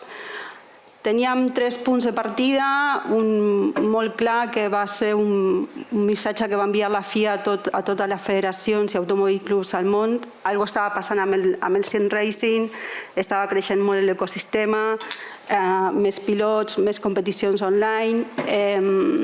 D'una altra banda, nosaltres ja com a federació, l'Automòbil Club d'Andorra, aquí també és Federació Andorrana d'Automobilisme, ja tenia una tradició en formar pilots. Tenim potser uns gairebé 20 anys formant pilots reals. I per últim també teníem una intenció d'apropar el club a les noves generacions. Tenim una massa social molt gran, amb un percentatge molt gran de gent per sobre dels 50 anys i necessitem apropar-nos a los que seran els futurs membres del club.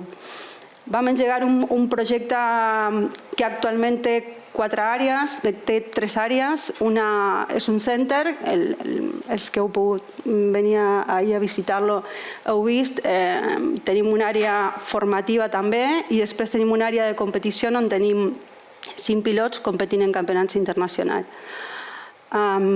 Pel que fa a l'àrea formativa, el nostre objectiu és formar els pilots professionals digitals del futur.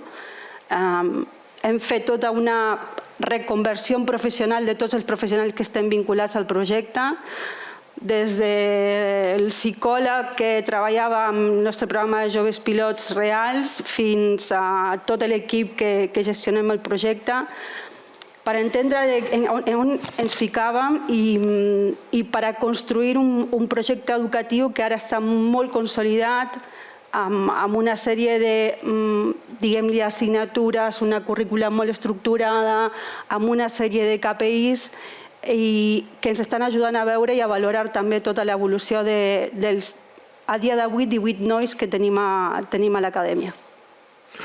Molt bé, és fascinant i ara entrarem una mica més en detall. Per últim tenim en Víctor, que és director del Johan Cruyff Institute, però com els seus companys no han respectat les regles de joc i s'han menjat aquests 2 minuts. El tenia targeta groga. Sisplau, Víctor, explica'ns també, perquè vosaltres, tu portes molt temps posat ja, diguéssim, en aquest sector híbrid entre els esports i els eSports i dins de l'àmbit educatiu en l'institut. Explica'ns una mica, sisplau.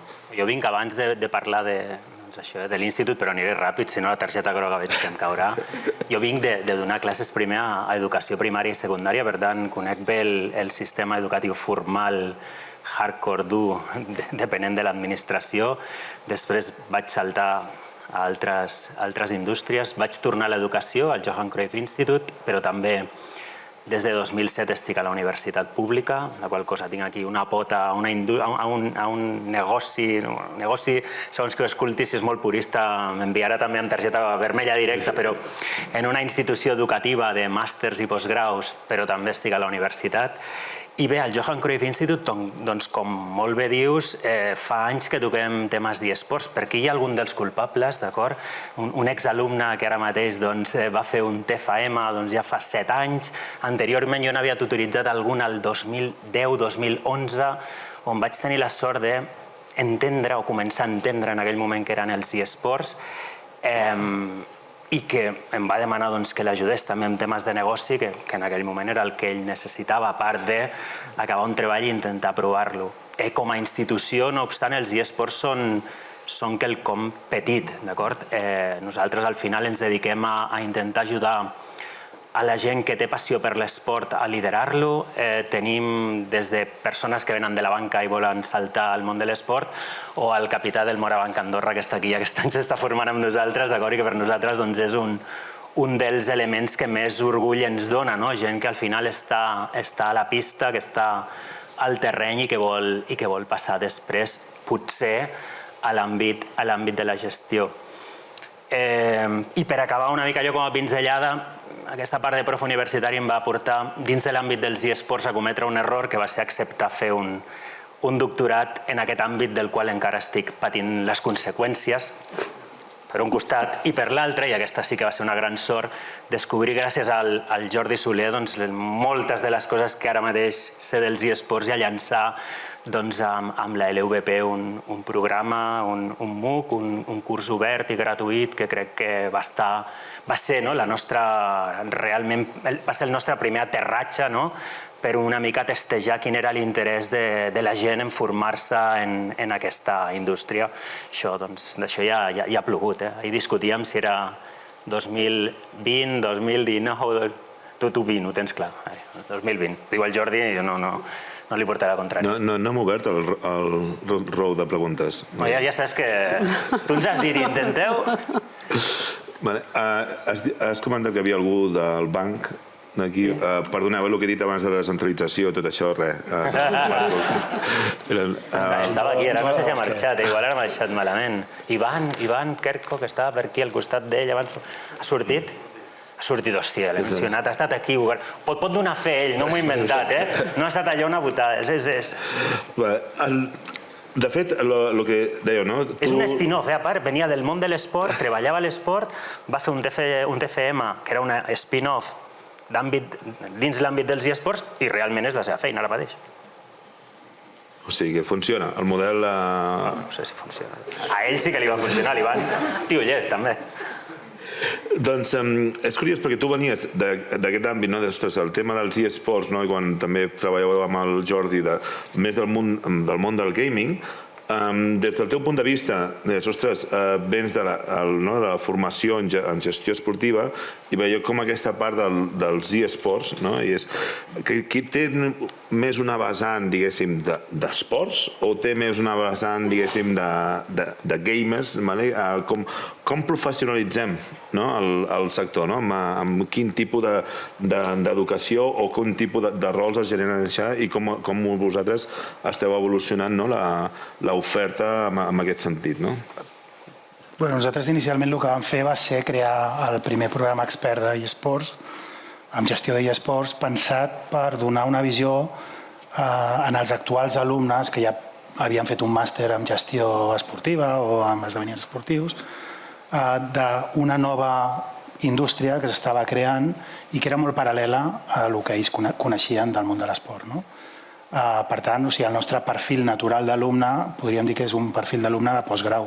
Estem parlant d'alumnes de 25 cap amunt.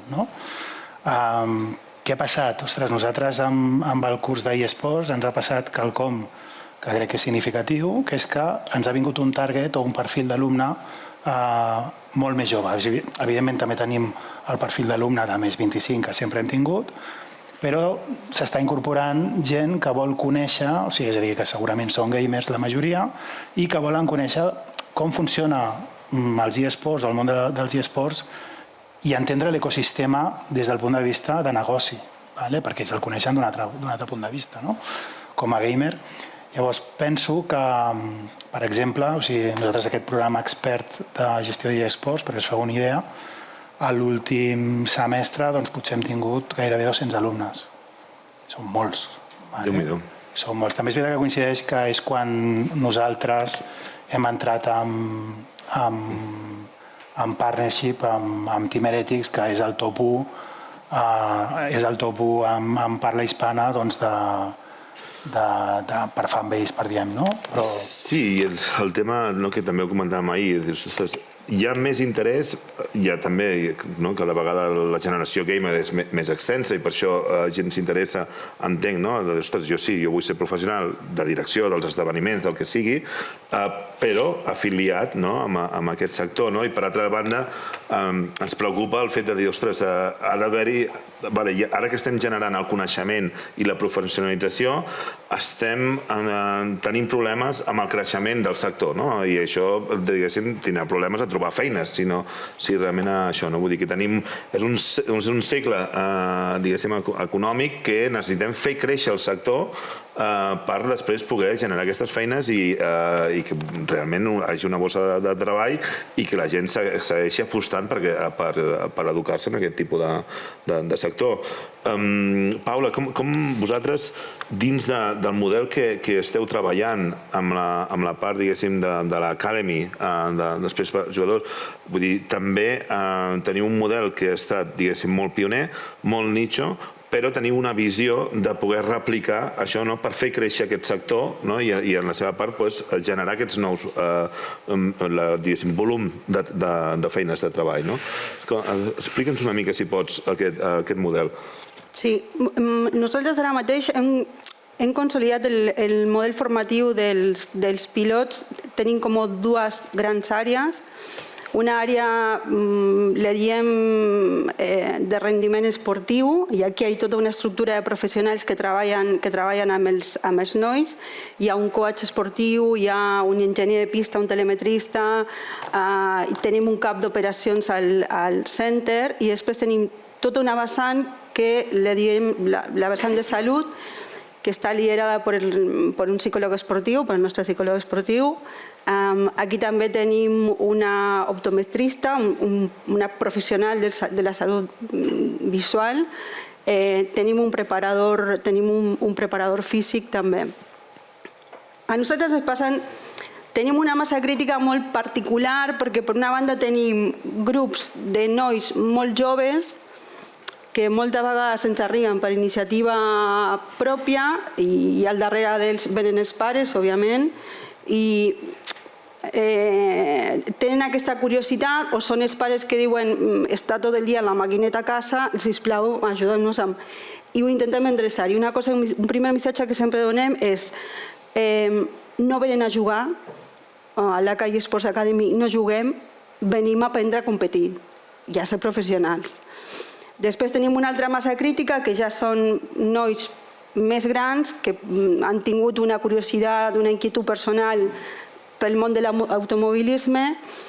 El sim racing té una qüestió absolutament genial, que és que democratitza l'accés al món de l'automobilisme, fins i tot el professional. I tots aquests entren i tots ells entren en l'estructura formativa. Què volem nosaltres? El nostre objectiu és formar pilots professionals. Ens passa que o es poden quedar a casa a competir amb l'equip, que de fet ara estem fent una selecció interna, segurament tindrem gent nova a l'equip o no, estem fent una competició interna, o es passa que ja s'ha passat un parell de casos de nois que han acabat sent fitxats per equips de fora i estan competint en les plataformes on estaven formats, estan competint a fora. Però inclús el fet d'habilitar aquest format educatiu és el fet que està generant nous pilots professionals. Això significa que quan més i millors pilots professionals tinguem, més audiència, més fanbase anirà generant. Per mi és una forma d'anar fent créixer el sector i després de dir, si això funciona aquí, com es pot anar replicant a altres països, ciutats, etc. per fer-ho. I aquí és molt interessant el que deies del fet que no són gamers que no venen a jugar, venen a convertir-se en professionals. I abans amb el Víctor comentàvem, ostres, el tema de no venir, o sigui, no el videojoc com a carrera, sinó les tècniques de gamificació per ajudar, a fer que els programes formatius siguin, més immersius, més pràctics, realment això. Vosaltres, Víctor, ja heu començat una mica a fer formats més híbrids de tècniques de gamificació dins dels programes formatius per eSports i per esports en general. Sobretot per a eSports, per a esports a vegades menys. Al final tenim un públic força divers, tenim les mans que tenim, són pocs, i sí que és veritat que hem anat introduint gamificació, sigui en cursos on crèiem que per la tipologia de curs era més interessant o per el target que en aquell curs teníem. Això per un costat. Després també voldria posar sobre la taula que no només hem fet gamificació pensen en la tecnologia. Al final la gamificació és una cosa molt antiga, ve del propi fet de jugar i aprendre jugant, i això nosaltres ho duem a terme amb empreses. Nosaltres portem empreses a una aula física on els alumnes tenen reptes vinculats a projectes reals d'empreses, on, òbviament, l'empresa acaba puntuant a l'estudiant, els estudiants s'acaben coevaluant, però no ens enganyem. A part d'aquest element motivacional, quina millor motivació que la de tenir potser un possible reclutador davant teu, que és la persona que et pot donar feina o que et pot, al final, referenciar o que et pot donar un cable i ajudar en un futur professional. En l'àmbit tecnològic sí que per a molts programes tenim, òbviament, sistemes de rewards constants, entres al campus tens un punt, t'avalua un profe una activitat en tens 10, t'avalua un company en tens 5, òbviament sempre en funció de la qualitat de la teva feina, i això, òbviament, et va donant uns badges, et va donant, en alguns casos, fins i tot, alguns premis. I aquí, és el que comentàvem abans també off the record. Hem de reconèixer que hi ha gent que és supermotivada i que el fet de competir contra ell mateix i sobretot contra l'altre li és supermotivacional, i el que simplement, quan fas una enquesta de satisfacció, t'està dient si jo em fixo en si la meva nota és més o menys o si he après més o menys que els que estan al costat, però simplement el tema de que estigui gamificat no és quelcom que em motivi en una forma com extraordinària. Aleshores, aquí jo crec que també que nosaltres tenim un públic, a diferència una mica del Marc, potser una mica més sènior, tant gent que vol... Tenim molta gent que vol entrar al món dels eSports, per exemple, ja que estem parlant d'eSports, i que ve a fer un curs d'Esports Management, cosa molt curiosa, perquè a vegades es diuen no, tenim un curs en eSports, i no, jo prefereixo veure com es gestionen els esports, que ens sembla com una cosa que tothom sap, i la realitat és que moltes vegades molta gent prefereix començar per aquesta indústria amiga, podem dir-li així. I aquesta és una mica la situació, que estem ara mateix mirant, com tu bé deies a la teva presentació, en tècniques d'intel·ligència artificial per a crear segurament entorns més enriquits, sí, però sempre dintre dels paràmetres en els que ens movem d'inversió, persones, etc. No, totalment, i el tema... O sigui, entenem que l'esperit competitiu que ja té heredat tot el sector dels esports tradicionals fa que quan vinguin després a aprendre altres tipus de professions, etc., doncs això els apliqui molt bé, que aplicar la competitivitat en el gamificada és un repte, i això... Però clar, una cosa és perquè venen de ser jugadors, venen als eSports, també ens estem enfocant molt en el rol del jugador, el professional gamer és el guanyador amb això, però també hem d'educar, aquí hem de generar molts altres tipus de feina que són professionalització del sector sense aquesta part més competitiva, i això no és... Entenc, Marc, també pel que deies, d'ostres, igual tu quan ho vas també començar, tota aquesta part d'ostres, vas parlar amb aquest grup d'empresaris que estaven amb això, amb el sector de no sé quantos, vas anar... És algo molt col·laboratiu i que necessita també de treballar amb l'ecosistema a través de mitjançant partnerships amb diferents entitats que formen tot aquest teixit industrial. Com ho esteu enfocant vosaltres a nivell de col·laboracions? A veure, jo sí que penso que, evidentment, quan tu vols una mica posar ordre amb alguna nou, la gestió potser és el primer que acaba sortint, la primera necessitat que acaba sortint. Com diu el Víctor, hi ha molts punts de contacte entre els esports i els eSports, encara que jo no m'ho cregués al començament, però sí que és veritat que a mesura que vaig anar fent, o que he anat fent aquest procés de coneixement, perquè al final jo també he fotut un màster propi d'eSports, o sigui, generacionalment... A la teva pròpia escola o has anat a la seva? No, a la vida, a l'escola. L'ha que ha vingut, per tant, per què no ell?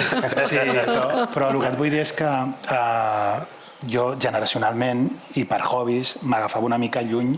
Això, és veritat que jo els meus fills els veig jugar en el Fortnite, els hi veig dir els tacos que has de dir quan jugues a Fortnite i el que fas quan jugues a Fortnite, i no m'imagino que demà sortiran pel carrer insultant a la gent i intentant-los matar, no? Vull dir que hi ha uns estigmes també dins del món del gaming que segurament és el punt clau on nosaltres hem de lluitar en el futur, doncs perquè la gent entengui que hi ha una sèrie de beneficis en el món del gaming que et serveixen per la vida, no?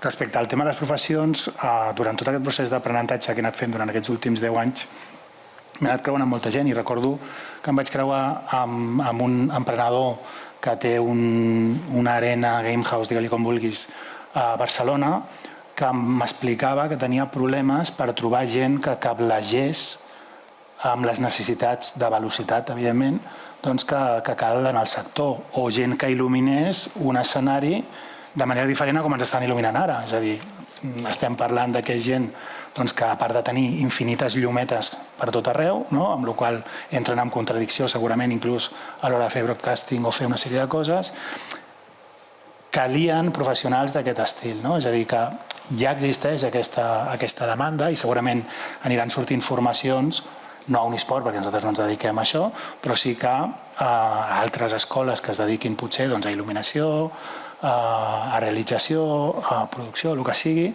ja vinculades al món dels esports, perquè aquesta necessitat està clar que en algun moment, si no hi és, que en alguns, clar, també és veritat, que ell podia trobar aquesta necessitat i que, ostres, que et faltin 5 tios per un esdeveniment no vol dir que hi hagi un mercat latent, però que crec que anirà evolucionant a mesura que va evolucionant, evidentment, el sector i va creixent a nivell de necessitats. Sí, i és molt important, no? Que dius, a vegades no semblen indicadors, però sí que hem d'estar sempre atents com està evolucionant la indústria, per dir, els estem encaminant, perquè és, diguéssim, responsabilitat nostra també, no és vendre cursos, sinó que educar-los per les feines del futur, no per les feines del passat, i aquesta necessitat constant, no tant inclús d'adoptar la tecnologia, però sí d'entendre quines seran els skills, siguin soft skills, siguin de coneixement específic, que li aportaran valor a ell i al mercat dins dels propers 3-5 anys. I ara, amb l'evolució tan ràpida que hi ha mitjançant la tecnologia, això és un repte en el sector formatiu tradicional, que és poder un avantatge, Paula, amb les coses que vosaltres esteu treballant, més amb simulació, més amb el tema de dir, el core està basat, diguéssim, dins del joc, dins del game, tenim totes les dades de telemetria del pilot, etc. Tenim les dades de telemetria, diguéssim, i de capacitat mental, de concentració, etc., dels grans pilots professionals, o sigui que sí que podem començar a utilitzar la tecnologia per dir, vull que el Hamilton sigui el meu coach personal perquè tinc totes les seves dades i ara a través d'intel·ligència artificial puc crear un digital, una virtual persona del Hamilton i veure com la forma de seva conduir em puc anar adaptant a la forma de seva conduir i això genera que aquell expertise que tenen els professionals que vosaltres esteu formant en el fons el puguin llicenciar, el puguin monetitzar i permet que també molta altra gent pugui accedir a aprendre dels grans, que això és una cosa... Com esteu vosaltres mirant d'integrar aquestes tecnologies dins d'aquest procés? Nosotros están muy supeditados a lo que pasa con las plataformas de automovilisme digital. De moment la part formativa es fa en Assetto Corsa, en el competición y en e-racing y a partir d'aquí incorporem una sèrie de software que ens dona molta informació del rendiment en cursa de qualsevol dels pilots i en l'àmbit formatiu també. A partir d'aquí, aquestes dades actualment les fem servir com a KPIs per a valorar l'evolució del pilot com a tal. Amb altres que incorporem des del punt de vista del seu treball psicològic, del treball que fan en preparació física, etc. És veritat que aquest univers d'intel·ligència artificial, dades dels grans pilots, no lo hem explorat, però segurament arribarà. Perquè inclús una de les coses que ens ensenyàveu ahir era el fet que estàveu recreant o creant com un circuit, heu simulat un circuit dins, diguéssim, d'Andorra, i aquí no hi ha dades de que els professionals com han optimitzat la conducció dins d'això. Tot això depeneu del publisher en el fet de dir, mira, hem creat aquest model de circuit, vosaltres que teniu totes les dades dels professionals, podem simular aquestes dades per dir quin seria el traçat més òptim, etc. Sí, exacte. Nosaltres aquí al final desenvoluparem el videojoc i el publicarem al publisher on pertoqui. A partir d'aquí, és veritat que cada pilot amb la seva sessió té la seva informació. Com a operadors gairebé de tots els accessos que tenim al center podem recollir aquestes dades, però a partir d'aquí aquesta mena d'anàlisi tan detallat encara no ho fem. I ja, per últim, abans que obrim el torn de preguntes, Víctor, una de les essències del Johan Cruyff Institute és aquesta part de lideratge i d'innovació. En aquest sentit, com esteu vosaltres una mica aquests models que heu estat establint pel sector esportiu i que quasi bé venien amb l'ADN del Johan, d'això, com esteu mirant d'exportar això dins de tot aquest nou sector dels eSports, però del gaming en general? Podria fer una resposta allò que quedés superbé, però t'he de dir que en l'àmbit dels esports... Sisplau, ja que estem, fes-la bé. No. Però malauradament, en l'àmbit dels esports, crec que també en l'àmbit dels eSports, no sé, és a dir, sí que estem treballant en projectes d'innovació, sí que constantment intentem... Per nosaltres el més important és estar en contacte amb les empreses que realment innoven. Nosaltres, al final, en innovar, només podem innovar en currículum i podem innovar en metodologies. Però, sobretot, nosaltres, al final, estem intentant buscar sortida per a gent que acaben sent directius d'empreses. Aleshores, el focus fonamental el tenim col·locat en que els nostres estudiants aprenguin de les millors empreses possibles, de les més innovadores, no sé, en alguna que estàs tu involucrada, com pot ser Baskonia Alavés, que és un club esportiu que jo diria que té un model d'innovació, no diria únic, però sí diria capdavanter, doncs que aprenguin que a la vegada els puguem proporcionar skills per a que ells mateixos puguin detectar negoci, perquè al final no ens enganyem, abans a la taula d'abans de dinar ha quedat ben clar el que el sector dels esports necessita, igual que el sector dels esports és negoci, gent que aporti negoci, d'acord? Doncs intentem fomentar aquesta visió del Johan, de com pots tu solucionar quelcom que aquest club o aquesta empresa necessita, més enllà de com tu pots acabar treballant en aquesta empresa. No sempre intentem portar-los a que es faci la pregunta de què pots solucionar, i això és una màxima des del dia zero, i no tant què és el que tu pots fer dins d'aquella organització. A partir d'aquí, intentar també aliar-nos amb empreses que estiguin innovant i liderant.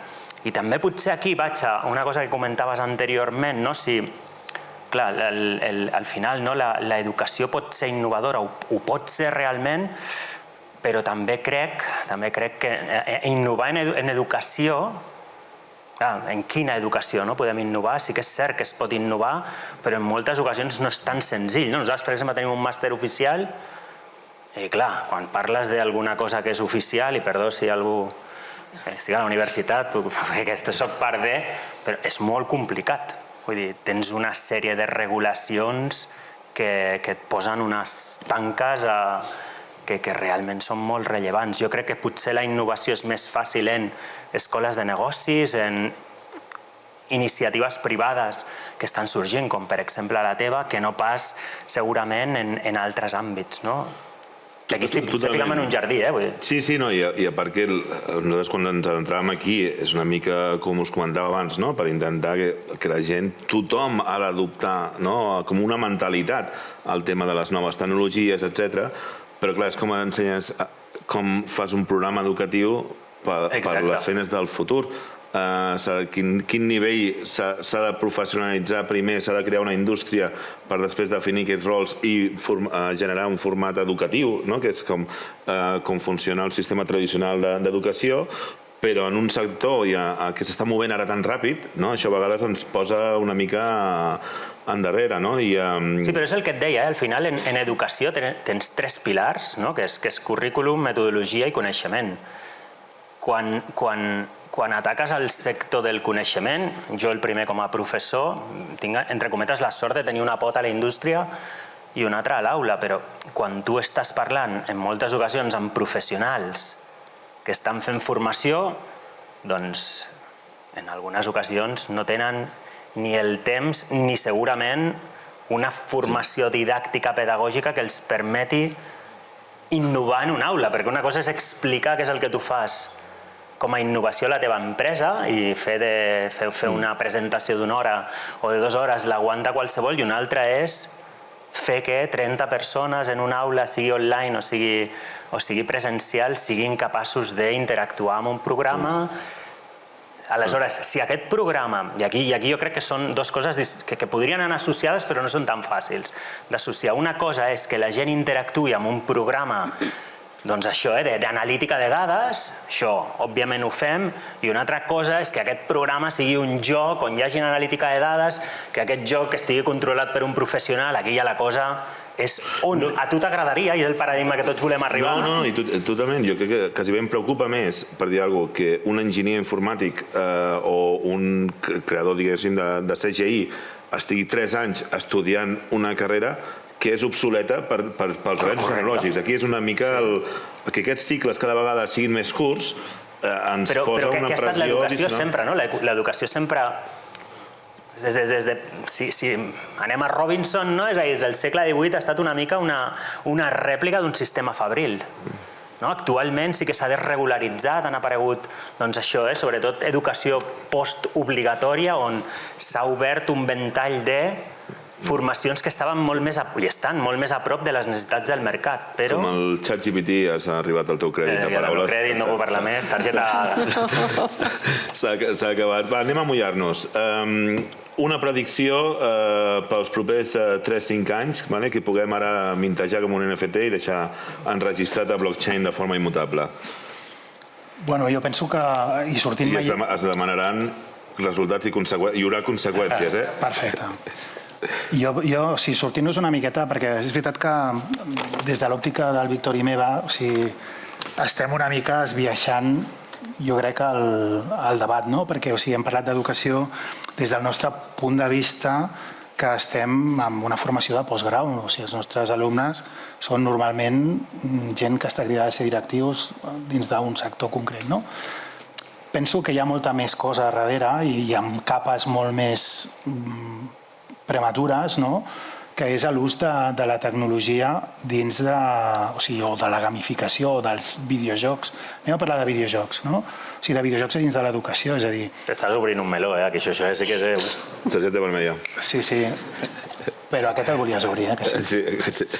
Llavors, el que et vull dir és que cada cop, i justament això té a veure amb el que hem parlat durant tot el dia, els processos de creació i la facilitat per crear un joc, anem-ho a dir així, un joc, i pensant sobretot en concepte serious games, aquell joc ja pensat, no el mainstream que tots coneixem i que es fan les competicions d'esports, sinó estem parlant de jocs ja pensats per educar. Jo penso que aquí hi haurà una evolució perquè serà molt més fàcil crear un joc a mida per una funció concreta. Una mica el que deies, abans havíem d'esperar potser 5 anys o havíem de tenir un desenvolupador d'un tipus molt concret per poder fer segons què. Ara no, ara tot està anant molt ràpid i s'està entre la intel·ligència artificial, el Web3, tot s'està tot anant a una velocitat que jo penso tenint en compte que aquest tipus de simulacions o aquest tipus de joc que poden ser aplicables a molts sectors el podran fer de manera supereconòmica i superràpida. Llavors, crec que això haurem d'interactuar els players dins del món de l'educació amb els players que sou cracs tecnològics per poder trobar la manera de produir aquestes eines que jo crec que no hi ha ciència al darrere. O sigui, està clar que gamificant aprens millor que no amb una classe magistral o llegint no sé què. Llavors, crec que el camí anirà per aquí. O sigui, no només en la nostra, que segur que acabarem incorporant, però jo crec que serem els últims a incorporar-ho, perquè hi haurà molta més demanda en etapes més... És una de les coses que passarà, totalment d'acord amb això. Paula, quina seria la teva predicció? Més que predicció, on podem pensar o on podem imaginar que estarà el projecte CAI Esports concretament en l'àrea educativa d'aquí a 5 anys. Segurament ja tinguem el model molt consolidat com perquè la Federació Internacional, la FIA, que ens està ajudant molt i està seguint el cas de l'ACA, és un cas absolutament únic al món. D'aquí a 5 anys tingui una certificació FIA a l'àrea formativa de pilots digitals i això es pugui replicar a altres clubs o federacions en el món. Tenim actualment l'acompanyament del responsable d'innovació del CAR de Sant Cugat, que també ha vingut a conèixer el center i no tenia idea que podia existir un joc així, i també s'estan acompanyant perquè des del CIO estan molt atents a el que està passant amb els eSports i concretament amb els esports electrònics simulats. Penso que aquesta podria ser la nostra carta als Reis, poder consolidar el projecte, sistematitzar tota la informació que tenim, que no és poca, és molta, i posar-la al servei d'altres clubs, d'altres entitats, d'altres federacions. A mi deixa'm dir que res del que hagi pogut dir la Pau... Perdona, tu ja estaves expulsat. Perdona, però ja està fet. Ha fet 5 faltes, ja. No, deixeu-me dir que el que hagi pogut dir la Paula i que us podeu imaginar del que és el que han creat, no té res a veure amb la realitat. És una passada. Jo no sé quants d'aquí tindríeu oportunitat de veure-ho, però realment jo em vaig quedar parat de lo valents primer que han sigut, de lo innovadors i de lo bé que ho han fet. I té molt a veure amb la nova realitat. Correcte, sí. I aquí és una mica aquesta necessitat d'adaptar i després gent valenta i a vegades, diguéssim, quan comences en petit, és molt més fàcil ser àgil en el canvi quan ets així en petit amb noves iniciatives que amb coses molt més... Això és una gran fortalesa que té Andorra i de fet ahir ho parlàvem amb el Toti, el meu company. Jo vinc d'un país molt petit, no tan petit com Andorra, que és Uruguai, i al final els països petits tenim com la capacitat de tenir aquesta agilitat i poder desenvolupar coses i tenir un període d'assaig, error, i és veritat que hem consolidat un projecte molt xulo i a més l'hem dedicat molt d'esforç. Hi ha un esforç molt gran que té a veure amb la formació dels professionals. Tots hem tingut que passar una formació específica en eSports per entendre on s'estaven ficant, de què anava tot això, i crec que tot plegat tenim un projecte molt xulo que tothom està convidat a venir a conèixer. Molt bé. Víctor, amb 10 paraules, que t'has tingut mitja hora per preparar-t'ho. Tens 2 minuts. Has anat al bar per veure un rato. Com veus tu? Quina seria la teva predicció? Soc fatal en prediccions, si no aniria corrents. On hem d'invertir? Jo el que diria és que igual que hi ha països que han apostat decididament, crec que Andorra és un exemple per la tecnologia. Hi haurà universitats i escoles de negoci que hauran d'apostar per la innovació. Doncs ja ho sabeu, invertiu en Andorra. Obrim el torn de preguntes. Mira, he mirat i segueix tothom, ningú ha marxat. És molt bona senyal. No hi ha ningú que dormi. Mira, ha vingut l'Ivan. Perfecte. No veig on tenim la primera pregunta.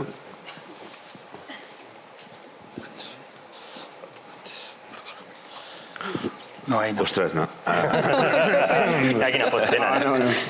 Molt fàcil, però és per tots quatre. Obro un altre meló, però crec que té molt a veure amb l'educació. Hi ha un altre tema que a mi fa molts anys que em té ocupat, que és les habilitats que desenvolupen els gamers, els jugadors, que és la interacció home-màquina. És una cosa que està clarament demostrada i crec que no sé quin moment de l'educació o on es pot aplicar, però com podem ensenyar als metges a millorar la seva interacció amb la màquina per fer els robots que han de fer a dia d'avui? Com pot ser que un jugador sigui més hàbil fent un robot que opera que un mateix metge? O sigui, aquest tipus de coses és una oportunitat que no l'estem aprofitant i que no sé si és innovació o no és innovació, però... Jo et puc contestar. I tant, clar, és per tota la taula. Puc, jefe? Vinga, va, però aquesta era meva, No sé. Jo vaig col·laborar l'any passat, jo he treballat amb tant l'Hospital de Catalunya com amb el Clínic amb temes d'e-learning i vaig tenir la sort de col·laborar amb el TEC de Monterrey, que justament la meva funció no era pas la interacció home-màquina, sinó més una part pedagògica i de negoci. Però sí que ells estaven treballant clarament en un programa sobre com millorar les habilitats dels metges, sobretot dels joves. No sé si ja donaven per perdut, però sobretot anaven a les escoles de medicina per intentar que les habilitats motrius d'aquells metges no estiguessin únicament vinculades al bisturí, simplificant molt, i estiguessin també molt vinculades a l'ús de la robòtica, sobretot, a l'ús de... I va ser un tema que, no sé si és la resposta que esperaves, però que se m'acut que clarament ells l'estaven treballant sobretot a nivell de competències una vegada havien acabat els estudis universitaris, que sabeu que a Medicina són uns estudis no precisament curts, d'acord? Però sí que ho estaven fent a nivell de competències de formació continuada. El tema, una de les coses que també ens dona la tecnologia, hem passat ara, o estem passant, quan deies el human-computer interaction, estem passant dels humans dir-li a la màquina què fer, estem passant a que les màquines ens diguin a nosaltres què fer. I això de forma natural.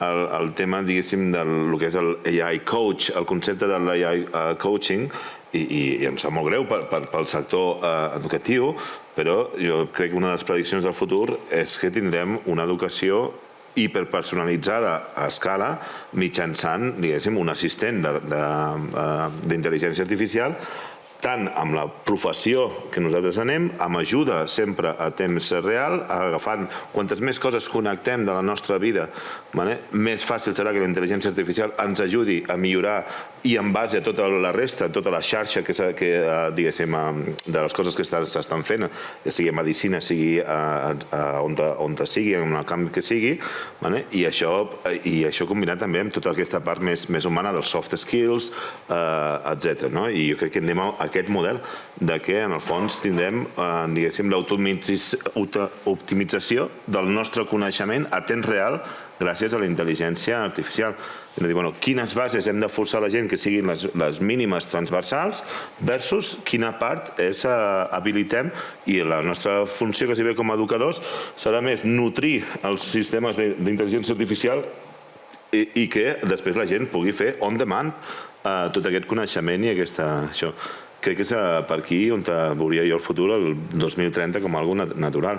Vull dir que els canvis, la disrupció és massiva. Vull dir, veieu, fa 2 anys no havia el que era el concepte del xat GPT i del text a vídeo, havia la computació, la visió per computació, havia tota la part de... s'estava treballant el CAPTCHA, s'estava treballant la web semàntica, el search, etc., molt més natural.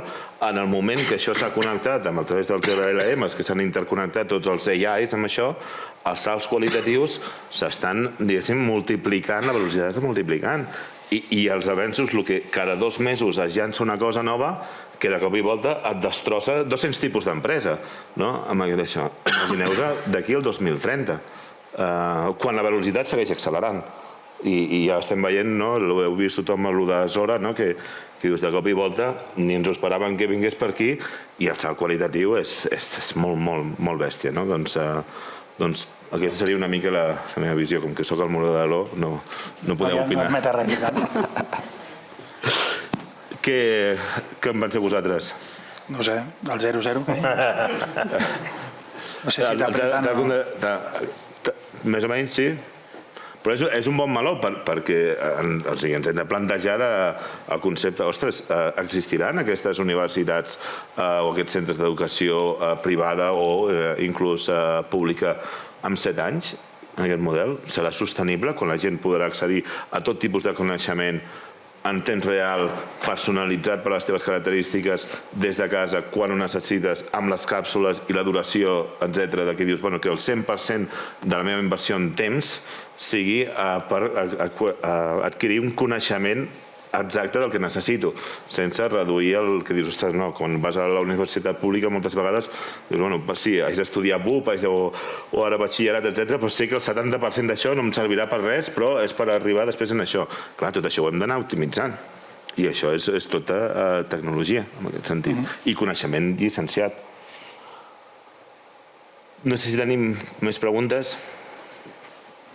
Ja, sorry. Jo, com que em quedo aquí per la següent, m'és igual. Hola, bones.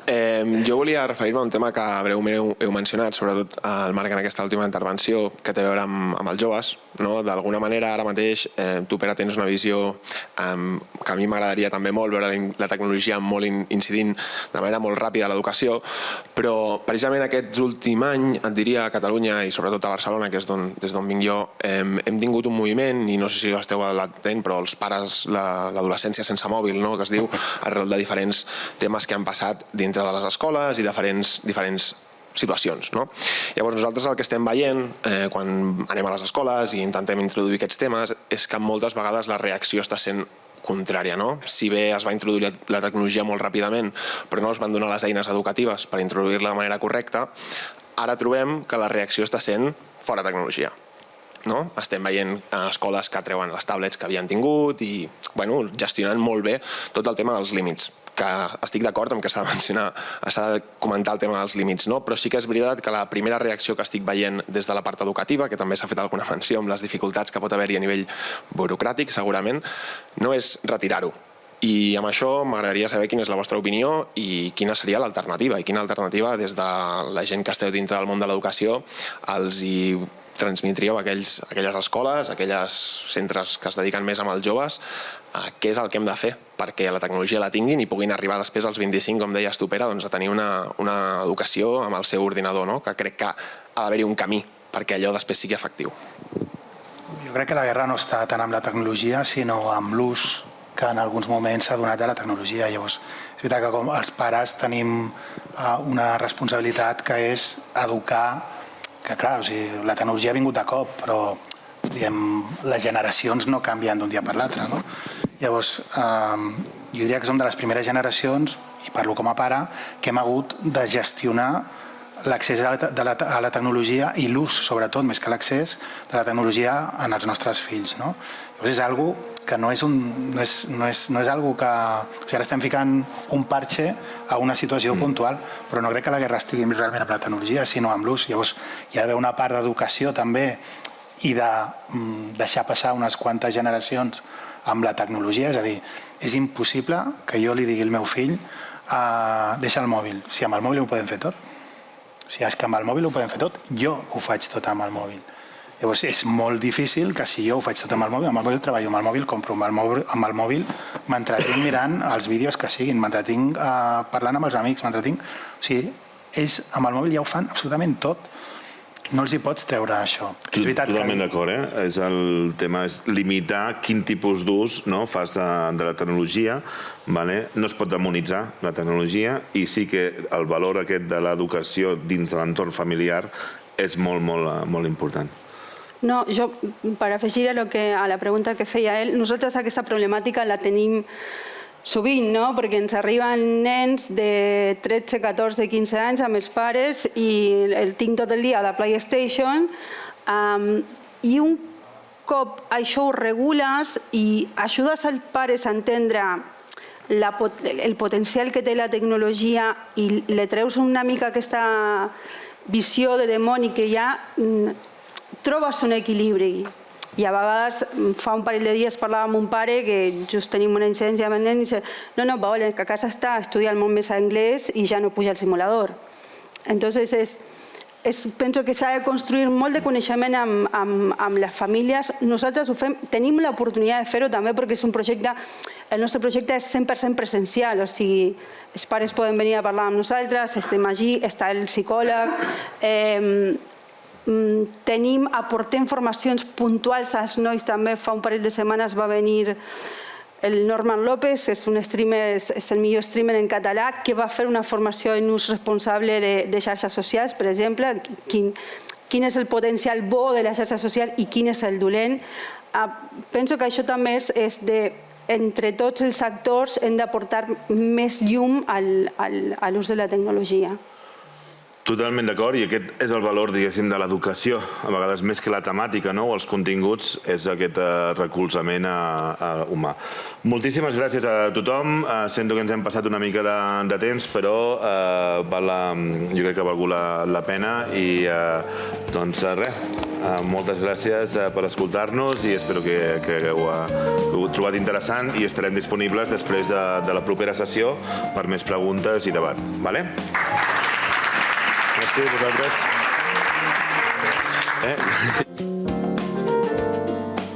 De 15 minuts, 5 minuts em diuen ara, temps per microfonar a tots els altres ponents i seguim amb la darrera de les taules rodones d'aquesta taula.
encetem ja, si volen anar seient, les persones que s'han aixecat per fer aquesta petita pausa, per intentar poder complir, com els dèiem, el timing previst en aquestes jornades. Anem a fer l'última de les taules, en aquest cas, connectant amb el futur i esports i jocs com a porta d'entrada per a empreses i institucions.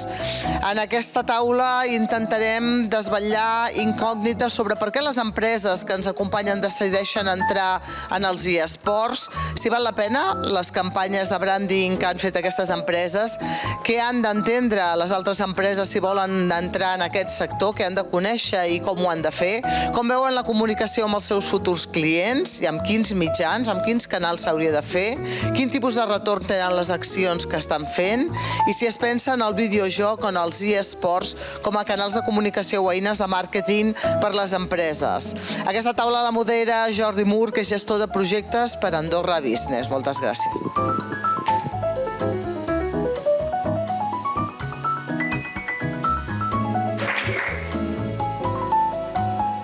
Gracias a todos por venir.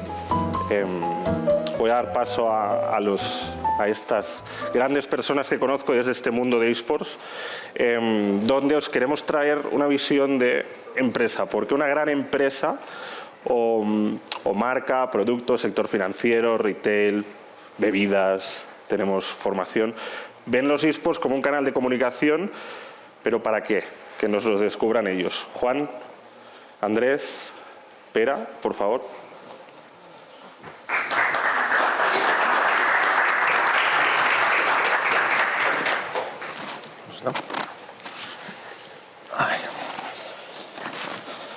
Bueno, quiero empezar con Juan, por favor. Siempre lo digo, qué mejor que uno mismo para presentarse, porque así seguro que no me equivoco.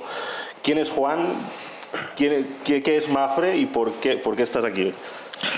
Buenas tardes, muchas gracias por aguantar estas horas, sobre todo para este tema, ¿no? Muchas gracias por habernos invitado. Mi nombre es Juan Cumbrado, soy el director de innovación de Mafre. Mafre es una aseguradora global que pues, nació en España y tiene presencia en casi todo el mundo. Y no sé qué más quieres que te cuente de... No, con eso os ha quedado claro, ¿no? A mí sí. Andrés, por favor, ¿quién es Andrés? Monster... Hola, buenas tardes, gracias por venir. Mi nombre es Andrés Costa, soy el director de marketing de Monster en España y Portugal. Monster es una marca de bebidas energéticas que nació en el 2002 en California, Estados Unidos, y en el 2010 le lanzó en Iberia. Y bueno, llevamos aproximadamente unos 15 años ya involucrados en el gaming y los eSports. Yo soy Jaume González y soy creador de un equipo de eSports, los Pepe Flyers, y encantado de estar aquí con vosotros. Empezamos con tarjeta azul, ¿eh? Juan, te conocí hace 2 años en DreamHack, Valencia, no sé, edición de verano o invierno, y estaba con Judith y me llegaste al corazón con un mensaje diciendo, como una aseguradora con su mensaje de branding, marketing, me calaste mucho. Me explicaste la historia de cómo os posicionáis en el sector de los eSports, pero con el foco, llegar al perfil juvenil para llegar al padre, porque el padre no lo tenías como cliente, pero al chico sí, con una consola o algo así. No sé si puedes recordar un poco esa historia. Ya has hecho spoiler. Spoiler total, ¿no? Ponme tarjeta casi mejor, ¿no?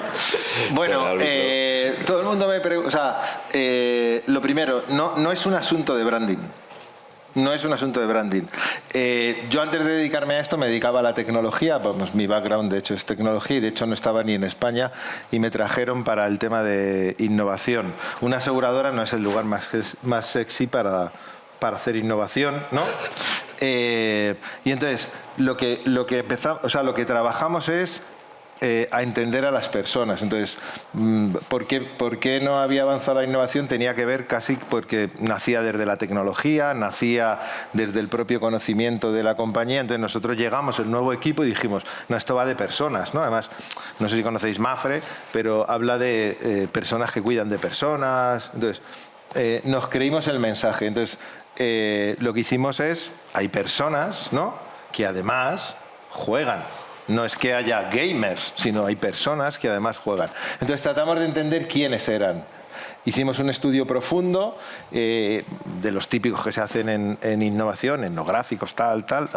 Hablamos con un montón de gente y entonces encontramos un segmento de las personas que juegan, ¿no? Que son gamers. Para nosotros gamer no es el que juega solo, sino el que está alrededor del juego. Pues el novio de la chica que es gamer, ¿no? Que ve vídeos sobre juegos, que lee sobre juegos, que compra tecnología, que está alrededor del mundo del juego. Y entonces clusterizamos todo esto y creamos un perfil. Y fuimos a la compañía y le dijimos, oye, mira por dónde, ¿no? El gamer, este gamer que yo estoy hablando, es una persona muy interesante para rejuvenecer la cartera o los productos y servicios de tu compañía, porque tiene este tipo de gente, o mucha gente tiene formación universitaria, no son niños adolescentes, son jóvenes incluso que están trabajando, y creemos que hay una oportunidad de llegar a ese mercado, ¿no? y entender ese mercado. Y lo que hicimos fue, en lugar de hacer branding, que nos parecía algo intrusivo, también intentamos entender, así que empezamos a ir a los sitios donde estaban la gente, tanto físicos como virtuales, y intentamos entender qué necesitaban. Y entonces, continuando con la labor, ¿no? Porque el seguro en el fondo tiene una labor social, aunque casi nadie se lo cree, es verdad, tiene una función social. Pues a partir de ese concepto empezamos a trabajar en el mundo gaming, ¿no? Y empezamos a ir a eventos solo a repartir fruta y a dar buenos consejos, ¿no? Agua, ¿no? Empezamos a crear, entonces entendimos que somos responsables de la salud, empezamos a crear programas y servicios en torno a la salud para la gente que jugaba, servicios, bueno, incluso antes los compis de educación hablaban, ¿no? O el superproyecto ese que contabais de la escuela de pilotos, pues algo así, pero mucho más en genérico. Empezamos a trabajar en tener, somos una empresa, en el caso de España, que tiene 5 millones de clientes que tienen auto, pues creíamos que el mundo del automóvil, pues empezamos a patrocinar ligas, tal, y empezamos a estar en las conversaciones de la familia, donde el padre a lo mejor iba a renovar el seguro de automóviles, ¿no? Y decía, joder, estos de Mafre, qué careros que son, ¿no? Y de repente su hijo, ¿no? Le decía, oye, pero estos son, ¿no? Los que me dieron la manzana, estos son los que tengo salud digital con ellos, estos son los que... Y entonces posicionamos a la compañía a través de personas, ¿no? En otro lugar de la cabeza del señor que iba a hacer una renovación de un seguro de automóviles. Bueno, ¿y en eso hace cuánto tiempo? ¿Más o menos 10 años? No tanto. No tengo yo tantos en innovación. No, en mi vida sí, pero no. Pues sí, hará como ahora 5 años o algo así, más o menos, aproximadamente. Vamos con el marketing. Andrés, explícanos un poco cuál es la visión, cómo empezó esa visión de Monster en posicionarse. Vuestro canal siempre ha sido, vuestra estrategia siempre ha sido al pequeño comercio, empezasteis con capitalizar el pequeño comercio y expandisteis a lo bestia, pero ¿en qué momento dais el clic y decís, he de llegar a los esports, voy a entrar ahí? Bueno, eso fue en el 2011, o sea, un año después de entrar en España, fue cuando vimos que era el momento que había futuro. Nosotros al final teníamos en ese momento, siempre hemos trabajado en 3 pilares donde hemos basado el marketing. Siempre ha habido uno que es donde empezamos, que era deportes de acción y deportes de motor, que desde entonces se ha mantenido, ha evolucionado un poco, pero se ha mantenido. Teníamos uno que era música, que ha evolucionado, que en principio era música rock, hardcore, punk, muy duro, y ahora también ha evolucionado un poco hacia hip hop, rap y freestyle.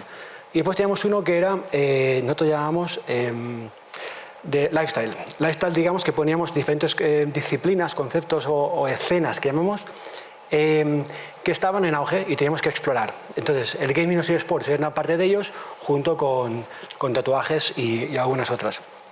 A medida que fuimos explorando y fuimos entrando dentro, vimos que el potencial era grande, que había mucha proyección de futuro, sobre todo porque la gente muy joven tenía mucho interés, con lo cual es lo que a nosotros nos interesaba, era coger un público muy joven, que pudiéramos crecer con él, a modo de que si en ese momento tenían 16, 18 años, que es los que abarcábamos, en 10 años, que sería un poco ahora, tendrían de 26 a 35, y podíamos volver a coger los más jóvenes. Entonces fue un poco como empezamos.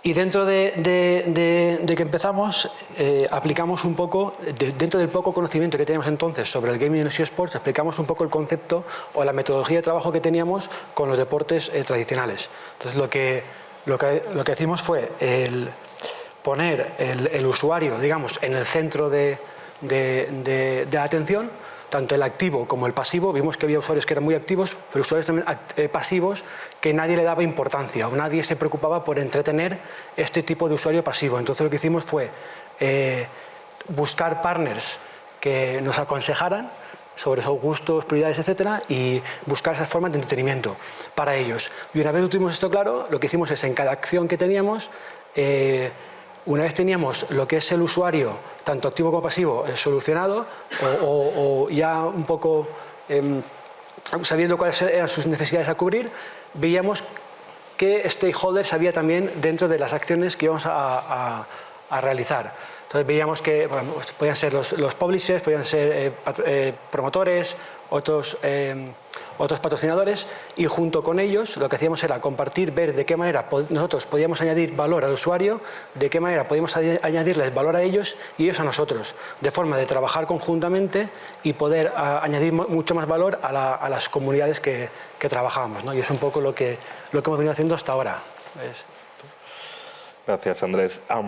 Pera, escuchando a Mafre, escuchando a Monster, sus estrategias, cómo crecen, esto es fundamental para que las empresas que os dedicáis a formar el talento, dar este hándicap a las nuevas generaciones para que utilicen estas estrategias. ¿Cuál es vuestro posicionamiento en ello? O sea, ¿escucháis a estas empresas, colaboráis con ellas para ver sus estrategias, para luego aplicar en educación, sobre todo en estos campos? Totalmente. Nosotros trabajamos muchísimo, digamos, para ayudar a los profesionales como parte de su empresa, ¿no? en cómo adoptar, digamos, o aprender de estas tecnologías y entender qué cambios se están creando y cómo adaptar los modelos de negocio a esos cambios. Lo que decía Juan es espectacular porque en el fondo pone en valor lo que estamos haciendo ahora con el tema, digamos, de la adopción de temas de Web3, que nosotros, por ejemplo, en un principio vamos a generar ya el modelo educativo directamente con un AI coach, ¿no? Personalizado directamente. Pero vimos que no, tuvimos que tirar para atrás porque es muy importante entender la cultura, el cambio cultural para luego poder, digamos, educar en ese sentido, ¿no? Entonces, lo que comentaba Juan con el tema de Mafre, no, pusimos allí, cuando entramos, era para entender estos nuevos hábitos que estaban circulando en el mundo de, digamos, de los eSports, de gaming, entender cómo estos jóvenes, qué nuevas necesidades tenían, entonces, y a partir de ahí generar una serie de servicios o productos, ¿no? que pudieran cubrir esas nuevas necesidades. Entonces yo creo que aquí demuestra, sin tener nada que ver con Web3, pero un poquito entender esa cultura, entender ese cambio generacional, ¿no? que decíais vosotros en Monster, ¿no? Decir, ostras, son unos ciclos de que vamos estos 10 años, ¿no? de los 16 a los 25, etcétera, ¿no? y cómo ir adaptando, sobre todo, ¿no? en este cambio social y adaptar tu modelo de negocio, tu oferta de valor a esos cambios que estamos viendo, y estas generaciones son muy abiertas a decirnos lo que les gusta y lo que no les gusta. Antes era mucho más difícil. Ahora está todo online, está todo muy comunicado, está todo muy, digamos, troleado. Si no les gusta algo, son muy vocales. Si les gusta algo, también son muy embajadores. Entonces, esos son, digamos, un conocimiento, unas ventajas que las marcas que saben adaptarse a esto lo pueden convertir en valor. Totalmente. Os lanzo una reflexión a los tres. Ya lleváis 10, 5, 6 años dentro del sector. Dentro de este sector ya se os considera dinosaurios. Los esports cada vez se están volviendo más comunes en la sociedad. Estamos viendo caídas de audiencia. O sea, cada vez ya cuesta. Nos estamos olvidando del boom de pandemia y estamos viendo cómo ha caído picado y se ha de ir estabilizando con nuevos modelos de negocio, nuevas maneras de colaborar, nuevas estrategias. ¿Creéis vosotros en esta colaboración entre empresas para manteneros en el sector? ¿Veis que vale la pena mantenerse o qué pensáis de futuro sobre esto? Pues yo creo que todo viene como hayas llegado, ¿no? Entonces, si llegaste de oportunista, probablemente estés en la situación en la que tú dices, vas a estar relegado, ¿no?, a vivir de la oportunidad. En nuestro caso, ¿no?, lo que contaba es, hemos normalizado el tema de los eSports, lo hemos incluso incluido dentro de todo lo que tiene que ver, ¿no?, con la gama de generación joven, ¿no?, jóvenes o otro tipo. Entonces está ahí. Hemos salido del asunto o sea, no es tan relevante poner la marca de Mafre en un sitio de eSports, sino generar productos y servicios, como decía antes Pere, en torno a ellos. Y pues no sé, sacamos aquello de los guardianes, ¿no?, que en el fondo es un concepto que está muy asociado con lo que te gusta, que es el juego, ese modelo, ¿no?, y que te conecta con la realidad del mundo físico, ¿no? Entonces, tú tienes unas necesidades, ¿no?, que hoy no estamos cubriendo, pero hay una oportunidad de desarrollo. O sea, nosotros no vemos el desarrollo por el posicionamiento publicitario y tal. Desde luego que veréis pues que hay cosas en Twitch, que se habla con YouTube, que hay un montón de asuntos. Pero eso es igual que cuando ponía en el mundo físico publicidad en la prensa, en tal. El objetivo no era la publicidad, el objetivo es crear productos y servicios que satisfagan las necesidades de las personas. Y aquí es igual, ¿no? Entonces, oye, los guardianes que están en una fase incipiente, ¿no?, y están casi más dándose a conocer, pues lo que están haciendo es acompañar a las personas que están en el mundo gaming, en su entorno, ¿no? Y además, pues les estamos contando que, pues, igual que o sea, tu salud en tu juego, tus activos en el juego, ¿no? Entonces estamos acompañando ese momento. Entonces no estamos especialmente preocupados porque se canibalice o porque alguien ya pues pierda el interés de una marca en el mundo del juego, porque nuestro objetivo no es ese. Y de hecho vemos un montón de oportunidades, ¿no? Porque en la medida en la que, además lo que contaba Per en su brillante intervención primera, ¿no? Claro, en la medida en que aparezca esta Web3, en la medida que tengamos todo eso, ¿no?, pues él lo contaba, el blockchain, el metaverso, bueno, pues ahí hay una oportunidad para cualquier empresa, ¿no?, y más del mundo del seguro, que se dedica a cuidar, ¿no?, y a proteger las cosas que te importan, pues estar ahí muy presente. Vamos, para nosotros todo lo contrario, estamos en un momento de oportunidad y crecimiento. Nosotros, y lo mismo, estamos en un momento que nosotros... ¿Es un copy-paste o qué? Literalmente, año tras año, lo único es crecemos, las audiencias que nosotros buscamos crecen y creemos totalmente, no entendemos ningún otro modelo de negocio que no sea el colaborar y con diferentes players, stakeholders de la industria. En cada acción que hacemos, como he dicho antes, siempre colaboramos. Y también yo creo que también el hecho de que muchas marcas no encuentren lo que buscan dentro de lo que es el gaming y los eSports es porque principalmente tienen unas expectativas totalmente erróneas y nosotros hemos trabajado con marcas que al final decían, oye, no hemos tenido el retorno que esperamos de ciertas acciones que hemos hecho conjuntamente y para nosotros han sido súper exitosas y ellos, sin embargo, han dicho no han sido rentables para nosotros. ¿El por qué? Claro, ellos tenían la esperanza de poner un logotipo en algo y que era todo. Al final, decir, o sea, si tú no haces por involucrarte, por implicarte, por ver qué necesidades tienes, cómo puedes cubrirles y cómo puedes aportar valor a ello, no sacarás provecho. Vamos. Entonces es un poco lo que hemos visto. Para nosotros estamos en un momento muy dulce y previsiones seguir así. Es curioso, ¿eh? Tenemos dos marcas que llevan mucho tiempo con una estrategia clara, definida, y hablan maravillas de este sector, quieren seguir innovando. Es interesante esta reflexión que han hecho. El tema y a nivel, digamos, de los nuevos modelos económicos de Web3, ¿no?, ya para el tema de un término que a lo mejor es nuevo para mucha gente, es el concepto de competition, ¿no? Entonces, este concepto, digamos, de crecer juntos o generar, digamos, ecosistemas y modelos económicos donde tú no compites, sino que realmente podemos, si nos ayudamos entre nosotros a hacer crecer esto, ¿vale?, todos nos vamos a beneficiar y se va a beneficiar el usuario porque le ayudaremos a crecer y ayudaremos a crecer a los protocolos y a las marcas que intervienen, etcétera, etcétera, ¿no? Entonces, esa es un poquito la evolución y yo creo que es el concepto, ¿no?, casi descentralizado del crecemos mejor juntos. Voy con vosotros, Juan y Andrés. Vamos ahora a tocar un poco el talento y cómo creéis, bueno, me imagino como toda empresa el talento es muy importante, vivimos en un ecosistema empresarial, social, que requerimos mucho de talento para el crecimiento de la empresa, para el desarrollo de la empresa. ¿Cuál creéis cómo creéis que podéis contribuir a este desarrollo de talento dentro de tanto para el crecimiento de vuestra empresa como vuestra estrategia, como que vaya ligado de la mano del sector de los esports, gaming, Web3? No sabría... del talento hay varios aspectos, ¿no? Entonces, si hablamos del talento que cada vez es más escaso y todas las compañías necesitan, ¿no? Pues tener una preponderancia en un lugar, ¿no?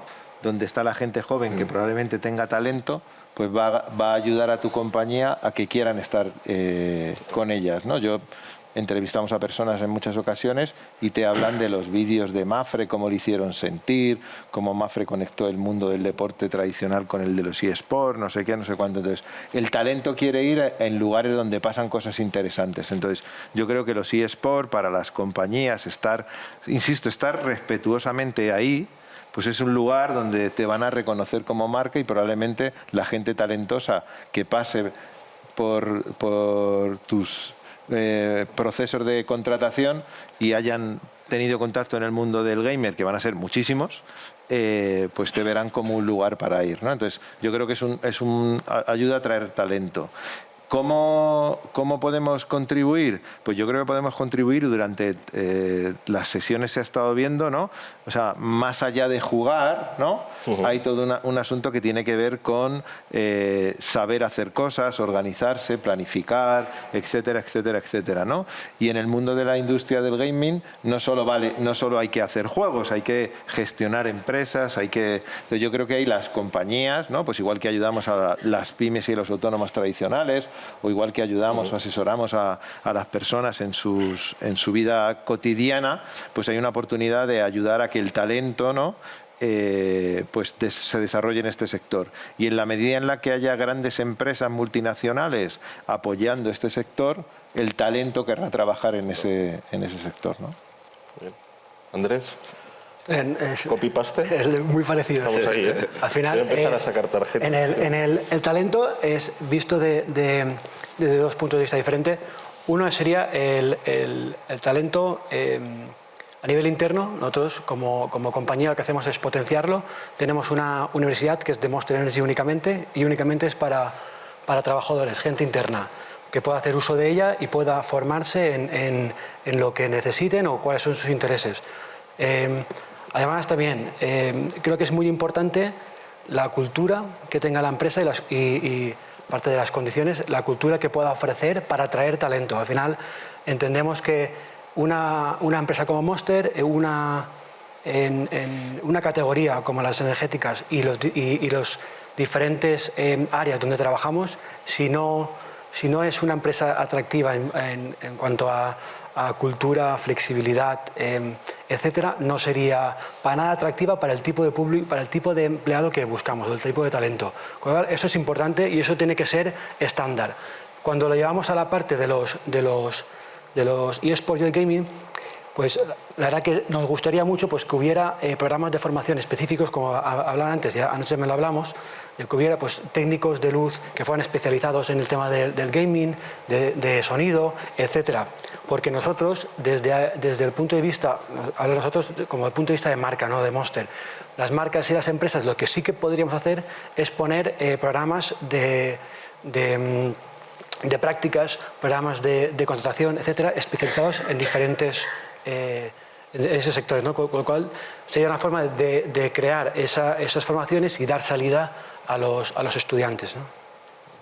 Tiene mucho sentido, es decir, intentamos desde agencias ofrecer a las empresas que conecten con empresas como las de Pera o con educación, con FP, para crear esa demanda a medida, donde ofreces más nuevas oportunidades de trabajo. Vamos un poco, ahora os disparo a los tres con visión de futuro, aunque siempre innovación es futuro, marketing es momento y futuro, pero esa educación es futuro. ¿Cómo veis la relación futura de las marcas, de las empresas, del talento con el sector del gaming y que ellos fluyan entre sí.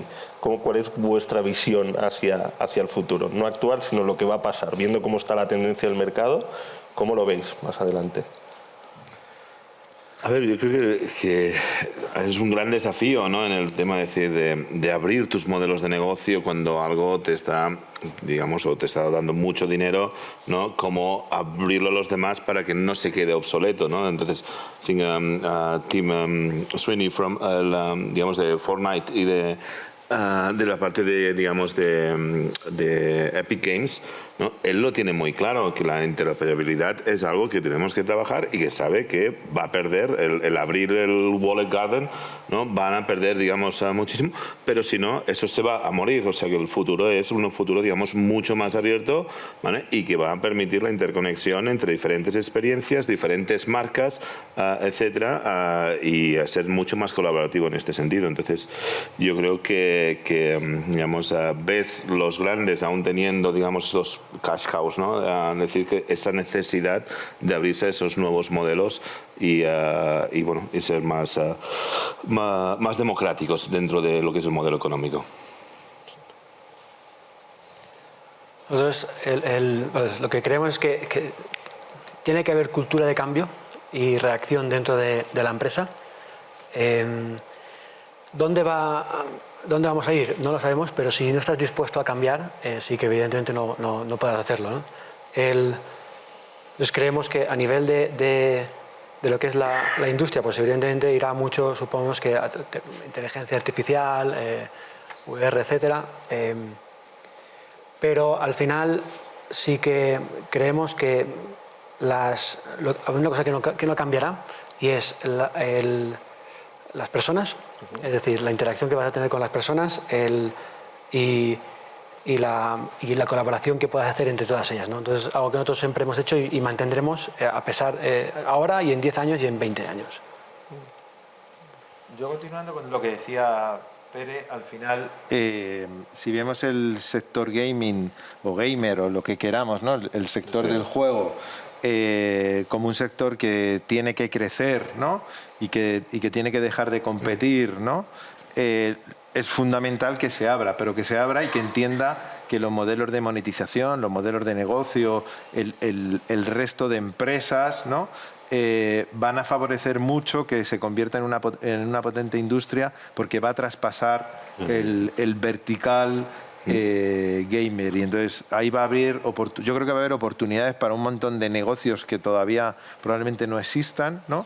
Para un montón bueno, y veíamos, ¿no? Joder, pues hasta la educación, se va a transformar todo, ¿no? Yo creo que se va a transformar todo, pero es fundamental efectivamente que el sector entienda que se tiene que abrir, que tiene que dejar de ser endogámico. O sea, igual que yo contaba que no entendíamos el mundo del gaming, sino de las personas que hacen otras cosas, yo creo que el mundo del gaming necesita una reflexión parecida, ¿no? Oye, no es un vertical y creció como un vertical y solo podía crecer así, ¿no? Como un lugar de nicho donde ha crecido, pero es el momento efectivamente de que se abra para que incluso los modelos de negocio compartan en el propio vertical, pero que entienda que hay una oportunidad de crecimiento, sobre todo en un mundo cada vez más digital, ¿no? Donde pues, tú estabas hablando al principio en tu presentación del Web 3.0, ¿no? Entonces, yo creo que el futuro va por la apertura, por crear nuevos modelos de negocio, por monetizar de muchas más formas y por hacer coexistir la vida física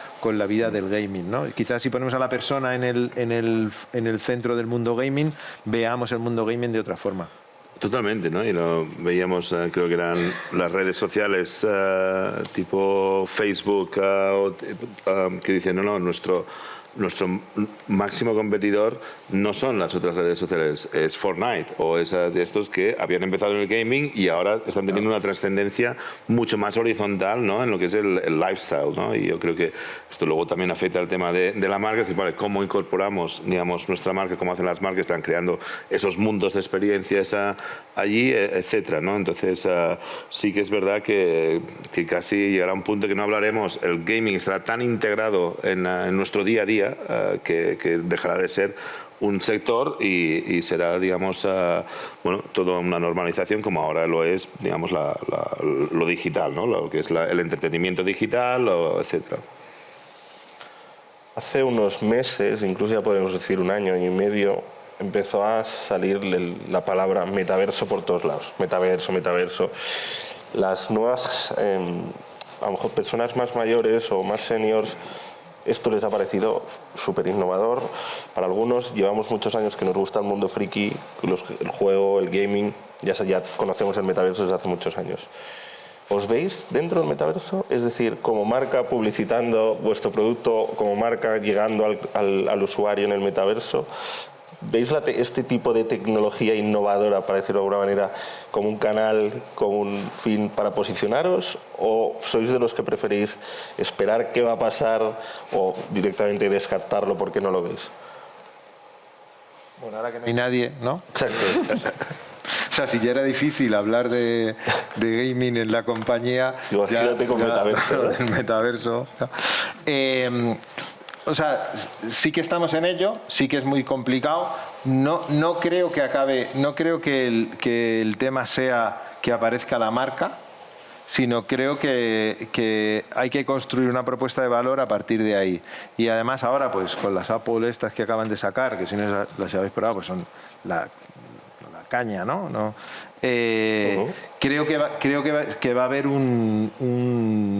una dinamización importante y hay muchas oportunidades de crear valor con tu marca, con tu producto, con tu servicio en el metaverso, ¿no? o en la experiencia, en la realidad aumentada. Yo creo que más que el metaverso va a haber ahí un asunto de realidad aumentada, ¿no? Y ahí no quiero matar la palabra metaverso, pero y ahí yo creo que el posicionamiento no debería ser o no va a ser el más correcto anunciarse, sino generar propuesta de valor concreta, que no soy capaz de decirte ahora cuál es, pero que sí que estamos explorando y que sí que hay una oportunidad. Nosotros en el metaverso hemos hecho muy poco, sobre todo durante el COVID. Hicimos alguna cosa, pero muy poco, sobre todo porque nosotros creemos sobre todo en ofrecer experiencias únicas que no se puedan comprar con dinero e interactuar con los consumidores y crear un vínculo emocional. Nosotros al final siempre decimos que nosotros lo que queremos es atraer gente dentro de la categoría de bebidas energéticas, una vez estén dentro de las energéticas, que vengan a Monster y una vez estén con nosotros, pasarles de consumidores a fans, ¿no? Y es un poco lo que buscamos. Entonces, basado en nuestra política de marketing y comunicación, que no hacemos anuncios, todo es a través de patrocinios y eventos y buscando esa interacción en experiencias, nos resulta muy complicado hacerlo en el metaverso. ¿Tú ves a tus alumnos dentro del metaverso? Hablando de melones, ¿no? Sí que has abierto un melón aquí con el tema del concepto de qué es el metaverso, ¿no? En este concepto. Espera, rápido, ¿eh? Rápido. No, a mí me tocan 3 minutos 15. No, el tema, digamos, el metaverso para mí es sobre todo lo que es un poquito la virtualización, digamos, de tu vida. Entonces la virtualización de tu economía, la virtualización de tus relaciones sociales, la virtualización de tu trabajo, de tu entretenimiento, eso es lo que es vivir en el metaverso versus utilizar Internet. Entonces es la evolución de Internet, ¿vale? Con algunos entornos más inmersivos, otros entornos sean mucho más planos. O sea, el generar, digamos, las comunidades que generas, que te comunicas en Discord o te comunicas en Twitter, etcétera. Eso para mí es tan virtual como que luego saltamos y nos encontramos en OnCyber o nos encontramos en Fortnite o en cualquier otra plataforma, ¿no? Y las tecnologías de acceso de realidad virtual, realidad aumentada, son capas, digamos, son formas de entrar en estos entornos digitales, ¿no? Igual que puedes, pero lo importante es que tu digamos, identidad digital, la persona que tú generas allí versus cómo entras, porque un día a lo mejor entro con el móvil porque estoy en movimiento y otro día entro con las gafas, pero yo soy Ready Player One, entre como entre, ¿no? Entonces, eso es un poquito el concepto del metaverso, y yo creo que aquí el tema un poquito también de luego las marcas, decir, vale, cómo, si estamos virtualizando, digamos, nuestras identidades, cómo empezamos a generar modelos de lo que se le llama el direct to avatar, ¿no? En vez de, ya no es un B2C, no es un direct to consumer, sino que ya es un direct to avatar, ¿no? Porque estamos haciendo un engagement, digamos, con perfiles virtuales, que algunos son anónimos, que algunos son representados o varios perfiles por la misma persona, que otros serán incluso automatizados, etcétera, ¿no? Como creas tú tus propios embajadores de marca, que son, digamos, avatares interactuando con otros avatares para hacer este brand engagement, ¿no? Entonces ahí es un poquito donde estamos yendo. ¿Sí? Andrés, voy contigo. Hablando del sector del gaming, de los esports, siempre se ha movido por comunidades. Creo que vosotros sois un referente en cuanto a habéis llegado a esta comunidad, sobre todo en este sector. ¿Cuál ha sido qué tecla habéis tocado para llegar a estas comunidades? O sea, ¿cuál ha sido la varita mágica que habéis hecho? ¡Plum! No lo sé. Sobre todo nosotros nunca hemos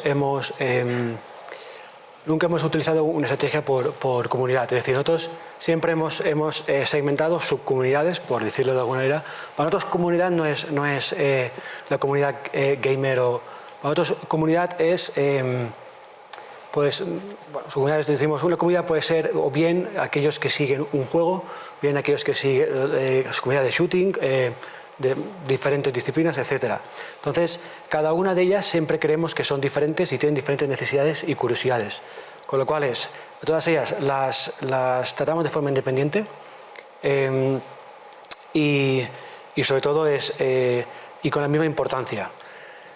Es decir, nosotros, una cosa que nos ha funcionado muy bien en tema de comunidades ha sido trabajar en eventos, con streamers, con gente influyente o referente dentro de cada una de las comunidades.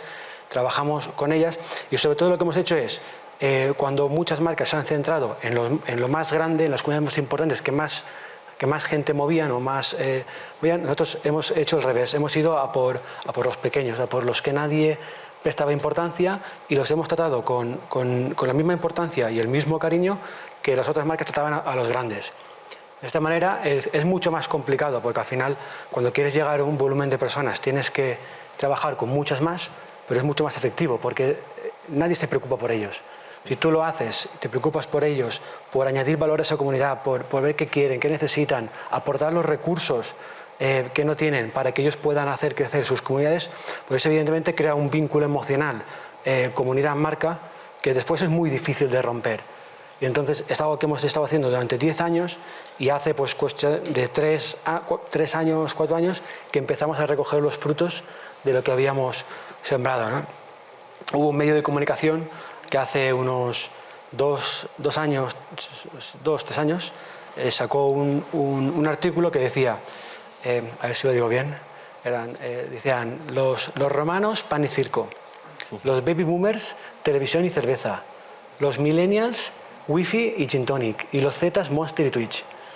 Me decía un poco, entonces es un poco lo que ha pasado, ¿no? Pero claro, han sido 6-7 años de trabajar en silencio hasta que ha llegado pues el momento, ¿no? Y entonces ahora por eso es que decía antes que para nosotros está funcionando todo muy bien, estamos en un momento muy bueno dentro de lo que es la industria de gaming y esports, y la previsión es que vamos a ir a más, pero porque hemos estado sembrando mucho y en silencio. Nosotros no somos de hacer mucho ruido ni preferimos que sean los usuarios, las comunidades, las otras partes las que hablen de Monster o se integren de una forma orgánica más que hablar de ello. Perfecto. Vamos un poco con una pregunta de las buenas que me gusta, y es, últimamente en los últimos meses se habla mucho de la monetización de los esports. O sea, es muy complicado monetizar dentro de este sector. Vosotros sois un ejemplo que con vuestro trabajo habéis conseguido que gracias a ello, al ecosistema esports, monetizáis de alguna manera. ¿Qué podríais darle de ejemplo a las empresas de esports para que busquen ese canal de monetización, para que logren encontrar ese camino que habéis logrado vosotros y para ayudar a que este sector monetice. Es muy difícil, lo sé, pero creo que vuestra experiencia e input puede dar píldoras a las nuevas generaciones, a empresas del sector que ya están emergentes actualmente a buscar una solución. Pues como en casi cualquier negocio, definir una buena estrategia. O sea, ¿qué voy a hacer yo ahí? ¿Qué quiero ahí? Y a partir de ahí hacer un plan. Y luego medir de una forma distinta. Antes estamos hablando de medir, pues probablemente si intentan medir cómo es el impacto de participar poniendo un anuncio en algún sitio gamer, no lo puedas hacer como medir el impacto en un medio tradicional. Entonces, creo que es importante que tengas una estrategia, sepa qué vas a hacer ahí, hacer un buen plan, ¿no?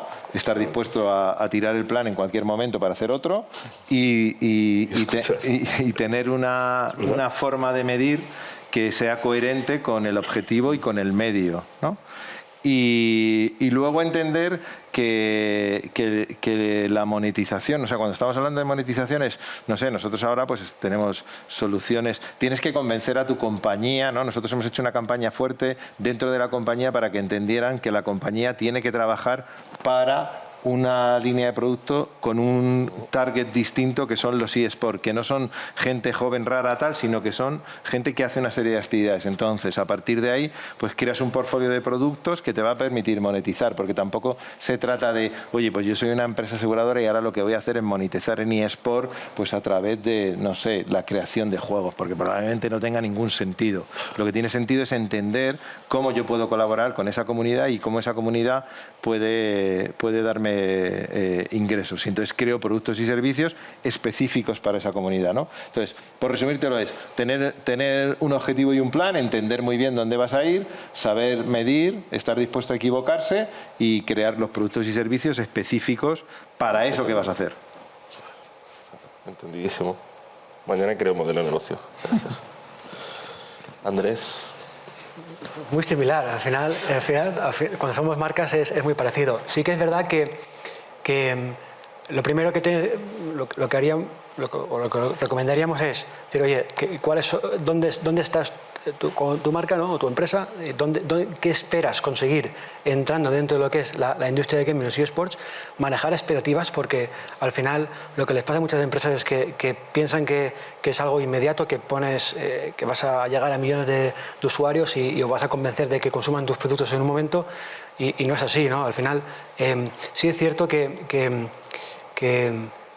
yo creo que es un público muy fiel, que cuando consigues conectar con el público es muy agradecido, y eso no es algo que se hace con una campaña de marketing o de comunicación, es algo que tienes que construir con el tiempo. Entonces, sobre todo eso, manejar expectativas, poner un buen plan, pero sobre todo ser realista con lo que esperas conseguir, ¿no? Y las marcas que conozco que lo han hecho, aparte de la nuestra, les funciona muy bien. En 11 palabras, estar dispuesto a equivocarse es el mejor remedio contra el inmovilismo. Entonces, el miedo a equivocarse es lo que paraliza a muchas marcas a explorar y aprender, digamos, y lo que decías antes, si hay que tirarlo, ser valientes, decir, bueno, este es el plan, pero estamos dispuestos a equivocarnos y a cambiar de dirección una vez nos entremos y entendamos bien el ecosistema. Es la clave. Andorra es un pequeño gran país donde recibe un volumen de turistas muy importante al año. Las empresas, muchas de ellas, focalizan servicio hacia este turista y es un modelo más de negocio. Las empresas tecnológicas que nos vienen al país, siempre desde nuestra agencia ayudamos mucho a internacionalizar, ayudar a la empresa nacional a internacionalizarse y ver cómo otros mercados son un punto de partida importante para hacer crecer sus modelos de negocio. Vosotros estáis más focalizados en España. ¿Cómo veis dentro de la internacionalización, aprovechando los eSports, qué mercados veis potenciales donde a lo mejor ya estáis empezando a hacer estrategias, ya que aparte sois multinacionales y atacáis globalmente? ¿Podéis marcar algunos inputs de decir qué mercados veis a futuro o actuales interesantes para ir a poner la semilla o contribuir con vuestra marca para crecer a nivel de internacionalización? Es que en nuestro caso estamos presentes en casi todo el mundo. En casi todo el mundo. ¿Y esa es la misma estrategia? O sea, ¿utilizáis la misma estrategia que hacéis en España en otros lados? Decís, ostras, me funciona. En tu caso, por ejemplo, Claro, con lo que me has contestado. Lo que aprendemos en un lugar y funciona, vamos al siguiente, entendemos si la idiosincrasia es la misma y entonces si es así lo escalamos y si no, pues lo adecuamos y lo escalamos, ¿no? Entonces. Vale. Ahí es donde entiendes que a veces la prueba y el error te va genial. Pues seguramente no es lo mismo Occidente que el mercado asiático. ¿Tienes algún input? Te voy a apretar un poco. Yo creo que más. es fundamental estar dispuesto, no sé, digo, por contar algo que no tiene que ver de gamer, pero para que entiendas que te hace falta una compañía con cierta filosofía del aprendizaje, un país o lo que quieras. Mafre intentó montar un negocio de digital puro, sin intermediación, sin socio asiático en China. Vale. Pues nada, fracasamos pero estrepitosamente.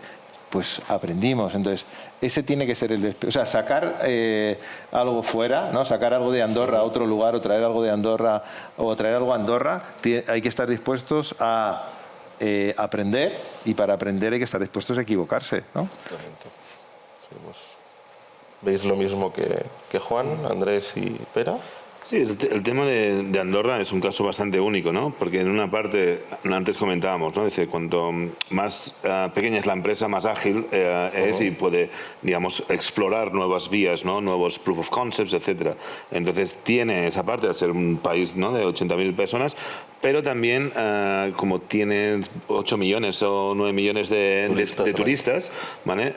Con una diversidad enorme, también pues, se puede utilizar como un campo de pruebas para decir, bueno, internacionalizar un producto o un servicio, sabiendo que aquí pues, van a haber un 5% de esto, pero hay una masa de 9 millones que es suficientemente grande para poner algo en prueba a que sea, digamos, más global, ¿no? Como un producto más global, etcétera. Entonces, yo creo que esto es algo que vale la pena explotar. Y bueno, pero se me ha acabado el tiempo y no hay horas extras, entonces... Yo lo que voy a ofrecer es al público un poco, si alguien tiene alguna pregunta para estos monstruos, es el momento.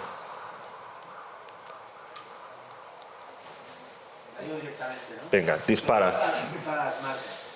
De toda la vida, para hacer una buena campaña tienes que saber cuál era tu target, ¿no? Lo definías y hacías una acción, una serie de acciones en consecuencia. Ahora, gracias que con el mundo digital, yo puedo ser uno en Fortnite, otro en Roblox y el tercero en PlayStation. Pero esto es una dificultad añadida a la hora de saber quiénes son realmente vuestros clientes, ¿no? ¿O cómo llegáis a ellos? Es una dificultad. Sí, al final, nosotros también somos conscientes de que no podemos llegar a todos. Es totalmente imposible porque el presupuesto no llega. Pero al final nosotros lo que definimos es un tipo de público. Sobre todo nosotros segmentamos el público en tres maneras, posiblemente. Una es por edades, la otra es por intereses y gustos, y la otra es por si son potenciales a comprar nuestro producto o no. Que al final es decir, ¿por qué hacemos tan poca publicidad? No poca publicidad, ¿por qué hacemos publicidad en tan pocas áreas? Porque entendemos que los que están fuera de ellas no pueden ser potenciales o al final queremos llegar a un tipo de público muy definido. Para nosotros, con esta segmentación lo que hacemos es, llegamos a un tipo de público que intentamos influenciar el 10% del 100% de nuestro público. Por ese 10% nos ayudará a influenciar el 90% restante. No sé si me explico. Es la forma que tenemos de hacerlo, con lo cual posiblemente, evidentemente no llegaremos a todos, pero a los que creemos que pueden ser público potencial, pero ese 10% de la comunidad que trabajamos con él nos ayudará a transmitir esos valores y ese mensaje al resto del 90%. No sé si he contestado, perdona. Sí. No, sí. Bien. ¿Tenéis alguien más que quiera hacer alguna pregunta? No. Pues muchas gracias a todos. Un aplauso para estos señores, por